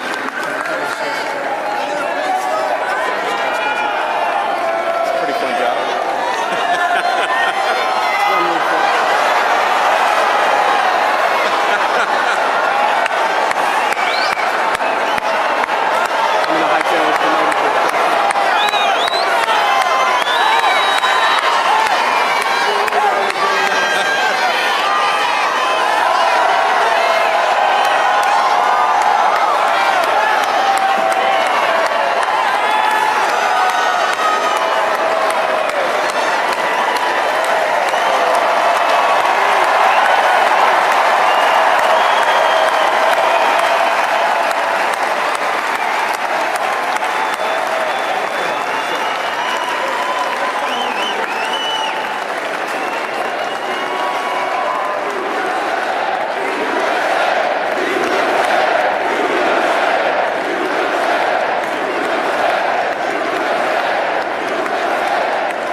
yourself off the ground. I said, young man, 'cause you're in a new town. There's no need to be unhappy, young man.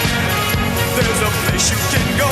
I said, young man, when you're short on your dough, you can stay there, and I'm sure you will find many ways to have a good time.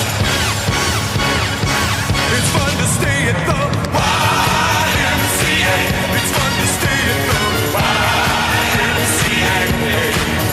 They have everything for your men to enjoy. You can hang out with all the boys. It's fun to stay at the YMCA. It's fun to stay at the YMCA. You can get yourself clean. You can have a good meal.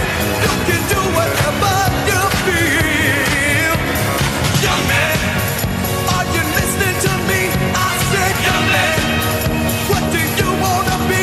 I said, young man, you can make real your dreams, but you got to know this one thing. No man does it all by himself. I said, young man, put your pride on the shelf and just go there to the YMCA.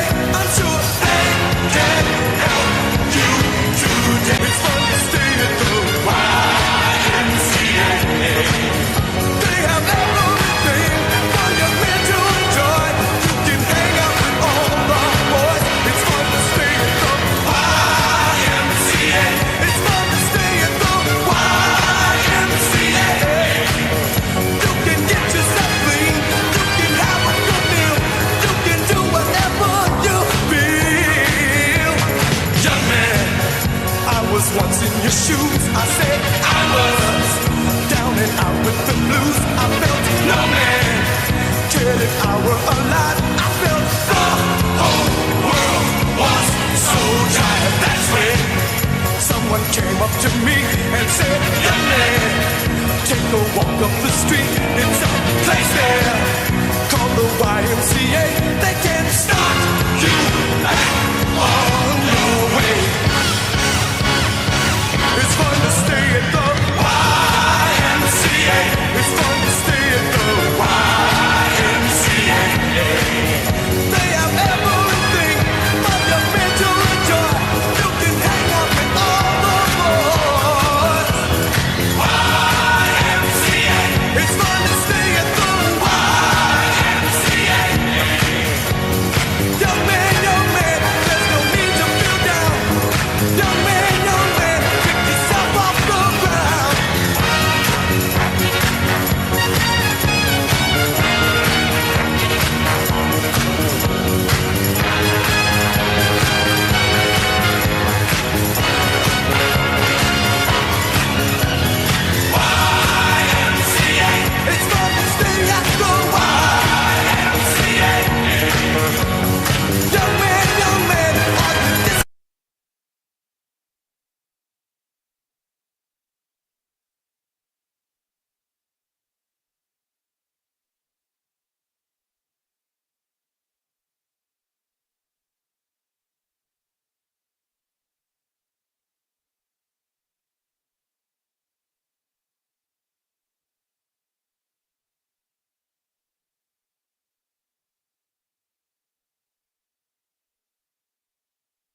I think this order will apply to approximately 1,500 people, sir.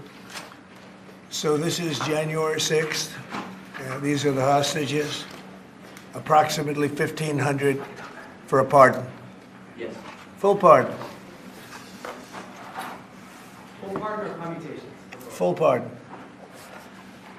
We have about 6 commutations in there where we're doing further research. Nice to see you again.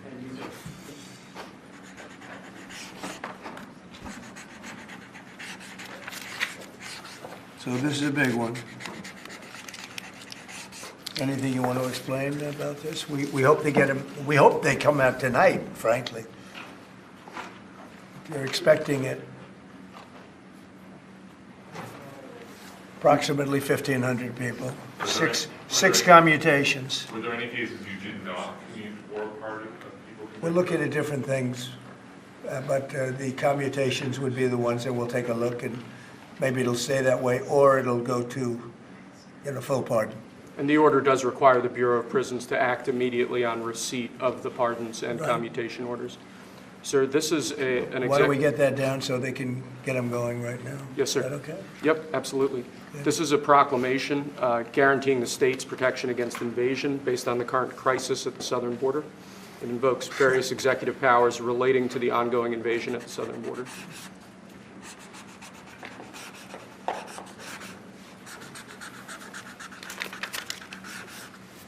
Mr. President, what makes you confident that those are not going to be blocked by the courts?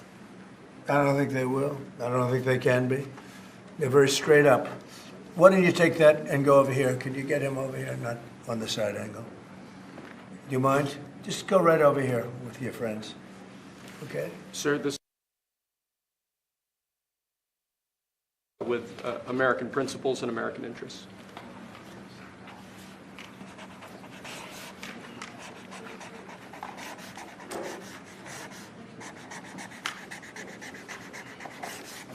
Okay?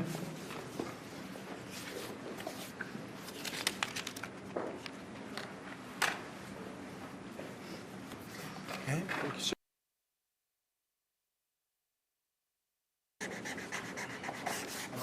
Okay?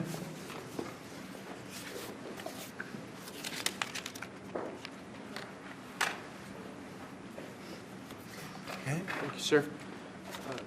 This next executive order is about protecting America from foreign terrorists and other national security and public safety threats.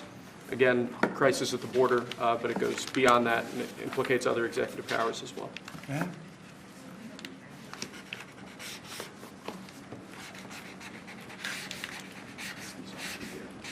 President Trump, if cartels are now going to be seen as foreign terror organizations, would you think about ordering U.S. Special Forces into Mexico to take them out? Could happen. Stranger things have happened. Mr. President, And that was actually how will you make sure that Maduro will accept Venezuelans? Say it. How will you make sure that Maduro will accept Venezuelans? Well, we're going to see on Venezuela. We're looking at Venezuela very strongly. It's a country I know very well for a lot of reasons, and it's, boy, it was a great country 20 years ago, and now it's a mess, right? Sir, can we expect ICE raids starting tomorrow in major cities? What does that mean? Can we expect ICE raids in major cities? I don't want to say when, but it's going to happen. Has to happen, or we're not going to have a country left. This is actually an executive order designating the cartels and other organizations to be foreign terrorist organizations. That's a big one. Yes, sir. People have wanted to do this for years. So they are now designated as terrorist organizations, foreign. And Mexico probably doesn't want that. But we have to do what's right. They're killing our people. They're killing 250, 300,000 American people a year. Not 100, like has been reported for 15 years. It's probably 300,000. This is an executive. President, Mexico doesn't want that. How are you going to deal with this? I don't know. You'll have to ask them. Sir, this is an executive order entitled Protecting the American People Against Invasion, which again deals with the southern border and the unprecedented admission of illegal aliens across the southern border.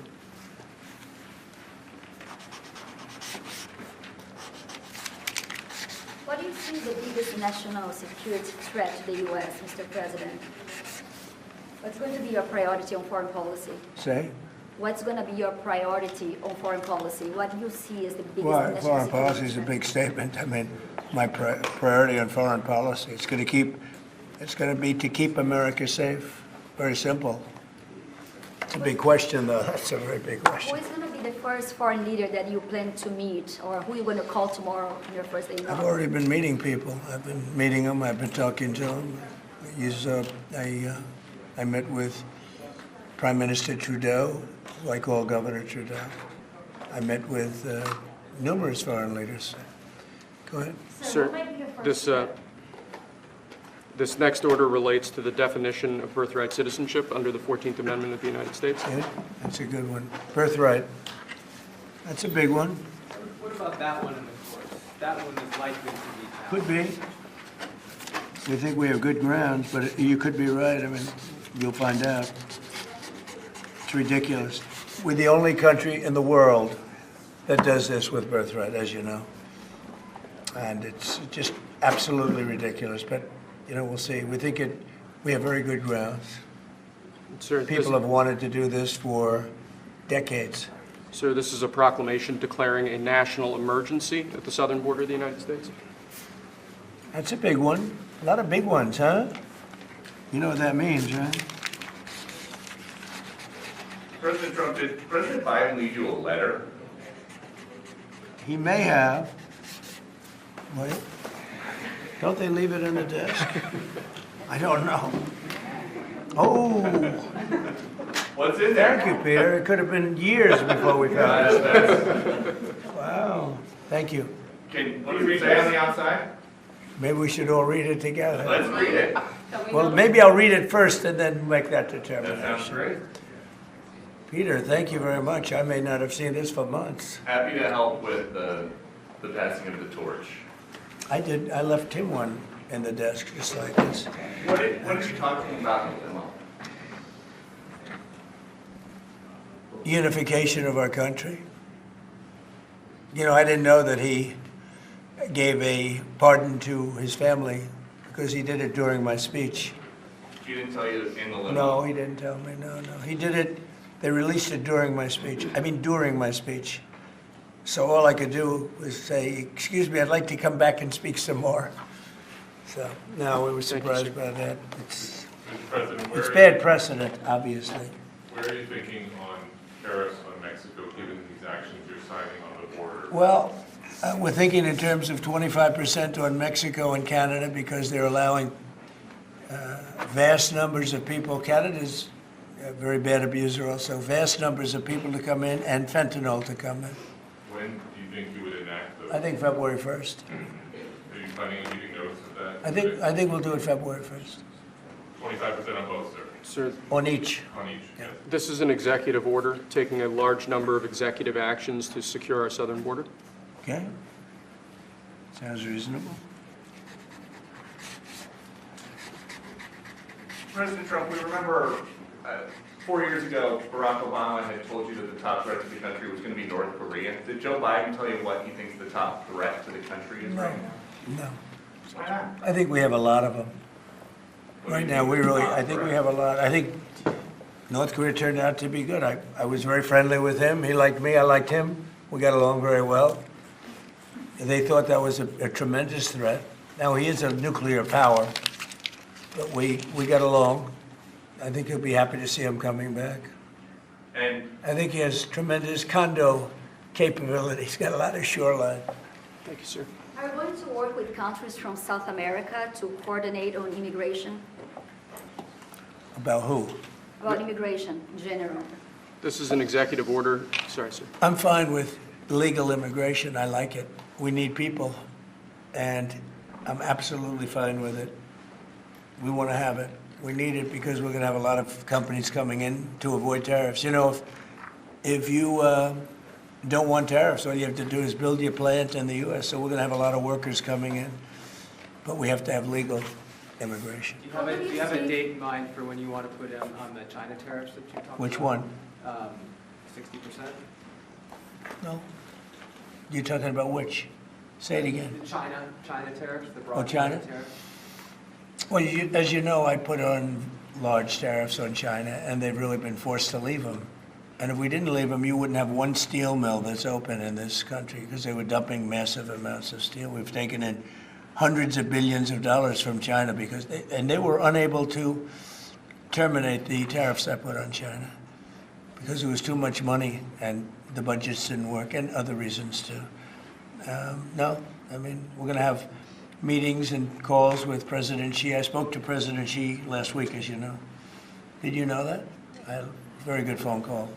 Where do you stand with NATO at this moment? Are you planning to meet your NATO allies? No, NATO has to pay more money. NATO has to pay 5%. We're in the Ukraine war by $200 billion more than NATO. It's ridiculous because it affects them a lot more. We have an ocean in between. And we've spent $200 billion more on Ukraine than NATO has spent. And they've got to equalize. Did you talk to Xi about the Ukraine war? Yeah. Because China and Brazil together has a proposal to bring Russia and Ukraine to talk. That's good. That's fine. I'm ready. When are you going to talk with the Brazilian president? How did Brazil get involved? This is a new one. When are you going to talk to Lula? Are you from Brazil? I'm from Brazil. When are you talking? That's why they're involved, I guess. When are you going to talk with the Brazilian president? How do you see your relationship with Latin America and Brazil? Great. Should be great. They need us much more than we need them. We don't need them. They need us. Everybody needs us. This is Mr. President, it sounds like you will not proceed with additional China tariffs necessarily, depending on how talks go with President Xi. Is that correct? What does that define that? Well, we are asking, you pledged in the campaign potentially a 10% tariff on China or as much as Because of fentanyl. Right. So I'm asking where you're. That's only because of fentanyl. There are other things too. Are additional And a very big thing is the Panama Canal. China controls the Panama Canal. What's that all about? They're not supposed to be good. When Jimmy Carter gave it, which was a terrible mistake, he didn't do it. He didn't give it to China. He gave it to Panama. And China controls the Panama Canal. So are China tariffs And we're not going to allow that to happen. Are they still on the table or is that? We're not going to allow that to happen. Thank you, sir. What can we expect of the countries in NATO that spend the least amount of money, like Spain, France, below the 5%? Spain is very low. And yet, are they a BRICS nation? What? They're a BRICS nation, Spain. You know what a BRICS nation is? You'll figure it out. But, and if the BRICS nations want to do that, that's okay, but we're going to put at least a 100% tariff on the business they do with the United States. You know what the BRICS is, right? You guys know. Brazil, You know what I'm Russia. saying, right? You know what I'm saying. Sir, this is an So it's not even a threat. In fact, since I made that statement, Biden said, well, they have us over a barrel. I said, no, we have them over a barrel. And there's no way they're going to be able to do that. This is an executive order relating to 100% tariffs, those countries, like Spain? As a BRICS nation, yes. But how They'll have a about 100% tariff if they so much as even think about doing what they thought. Can you explain how is Which, and therefore they'll give it up immediately. So will China give it up. Sir, this is about reforming the system of hiring in the federal government to ensure that merit is the lodestar of hiring decisions As per the Supreme Court. other matters. Yes, sir. This is a big deal, merit. Our country is going to be based on merit again. Can you believe it? Mr. President, you had said you would end the Russia-Ukraine war on your first day in office. Where do things stand right now, and how do you intend? Well, there's only half a day. I have another half a day left. We'll see. We Sir, want to get it done. This is an order creating and implementing the Department of Governmental Efficiency, known as DOGE. Okay, that's a big one. Is Elon Musk going to get a West Wing office? No, he's getting an office for about 20 people that we're hiring to make sure that these get implemented. We have a problem in this country. You sign an executive order, it doesn't get done for 6 months. As an example, when we allow the J6 hostages to go out, it might not be approved under the old days for 2 weeks, 3 weeks, 6 months. You know, they had a good ruling from the Supreme Court, and it's like nothing happened. That ruling was 6 months ago, you know that. And it was like they didn't have a ruling. They've been treated very unfair. The judges have been absolutely brutal. The prosecutors have been brutal. Nobody's ever treated people in this country like that. Mr. President, are you commuting the sentences of anyone who assaulted a police officer on January 6th?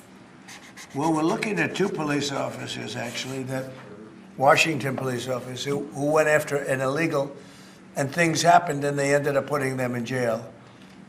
They got 5-year jail sentences. You know the case. And we're looking at that in order to give them we got to give them a break.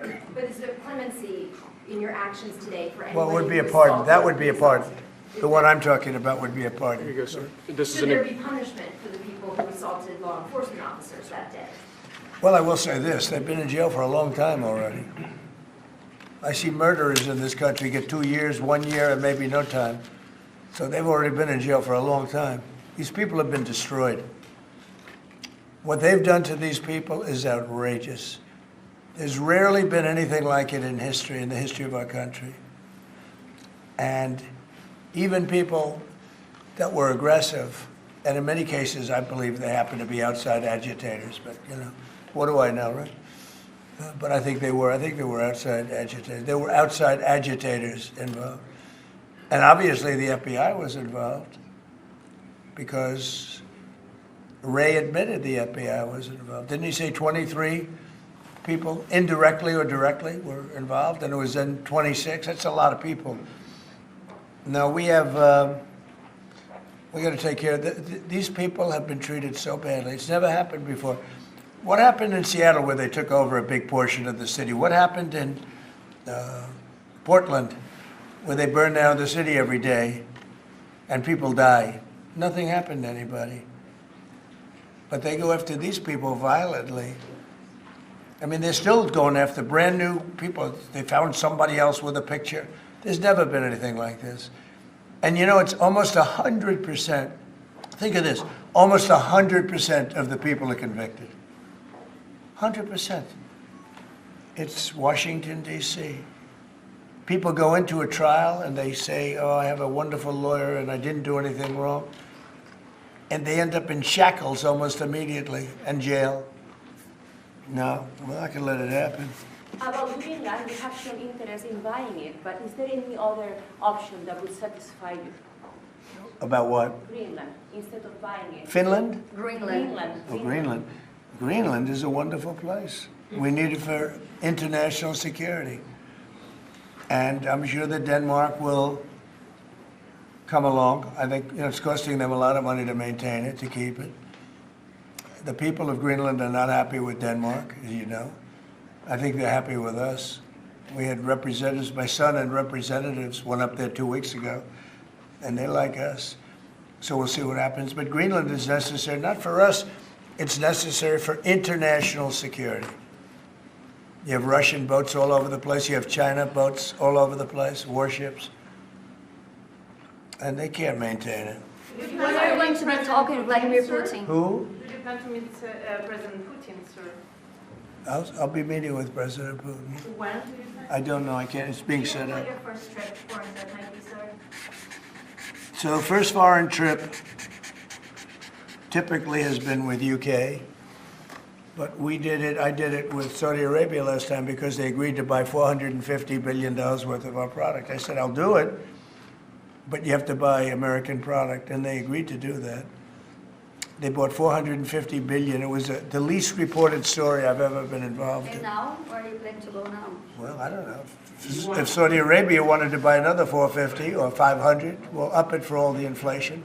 Mr. President, you say you were going think to I end the probably go war's there. first day. How do you plan to end the Ukrainian war? Well, we're going to try and get it done as quickly as possible. Do you want to push Israel and Saudi It should have Arabia? never started. You know, the war with Ukraine and Russia should have never started. It would have never started if I were president. Will you push Israel and Saudi Arabia to normalize relations? I don't think I have to push them. I think it's going to happen, but maybe not quite yet. But they'll end up being in the Accords, the Abraham Accords. President Trump, I think Saudi Arabia will end up being in the Abraham Accords. This year? Could be, but soon. Not in a very long way. Oh, look at that! It says TikTok. My! What is that all about? First, we have Alaska, sir. This is an executive order relating to unleashing Alaska's potential as an energy reservoir for the entire nation. And what about Anwar? I believe that would be included in aspects of the order. So we're opening up Anwar. On the TikTok piece, President Trump, you and your members of your team now used to warn about the dangers of TikTok spying on Americans. What changed that you're not worried about that anymore? Well, it depends on the deal. I mean, I may not do the deal or I may do the deal. TikTok is worthless. Worthless if I don't approve it. It has to close. I learned that from the people that own it. If I don't do the deal, it's worthless, worth nothing. If I do the deal, it's worth maybe $1 trillion, $1 trillion. So if I do the deal I'm talking about doing it for the United States. If I do the deal for the United States, then I think we should get half. The TikTok CEO. In other words, I think the U.S. should be entitled to get half of TikTok. And congratulations, TikTok has a good partner. And that would be worth, could be $500 billion or something. It's crazy. The numbers are crazy. But it's worthless if the president doesn't sign, then it's worthless. If the president does sign, it's worth maybe $1 trillion. So I think, like a joint venture, I think we would have a joint venture with the people from TikTok. We'll see what happens. I mean, that's one of many ideas I've had. The CEO is down. Did he say that he's open to that idea? Who? The CEO of TikTok is around. Oh, I think he'd probably like it. Because he's got nothing.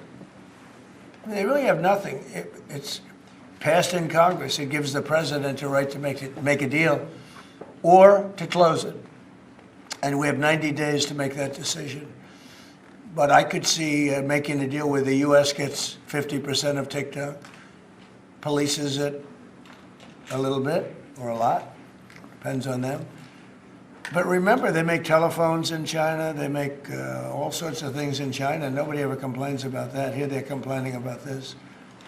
There's so many different products made in China, and nobody ever complained about it. The only one they complain about is TikTok. And TikTok is largely young people. I guess I have a warm spot for TikTok that I didn't have originally. But, I went on TikTok, and I won young people up by 36%, Peter. And Republicans typically don't do too well with young people. But it's a different Republican Party. Would the U.S. government buy a portion of TikTok then, or how would it get that 50%? No, you'd take 50% of TikTok for the approval that TikTok could continue in business. And they'd have a great partner. The U.S. would be their partner.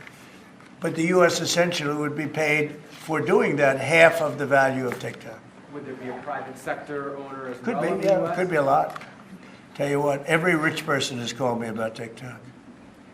You wanted to block TikTok. Why did you change your mind? Because I got to use it. And remember, TikTok is largely about kids, young kids. If China's going to get information about young kids, I don't know. I think, to be honest with you, I think we have bigger problems than that. But when you take a look at telephones that are made in China and all the other things that are made in China, military equipment made in China, TikTok, I think TikTok is not their biggest problem. But there's big value in TikTok if it gets approved. If it doesn't get approved, there's no value. So if we create that value, why aren't we entitled to like half? Sir, if you don't make a deal in 90 days, will you shut them down? Does Biden ever do news conferences like this? How many news conferences, Peter, has he done like this? Like this? None. 0. And it would be 0 for the next infinity. For infinity, it would be 0. Mr. President, didn't you plan to talk to President Musk going to help implement the executive orders? I think you mentioned implementation. Elon, no. Elon's very busy sending rocket ships up to various places with lots of satellites on them. What is your reaction to the confirmation of Marco Rubio, and what does it mean for Latin America? Which one? Marco Rubio. Marco Rubio. You said Marco. Marco. Marco Rubio. Yeah, I think he's great. I think Marco's doing a fantastic job. I think he's going to get a lot of votes. I think he's going to be at 90% or something. I mean, I'm hearing very good. People know him. They know him in the Senate. They know he's good. He's doing a good job. I don't know. I can't tell you. I don't know what's going to happen with that. He's got some very strong ideas, though, Marco. You signed Which one did you sign, order, Mr. right? President? Did you sign the TikTok order? Yeah. Yes, that was just signed. President Marco Rubio's ideas is Just signed it. How many did still you sign? changing Are you going to Venezuela, sign? changing power. Are you still committed with Maduro leaving power in Venezuela? Well, we're going to find out about that, too, because we're going to probably stop buying oil from Venezuela. We don't need their oil. Another embargo like the first term? Well, it could be, but we don't want to buy, we don't have to buy their oil. We have plenty of oil for ourselves, so President Trump, that'll change Venezuela quite a bit. President Trump, there was a lot of concern about this during the campaign. A question that only works today. Are you a dictator on day one? No. I can't imagine even being called that. No, I believe in the sanctity of the vote. The Democrats didn't because they cheated like dogs, but I believe in the sanctity, and this was too big to rig. This last election was just too big to rig. But no, really the opposite. When do you plan to speak to President Putin? Could be very soon. And you talked a bit about Ukraine and Russia, but how long do you think it would take to end that conflict? And I have to speak to President Putin. We're going to have to find out. He can't be thrilled. He's not doing so well. I mean, he's grinding it out, but most people thought that war would have been over in about 1 week. And now you're into 3 years, right? So he can't be thrilled. It's not making him look very good. Now, eventually, you know, I mean, it's a big machine, so things will happen. But I think he'd be very well off to end that war. We have numbers that almost 1 million Russian soldiers have been killed. About 700,000 Ukrainian soldiers are killed.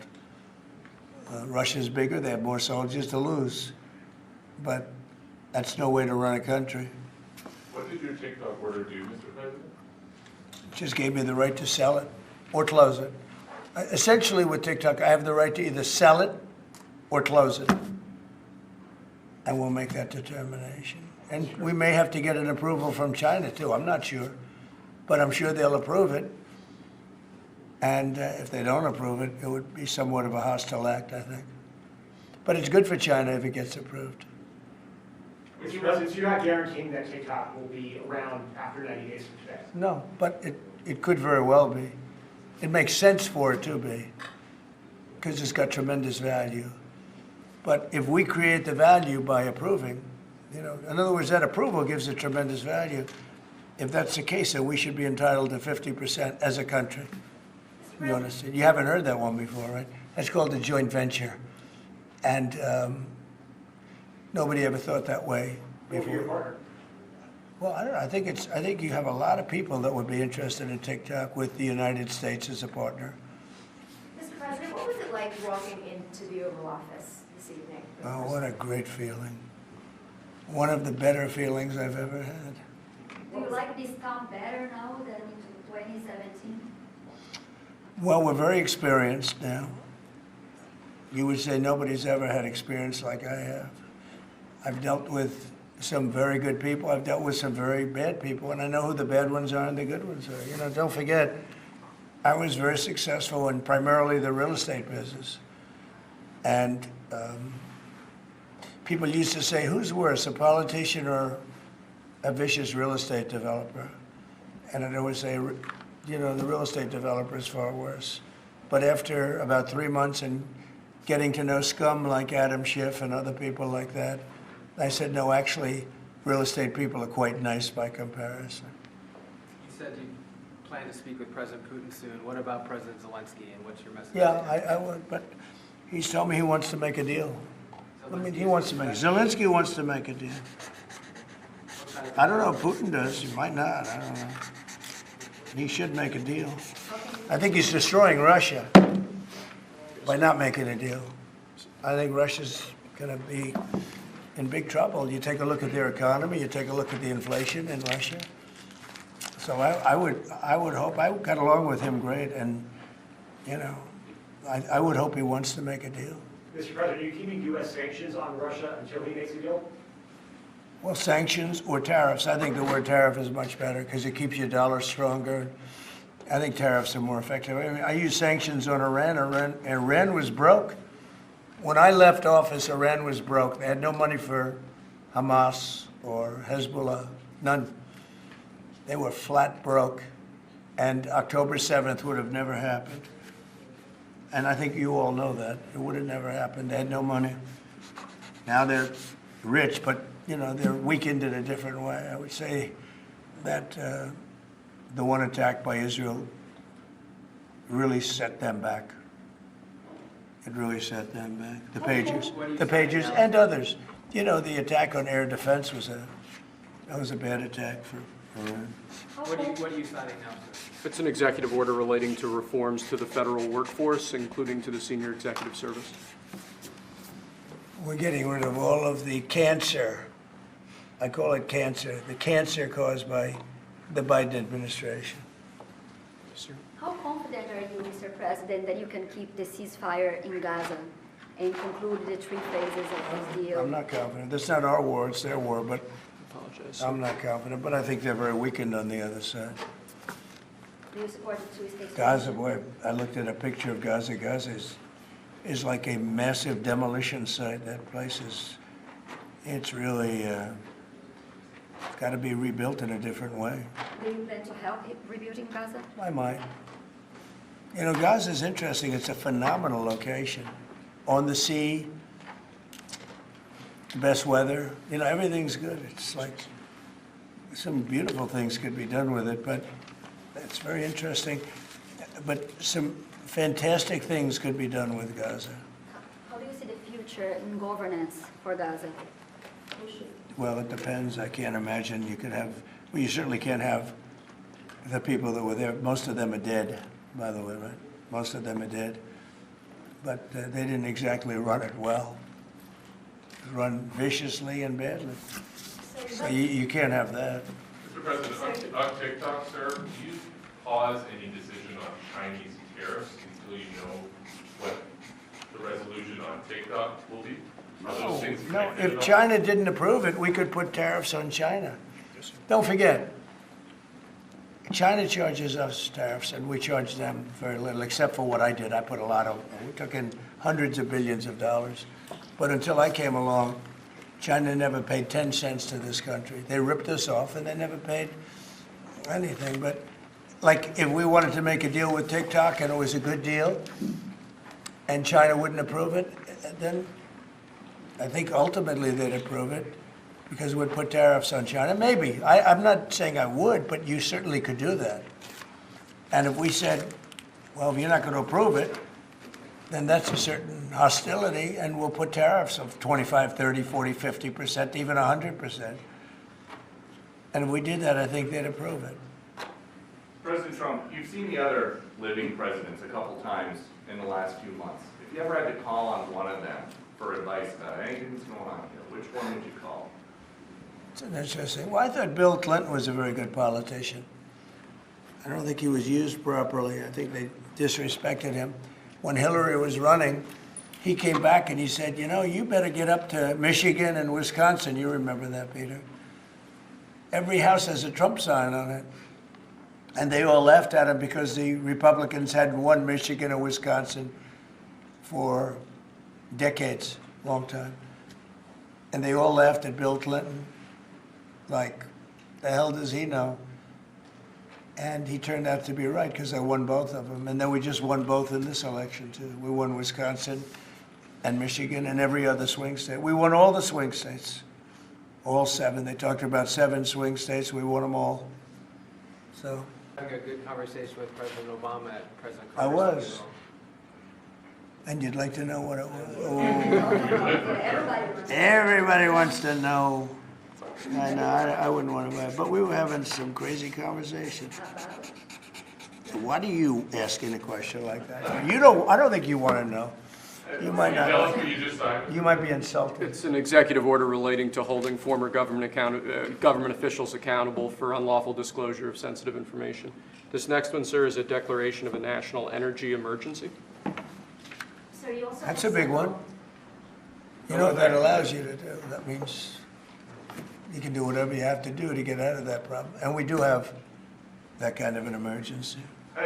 President Trump, at some point will you use your powers of the presidency to tell Americans who are concerned about drones a few weeks good. ago Yeah. what exactly I will. was happening? Can you tell us now? In fact, I'd like to know because I just got here. What do you think? I just came here. I've been here for what, 15 minutes now. Do people listening, because this is going out live. And I got to read this letter too. Because of you, I found this letter.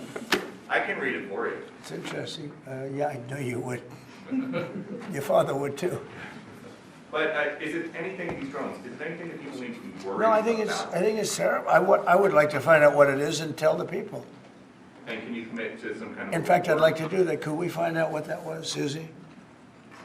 Okay? Yeah, why don't we find out? Immediately. I mean, I can't imagine it's an enemy or there would have been, people would have gotten blown up all over. Maybe they were testing things. I don't know why they wouldn't have said what it was. They had a lot of them flying over Bedminster, which is interesting. Right? And with the events today and yesterday, was everything moved inside just for cold weather, or was there some kind of security concern? No sophisticated, these people. No, it was just cold weather. And we made a good move because, first of all, I thought it was incredible in the Capitol today. You know why I liked it? Because I got great reviews on that speech. I got great reviews. Can you believe it? They actually were fair. This is Maybe the fake news is changing.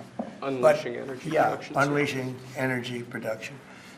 But I thought it was, I think having it in the Capitol is great. It's obviously, you can take care of the people you have to take care of. The city was booming. And if we would have done it outside, people would have been hurt because it was really cold. It was like, looked sunny. But when you stood outside for 10 minutes, people were running back in. It was really cold and really windy. The wind brings it down a lot. So we made the right decision. You couldn't have stayed. I don't think you could have had it out. You know how cold it was today. It was, people went out for a little while just to test it. They couldn't stay out more than 10 minutes. They all came back in. So we would have had a disaster if we did that, and people would have been hurt. President, the unlawful disclosure, is that related to the Hunter Biden situation? Which one? The one on unlawful disclosures by federal officials, is that related to... No, I think it's just more general than that. It's not Hunter Biden. I was surprised that President Biden would go and pardon his whole family because that makes him look very guilty. I could have pardoned my family. I could have pardoned myself, my family. And I said, if I do that, it's going to make me look very guilty. I don't think I'd be sitting here, frankly. If I did that, I don't think I'd be sitting here right now because I would have shown that you're guilty. But by pardoning his brother or brothers, by pardoning all of those people that he pardoned, by pardoning J6, the Unselect Committee, they destroyed all of the documents. They deleted all of the information. There's no information. And a lot of the information pertains to Nancy Pelosi because she was given 100, I mean, you know this, it's on tape with her daughter. Nancy Pelosi was responsible for not taking advantage of 10,000 soldiers or 1,000. You wouldn't have you could have used 400. It was a relatively small crowd. It wasn't the crowd that was at the mall. It was a small crowd. So I was a little bit surprised that he did it because it makes him look guilty. I mean, he's going to have to live with it. Now, with that being said, it's unbelievable precedent it creates for a president. But the precedent is unbelievable. Now maybe every president that leaves office, they're going to pardon every person they ever met so they don't have some lunatic like deranged Jack Smith, who's a total lunatic, by the way. Not a smart guy either, he's a dummy. But we beat the hell out of him. And I helped my reputation. Do you think you'd have to do the same thing at the end of this term? Well, I guess now I have precedent to do it. I wouldn't want to do that, no. I think it makes you look very guilty. I think it makes Biden look very bad, very weak, and very guilty. And, I mean, he pardoned everybody, how about this J6 committee? Why is he pardoning them? The reason is because if you delete and destroy documentation, everything, they have nothing because they were guilty as hell. They rigged it. It was a rigged deal. And when you do that, they look very bad, but I was a little surprised he did it. Liz Cheney, I mean, she's a lunatic. And she lost by the greatest margin in the history of a politician running for Congress, like 40 points. The reason it was the greatest is because anybody losing that badly is going to drop out. But she's a nut job. She doesn't drop out. You know, she just keeps chugging forward. And she lost by almost 40 points. That's the biggest number anybody's ever lost by. But why would Biden do that? He pardoned her and pardoned everybody. The reason is that they destroyed documents. And if you're even in a civil case, which this wouldn't be, I mean, people go to jail for a long time for doing that.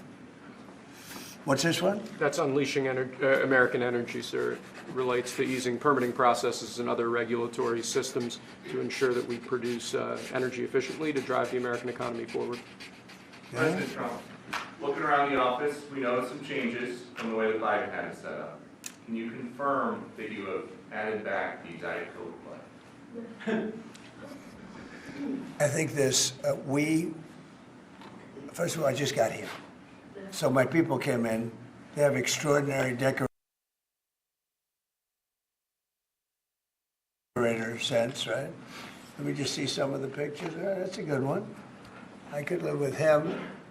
I could live with George Washington, I can tell you. I could live with Thomas Jefferson. I could live with most of them. They took a very safe route. They don't have any bad ones up there. Withdrawing from What is this one? Withdrawing from the World Health Organization, sir. Ooh, that's a big one.